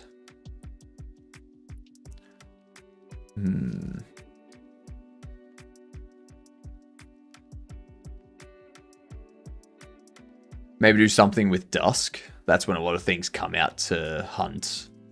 And to hunt the things that hunt. Bats, birds, bugs. Dusk, light, timing, blah. Like, that's the thing. If we do it as a roguelike type of thing, then it would just be you would head out of the camp, and we can say whenever you head out, it's dusk, sort of thing. But there needs to be an educational element to it. So when you go out, you gather samples from the things that you defeat. With those samples, you can research the different things about the plants and the animals and stuff like that. And that allows you to create better gear to fight off those specific things.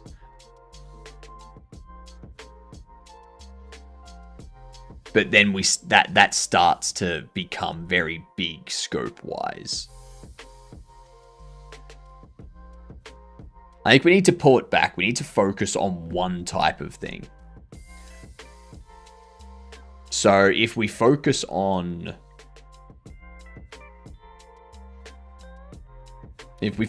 plants,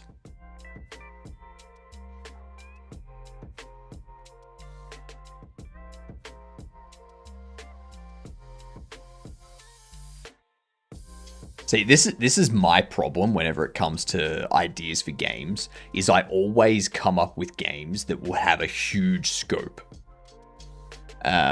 Destroys the ecosystem, you're given a set of dependent creatures, plants, you need to destroy it with the smallest change to environmental tweak. That's the thing, it's man versus nature though. So it would kind of be a you fight or like you are destroying things because you're man, or you're trying to prevent man from destroying you because you are the forest. You know?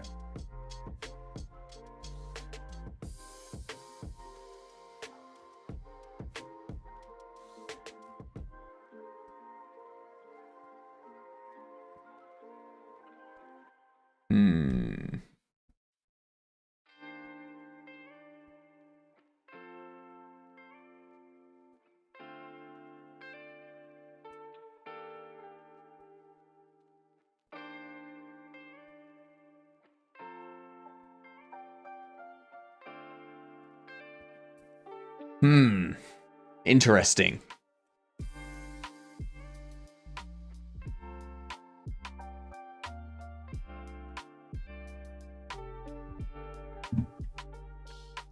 I mean, technically, Frogger is a man versus nature thing, but there's no educational aspect to it.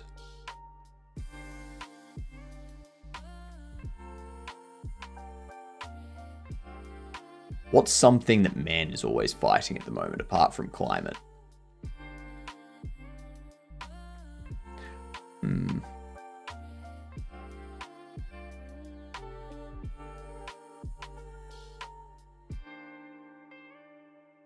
We could have it that you are playing as the spider, and you've got to create a web, catch insects in it.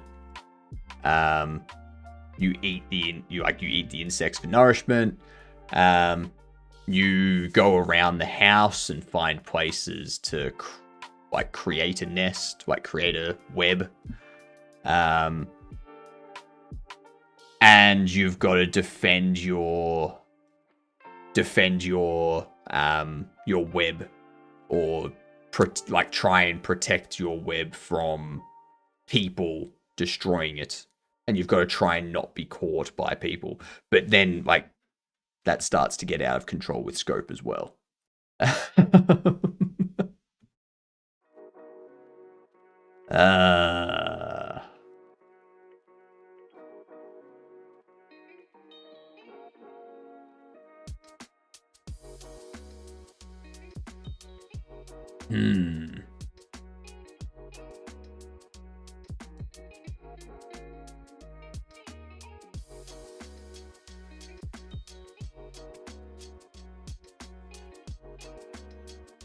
Card game where you treat a patient's illness and symptoms, or treat a patient's symptoms and conduct tests to identify their illness.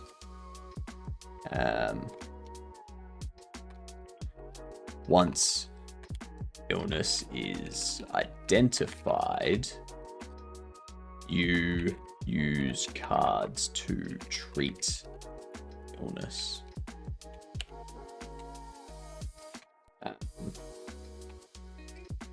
Be careful though, as the wrong treatment of symptom illness can cause patient death. I'm thinking we go that route. I'm thinking we go that because it's very simple. It's a very simple game. We have cards, one card is antibiotics for treating a bacterial infection. Another one is water for hydration, keeping the patient hydrated, IV and stuff like that.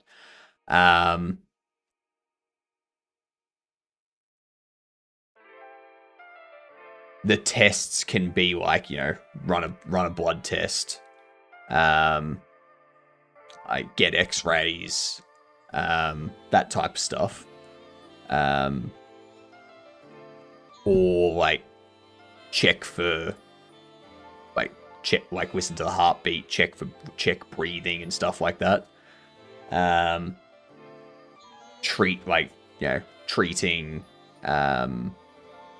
Treating fluid in the lungs and such.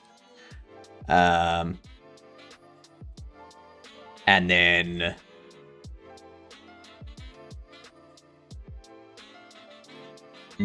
based on what you do, changes the status of the patient, changes what their fever is, changes how much bacterial infection they've got.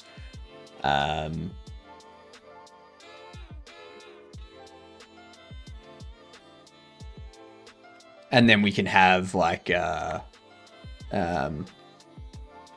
patient could have a virus, bacterial infection, what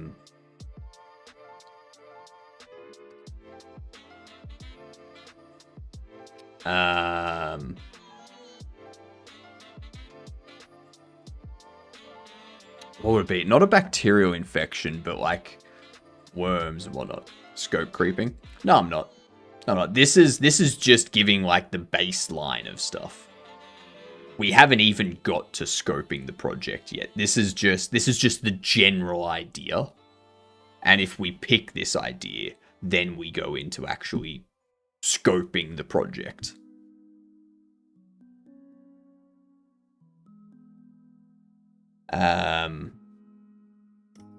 Virus, bacterial infection.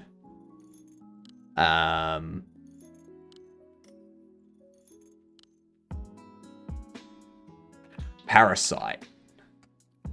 Tick. Worms. Etc.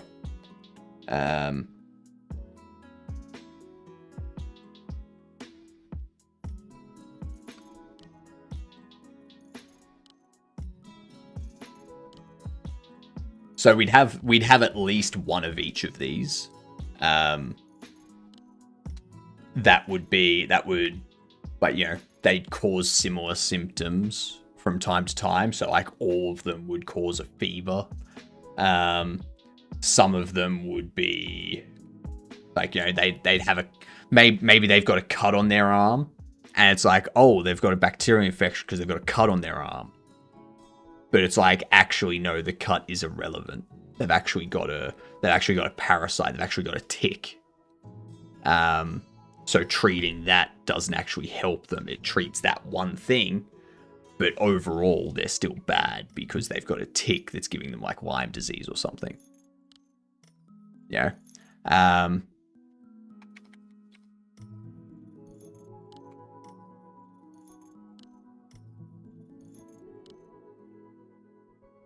I like that. I think that's probably the best way to go because the pixel art is pretty simple.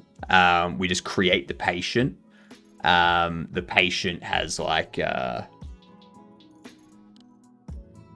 they have like a different facial expression for like how hot it is. Like they start to get like sweat on their forehead when they have like a high fever. They like move around a lot when they have like pain or when they're uncomfortable. There's a cough for if they've got like something in the chest or throat.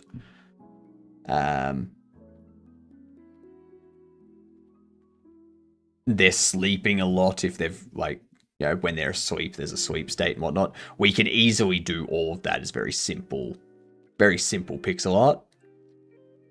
And then it's mainly just the cards that we need to create and the different, like, you know, cut on the arm, bandage over it, cloth on the forehead for the fever,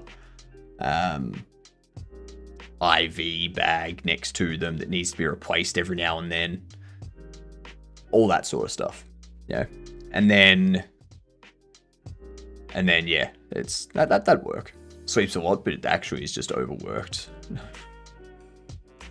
Stick to the game theme, Hilden. Your non-helpful suggestions are being noted and are one of the reasons why I don't listen to you half the time. I said it, Hilden.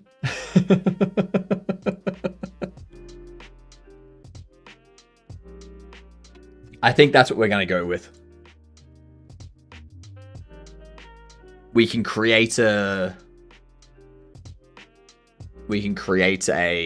illness class which has a type of illness that's randomly picked. We have like it controls what the patient's fever is, what symptoms they have, and then we have a symptom class, which would be like cough, and all that kind of stuff. And then the cards would be treatments and stuff, which would do different things. We can do this in 2 weeks. We can do this in 2 weeks. We would set up one. So we would set up like a bacterial infection. Oh, good day, you good dunce. How are you doing, Anosa? What's going on? Welcome in, everyone. Insert raid message here. Raid. Yay. Good raid. That's a good raid message. I love it. We're deciding what our game is gonna be, Anosa. That's what we're doing. What were you up to? You're doing JernJam as well, I saw. You're doing a frog-based game. Yeah. Yeah, it's a 2-week jam. It's a 2-week jam. These are the 3 big ideas that we kind of came up with. Like not big ideas, the 3 good ideas that we came up with. It's like a player lives in a camp, they leave to gather samples and do research, and they fill out a journal that has information that gets filled out as your research thing about what plants are, how they affect you, the insects and the animals and stuff like that. You can post a link, Anosa. Go for it. Then there was a platformer which had you using like different colors of light to promote plant growth and insects to be like combated and pushed away and stuff. And then there was the card game where you treat a patient using the cards you've got, and you got to try and identify what their illness is and such using what you've got. And if you treat them incorrectly, it can cause them to get worse, or cause them death, at which point you lose. So you've got to correctly identify things. I think this is the one we're going to go with, because that's going to be the easiest to do, I think.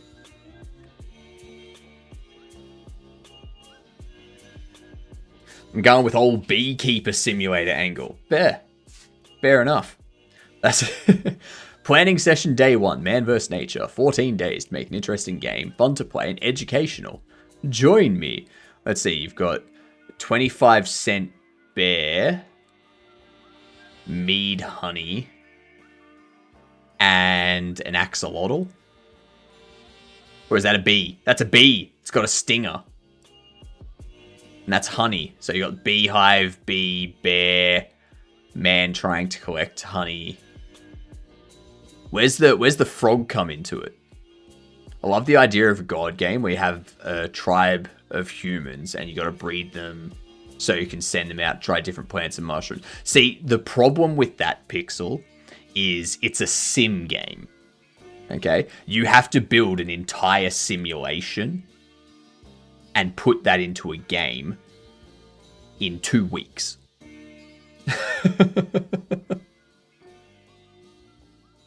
I've never done a simulation game before, and I'm not going to learn how to make a simulation game and also how to implement it in RayLib in 2 weeks.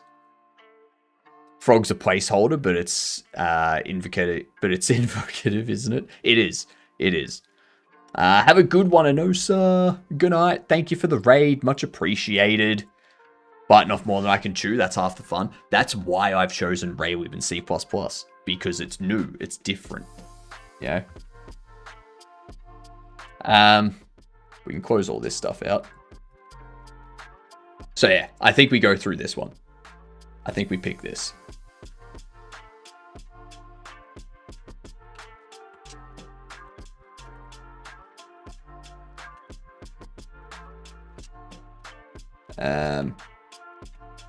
There we go. Hello, Professor. How are you doing? Welcome in. We've just settled. We've settled on our game jam idea.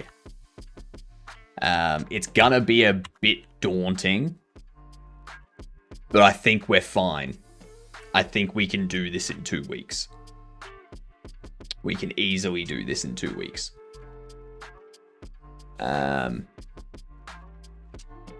So, what can the game be called? What can the game be called?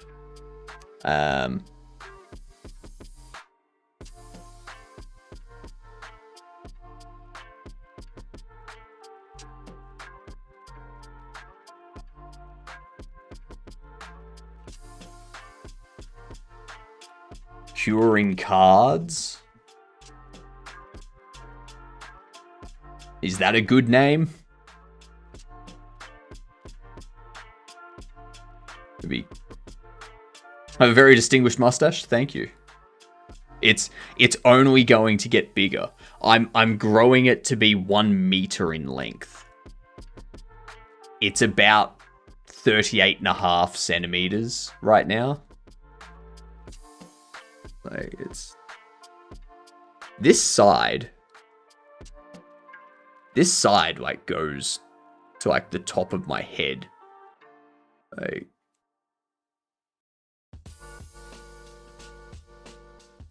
same with this one. Yeah. So like, you know, yeah. It's about a total of 38, 39 centimeters. And dapper. Oh yeah, it's very dapper. I need to create some sort of waxing device.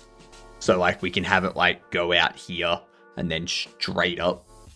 But I need to create like an L to like wax it onto. I need a nap. Been struggling to sleep due to my coughing. Need extra rest. Have a good one, Abnormalities.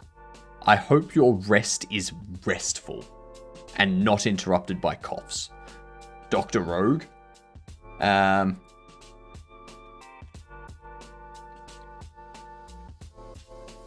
Card Curer. And Dr. Rogue.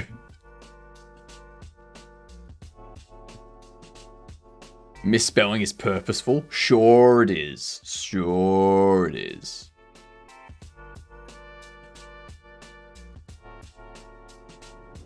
Oh, thank you for the follow. Much appreciated. Now that you've followed, just like everyone else that follows, you are now a Gedunt. What a Gedunt is a good C word. Alright? Make sure to tell people. Go up to them and say, "G'day, I'm a Gedunt," in your best Aussie accent. Next game idea. A Windows-based OS. Nah, we want the game to be fun. And we want it to actually work and not be shit. Yeah. So yes, Gedunt is G''D''U''T. Like that. Similar to G'day, which is good day, but Gedunt, good. C. Yeah.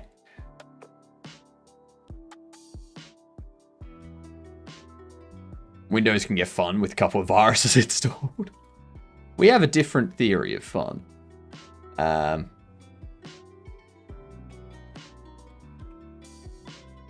Curing cards.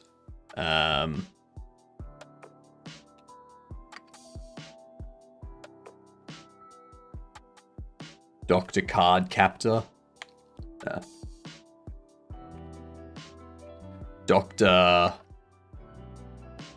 No.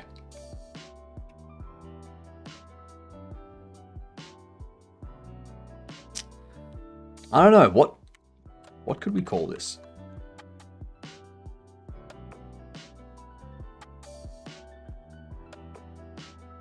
Curing cards.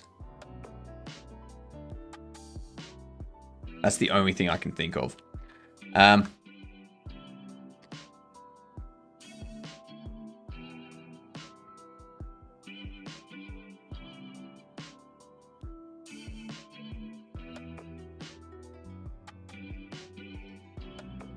Dr. Deck. Ooh. Dr. Deck is a good one. What I'm going to do, I'm going to move that into JernJam. CD into JernJam. RM-R. Git.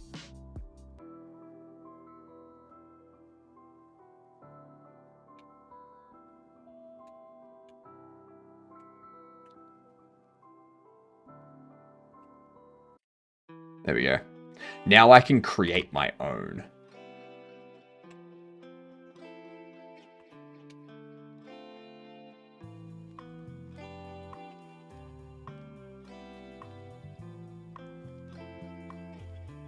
Okay.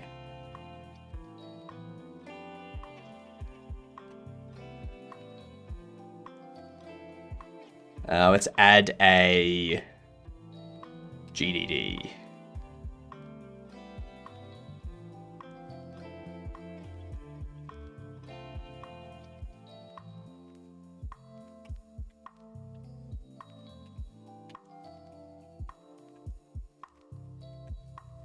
Let's open this up.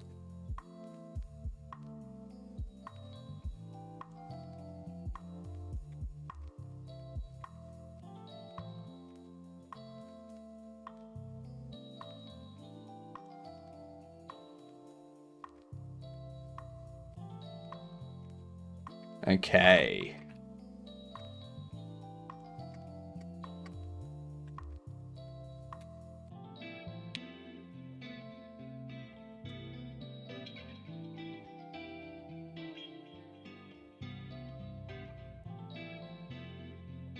Original software, it must not be misrepresented. You must not claim that you wrote the original software. If you use this software in a product, an acknowledgement in the product documentation would be appreciated, but is not required. Altered source versions must be plainly marked as such and must not be misrepresented as being the original software. This notice may not be removed or altered from any source distribution. That's fine.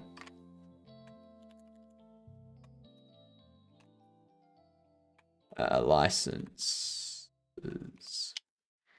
Move.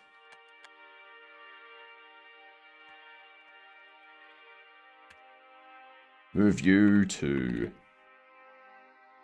licenses. And I'm going to move you to RayLib license.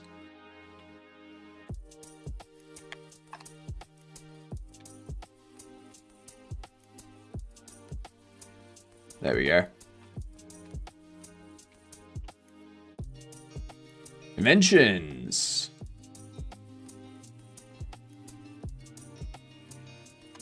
I don't need to worry about all that.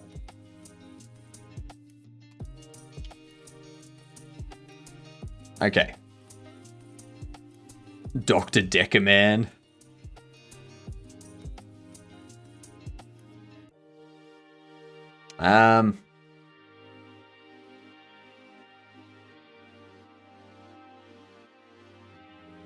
What's another word for card?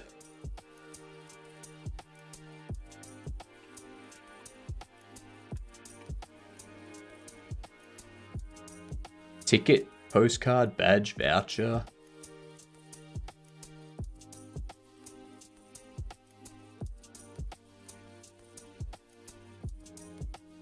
I don't think a synonym for card is table or cuisine or grub or chow. Those are not synonyms for card.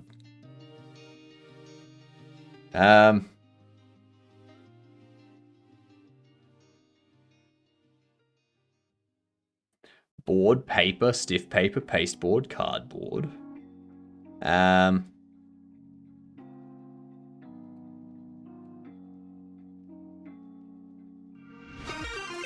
Oh, Xantha! G'day, you get done. How are you? What were you up to today? I'm just having a look here, coming up with a name for our Game Jam game. Yeah. Good night, Cavino. Have a great sleep. I see you're doing a bear-based game. A bear attack game.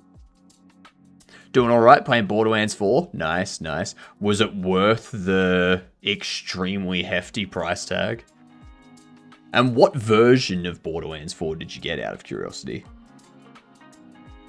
Did you get just the base game, or did you get the entire game?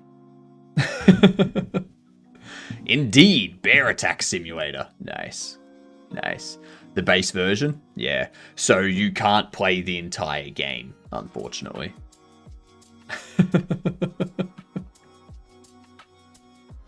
Yeah. I'm not buying Borderlands 4 because it's too expensive. Yeah. A buddy of mine bought it for me. Well, at least you didn't have to pay for it. At least you didn't have to pay for it.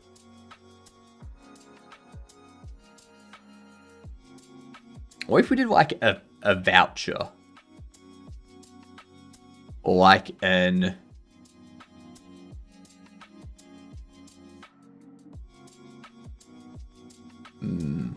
Nah. Doctors give prescriptions or scripts depending on mechanics. That might be a thing you play. No, so that's more of like when you've treated someone, you give them a prescription or a script and they get it filled out and then they medicate. This is more they're in hospital and you're treating them in hospital. Or shall lurk? No worries, Xantha. Thank you for the lurk. Much appreciated.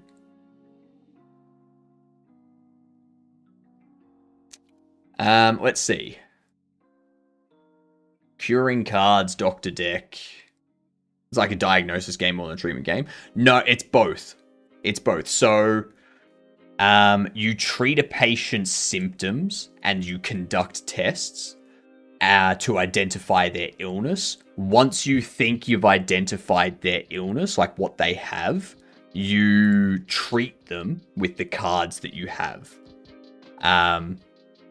But if you use the wrong treatment on a symptom or illness, you can cause the patient harm or death. So, for example, they might have a parasite that's giving them a fever and they have a cut on their arm, you know? So you're like, oh, this patient's got a cut on their arm, they've got a fever, they've got a bacterial infection. So we'll treat them for a bacterial infection, we'll bandage up the arm, we'll clean the wound, all that stuff, using the cards that we have. And then you find out, oh, they don't have a bacterial infection. So the antibiotics you're giving them are doing nothing. So it's like, all right, is it a superbug that can't be treated by antibiotics? Is it a virus? Is it a parasite of some sort? Do they have a tick that's giving them Lyme disease? Do they have a worm that's causing them issues? Like what's... So then you've got to like send them for x-rays to check for worms. You've got to shave their head for like to see if it's a tick. But you have to actually have the cards available to you. And you can discard cards to get more, but that causes the patient's stats to change. Like every time you do something, the patient's stats change. So if you discard cards, you could be discarding something you need in the future, but the patient's like fever could get higher, or their discomfort could get higher, or the illness progresses and they start exhibiting new symptoms that those cards could have helped with. Yeah, it's that type of thing. Yeah. Yeah. It's gonna be very interesting. It's gonna be very, very interesting.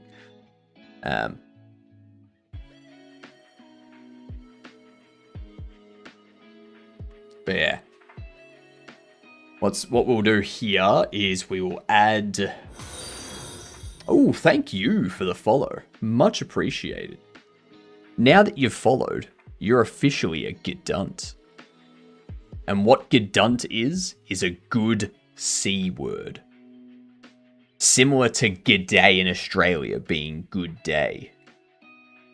Make sure to tell people. Just next time you are speaking to someone that's wearing makeup, it could be your partner, it could be a family member, it could be a boss, it could be a colleague, whoever. Next time you're speaking to someone that's wearing makeup, just say, "G'day, I'm a gedunt." I have this theory that HypnotiK is AI, since he is always in the same mood. I'm not always in the same mood. For example, when I play Silk Song, I get very pissed off. Did you say good C word? Yes, good C word combined. Gedunt. G''DUNT.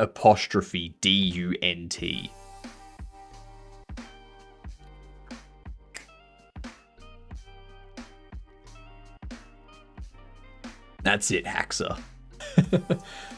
Sometimes with some skins DLCs also.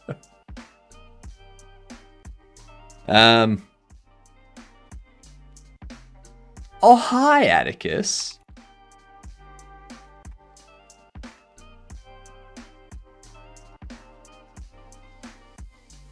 Overview.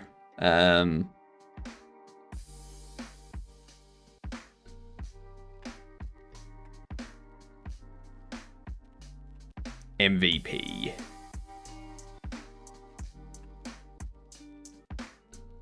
Illness and symptoms.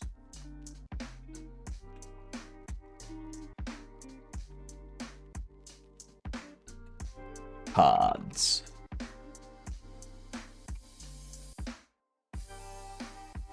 All right.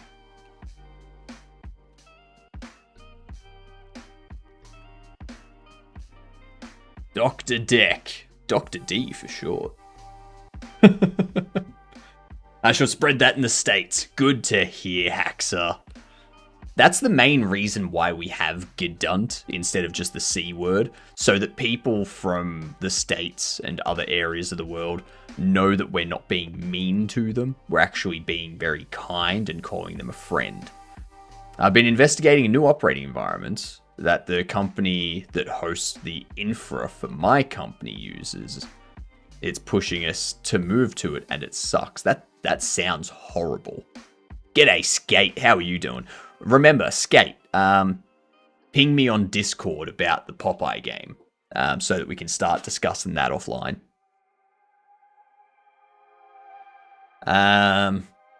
It's faster but unstable, unreliable, and not completely implemented. Yeah, that'll happen. That'll happen.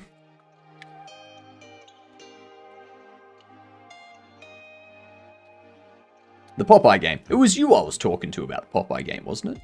Who was I talking to about the Popeye game?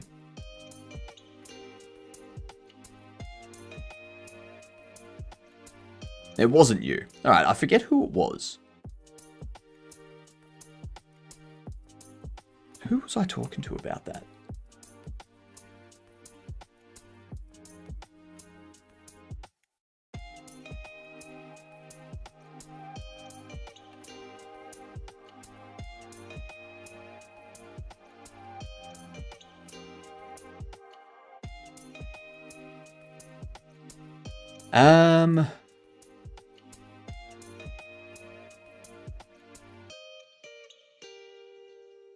Snowflake. That's it. It was Snowflake. Never mind, Skate. Never mind, it was Snowflake. Snowflake's the one I'm going to be working with on it. Alright.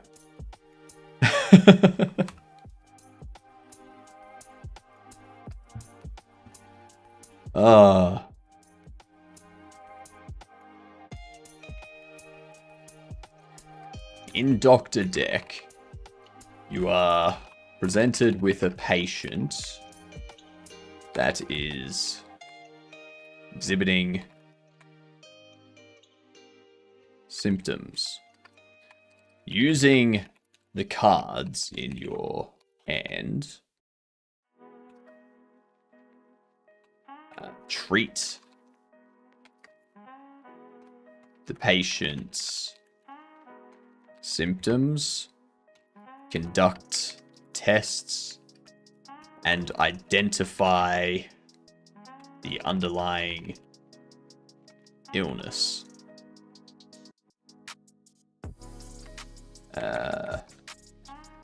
Be careful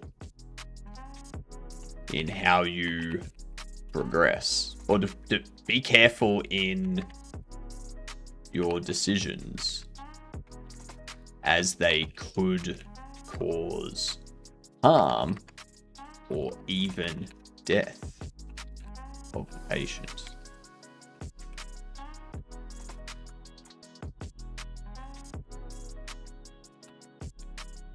Yeah. So that's our overall story. Like that's the idea for the game. That's the one-liner, you know?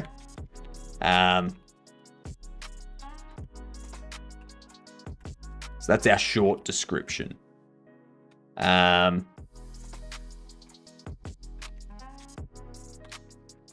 Gameplay loop.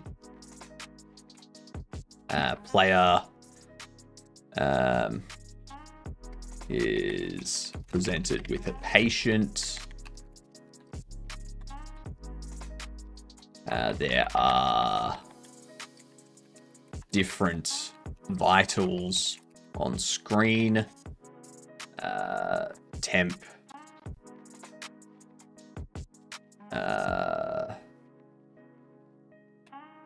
BPM.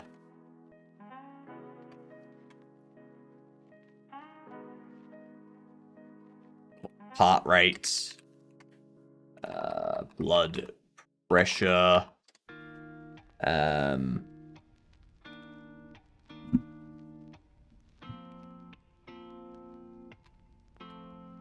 Hydration, that type of stuff. Sorry for being late. I was doom scrolling on YouTube. You're fine, Skate. You're fine. I don't expect anyone to show up at any particular point in time. Show up when you feel like showing up. That's all.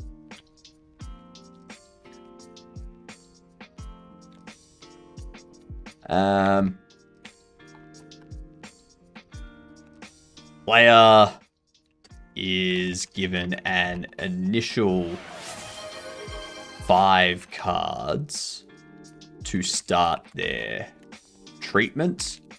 Player can discard these cards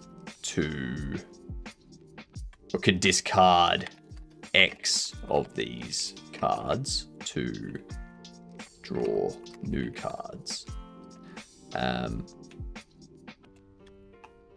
Discarded cards cannot be drawn again until the next patient. After each patient successfully treated, the player earns money and can unlock.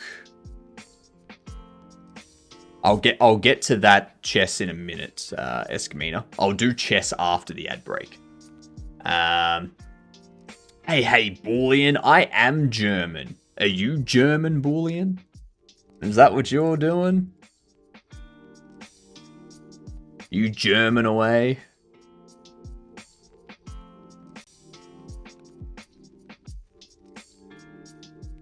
The player earns money and can unlock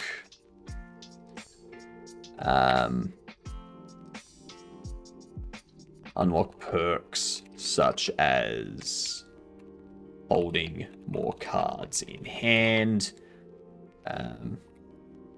redrawing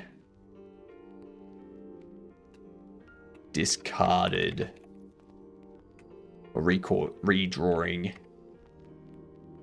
a number of discarded cards each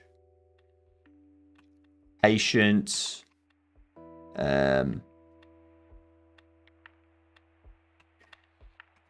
Gaining more powerful cards, etc.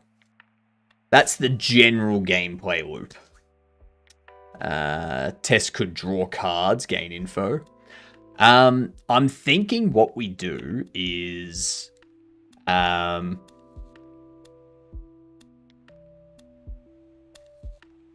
first patient stage is...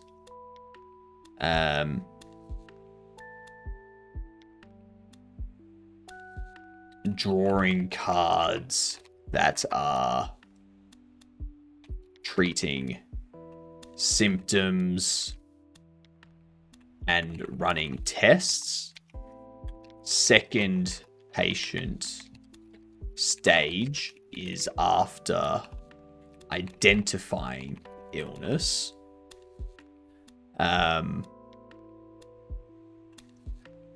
Which draws only treatment cards.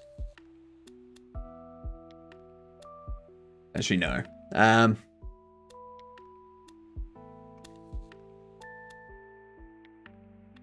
We got ads playing.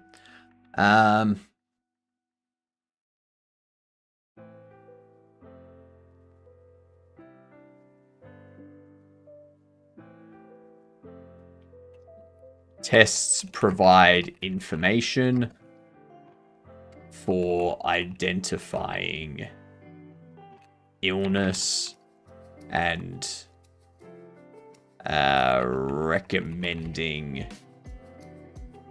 treatment plan. So I think once it gets to a point that you've got a treatment plan in place, I'm not kind of regretting it, but really don't have time. That's fair, Bullion. If you don't have time, you don't have time. Tests provide information for identifying illness and recommending treatment plan.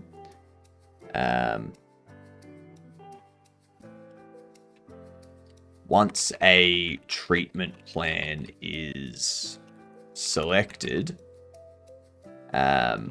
player is told if the patient was cured, and player gains money, or the patient succumbed.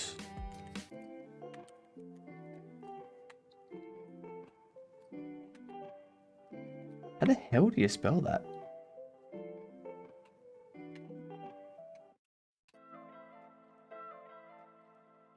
There's a B in there. Or the patient succumbed to the illness and perished. Game ends. So you just keep going for as long as you can. That's the general gameplay loop right there.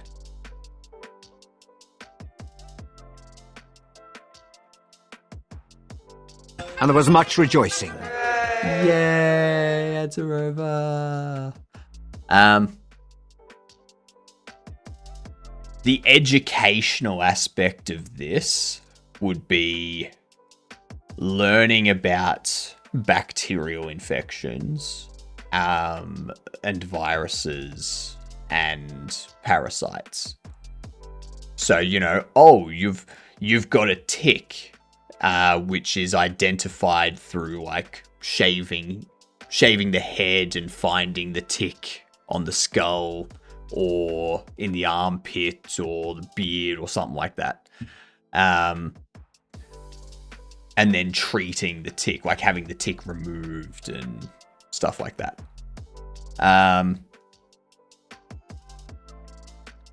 Or you've got a bacterial infection due to an injury you obtained, like a scratch or something.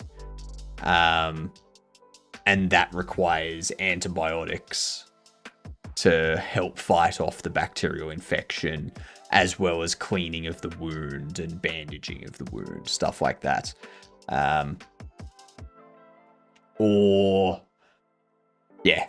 Like you've got a viral infection, which requires you to be monitored, have IV, like enough IV, have your have your, yeah, like basically just keeping your hydration up, keeping your lungs free of liquid, all that kind of stuff. Yeah, like you have the flu sort of thing. We can do that. All right, let's do this chess.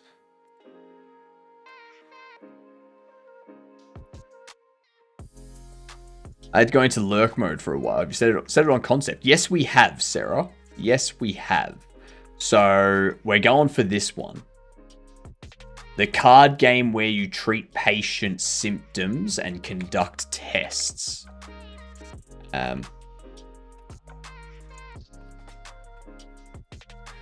So, in Dr. Deck, you're presented with a patient exhibiting symptoms. You use cards in your hand, treat patient symptoms, conduct tests, identify underlying illness.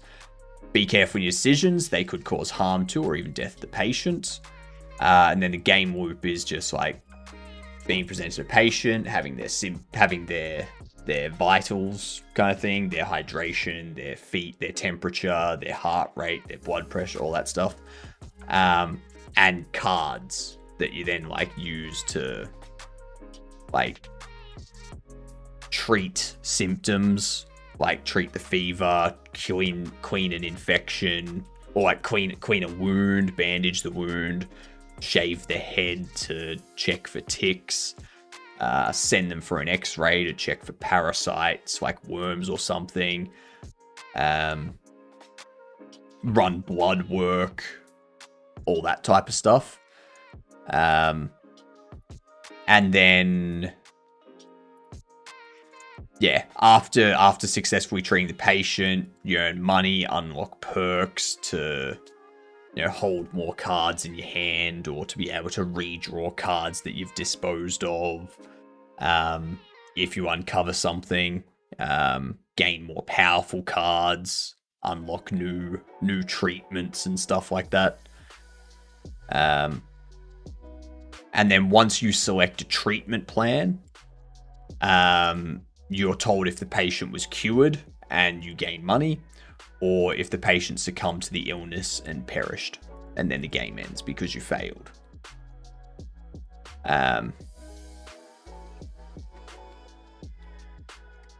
Next patient comes in.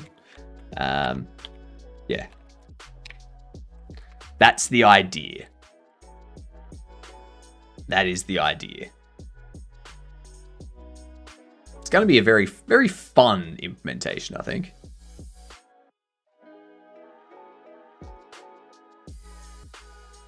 As the patient draws cards from symptom deck, are you thinking? No. So the patient is just the patient. Like, they're not drawing cards.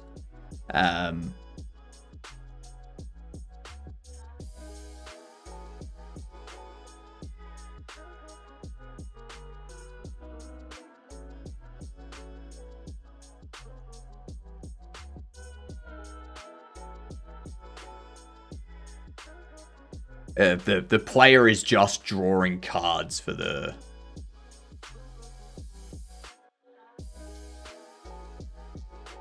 What the hell are you doing?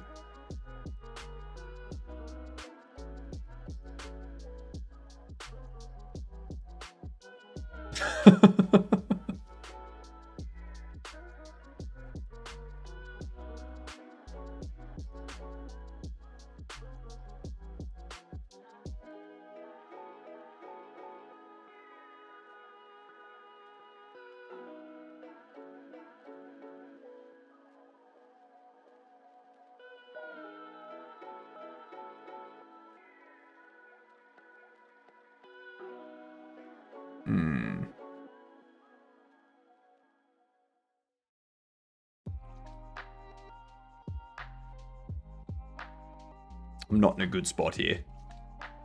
Going with hard code for the symptoms for each level instead. No, it'll randomly pick a symptom.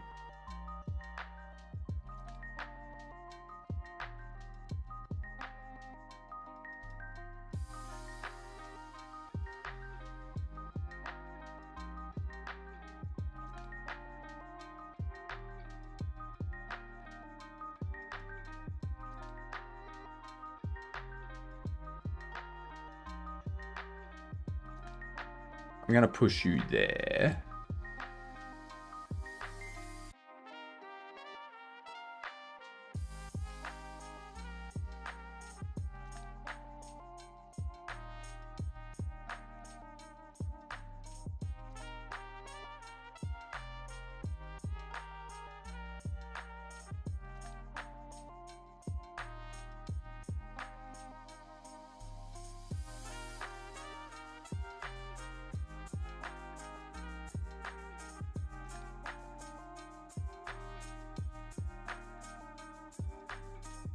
That ain't happening.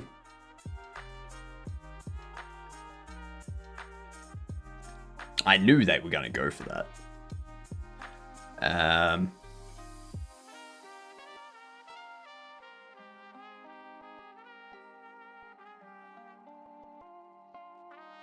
If I go there, you take there, I take there, you push there, I take there, you take there. Yeah, no, that's a loss. That is a big loss.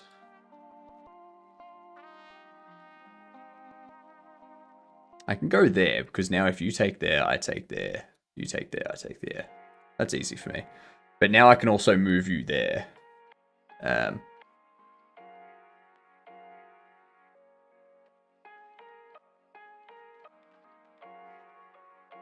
I could take there, but then you can take there.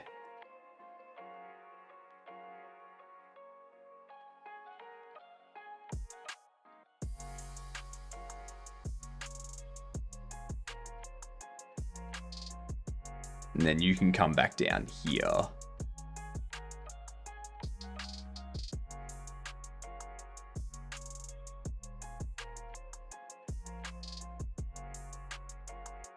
If I move you there, you could take there. I could take there. You take there, I take there.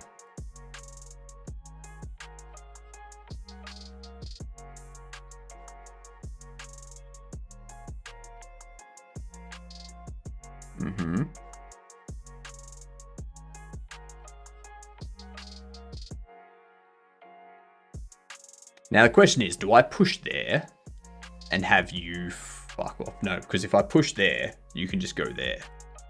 That does nothing. Now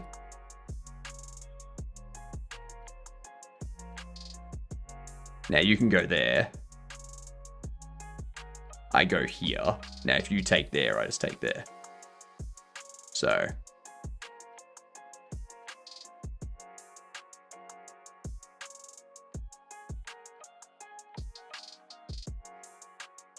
I feel like skinning that as drawing cards from a symptom deck would be thematically appropriate for a deck builder style game.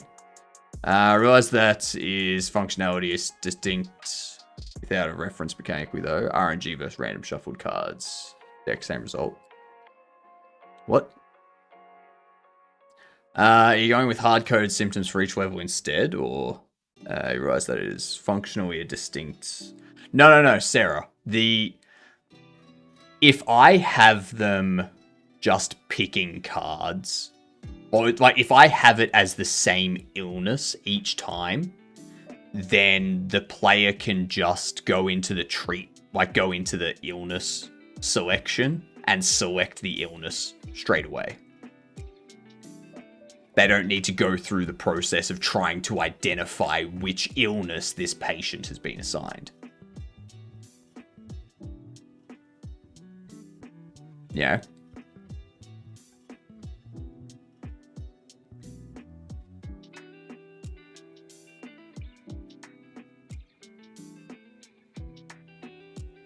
I don't need to do anything with that.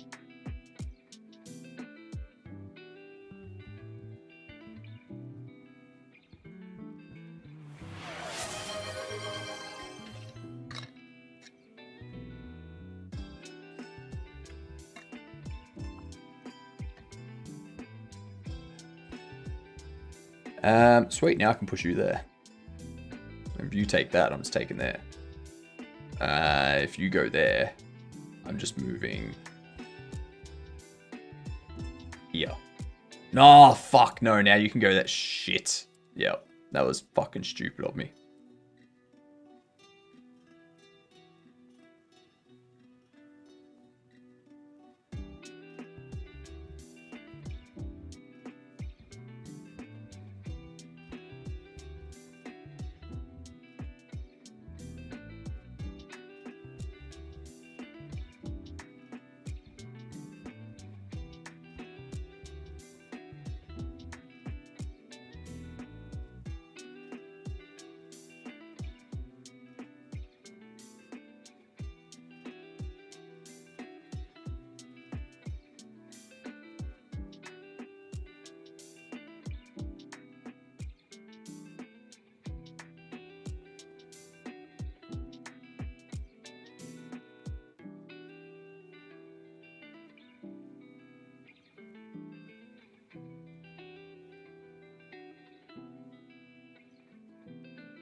Bad idea.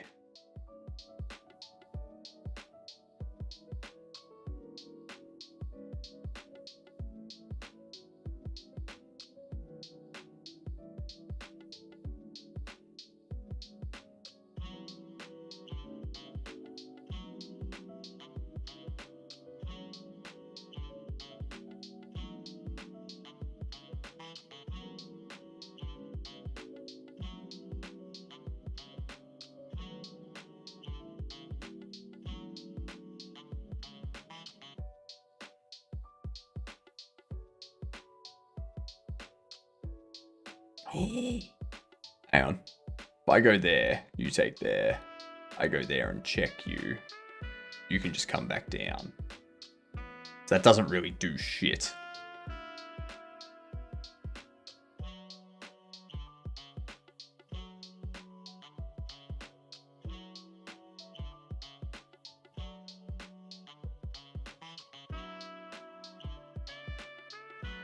Yeah, this is a lost game.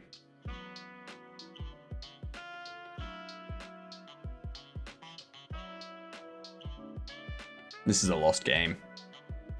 It'd still always be different. You can literally output the random selection from any list as drawing a card.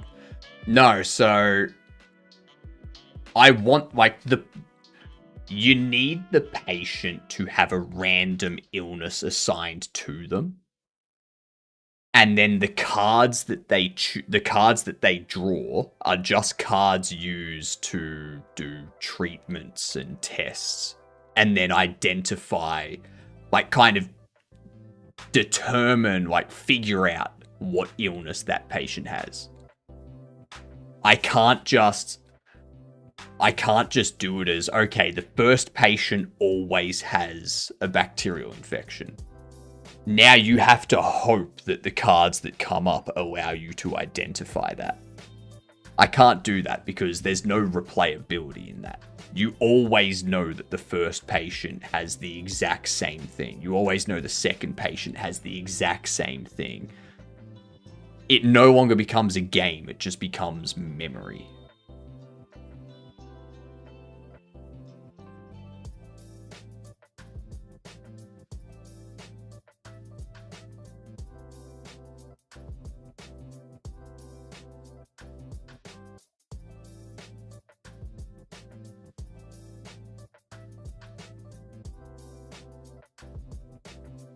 Let's see, I'm going to go here.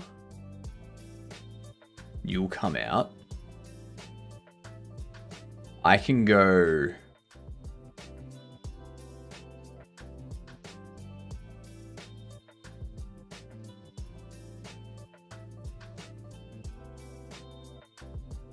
You go there, I go there. You go there. I go there. Now what? I fucking thought.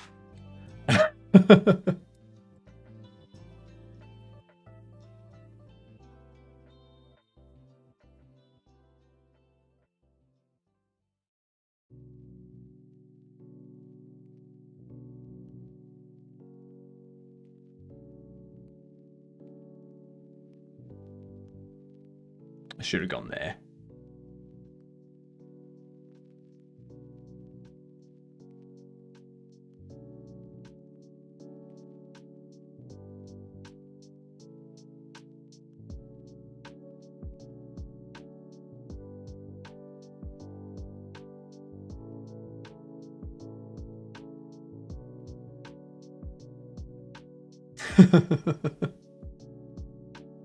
Now I just need to run down the clock.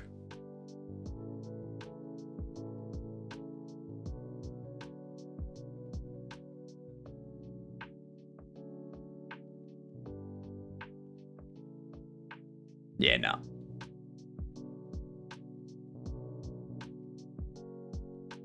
Yeah. It's over. It's over. What up, Mars? Oh, Mars, you're in time, but only just because we're wrapping up. Sometimes doctor will just prescribe a treatment because it's low side effect, and if it doesn't help, it rules out that cause. Come back in 2 weeks if it's still happening. Yeah, no, that's not the point of this game.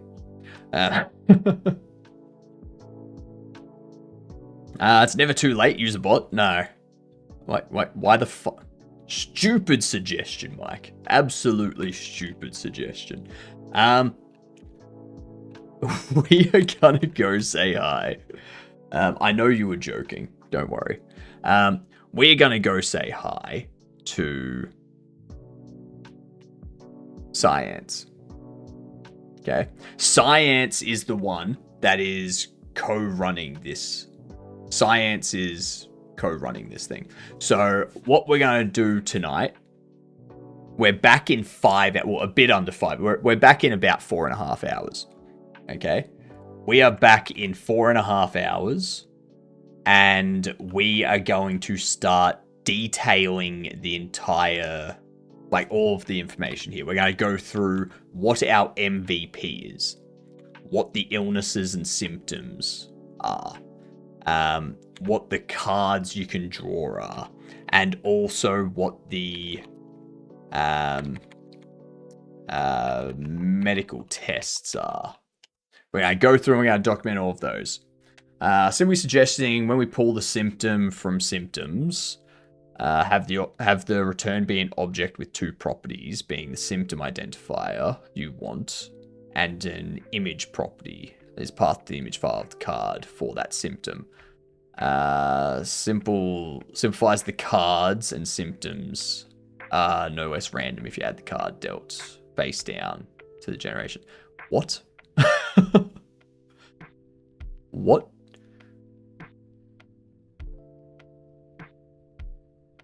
Like, the cards that get drawn aren't necessarily going to be for the symptoms.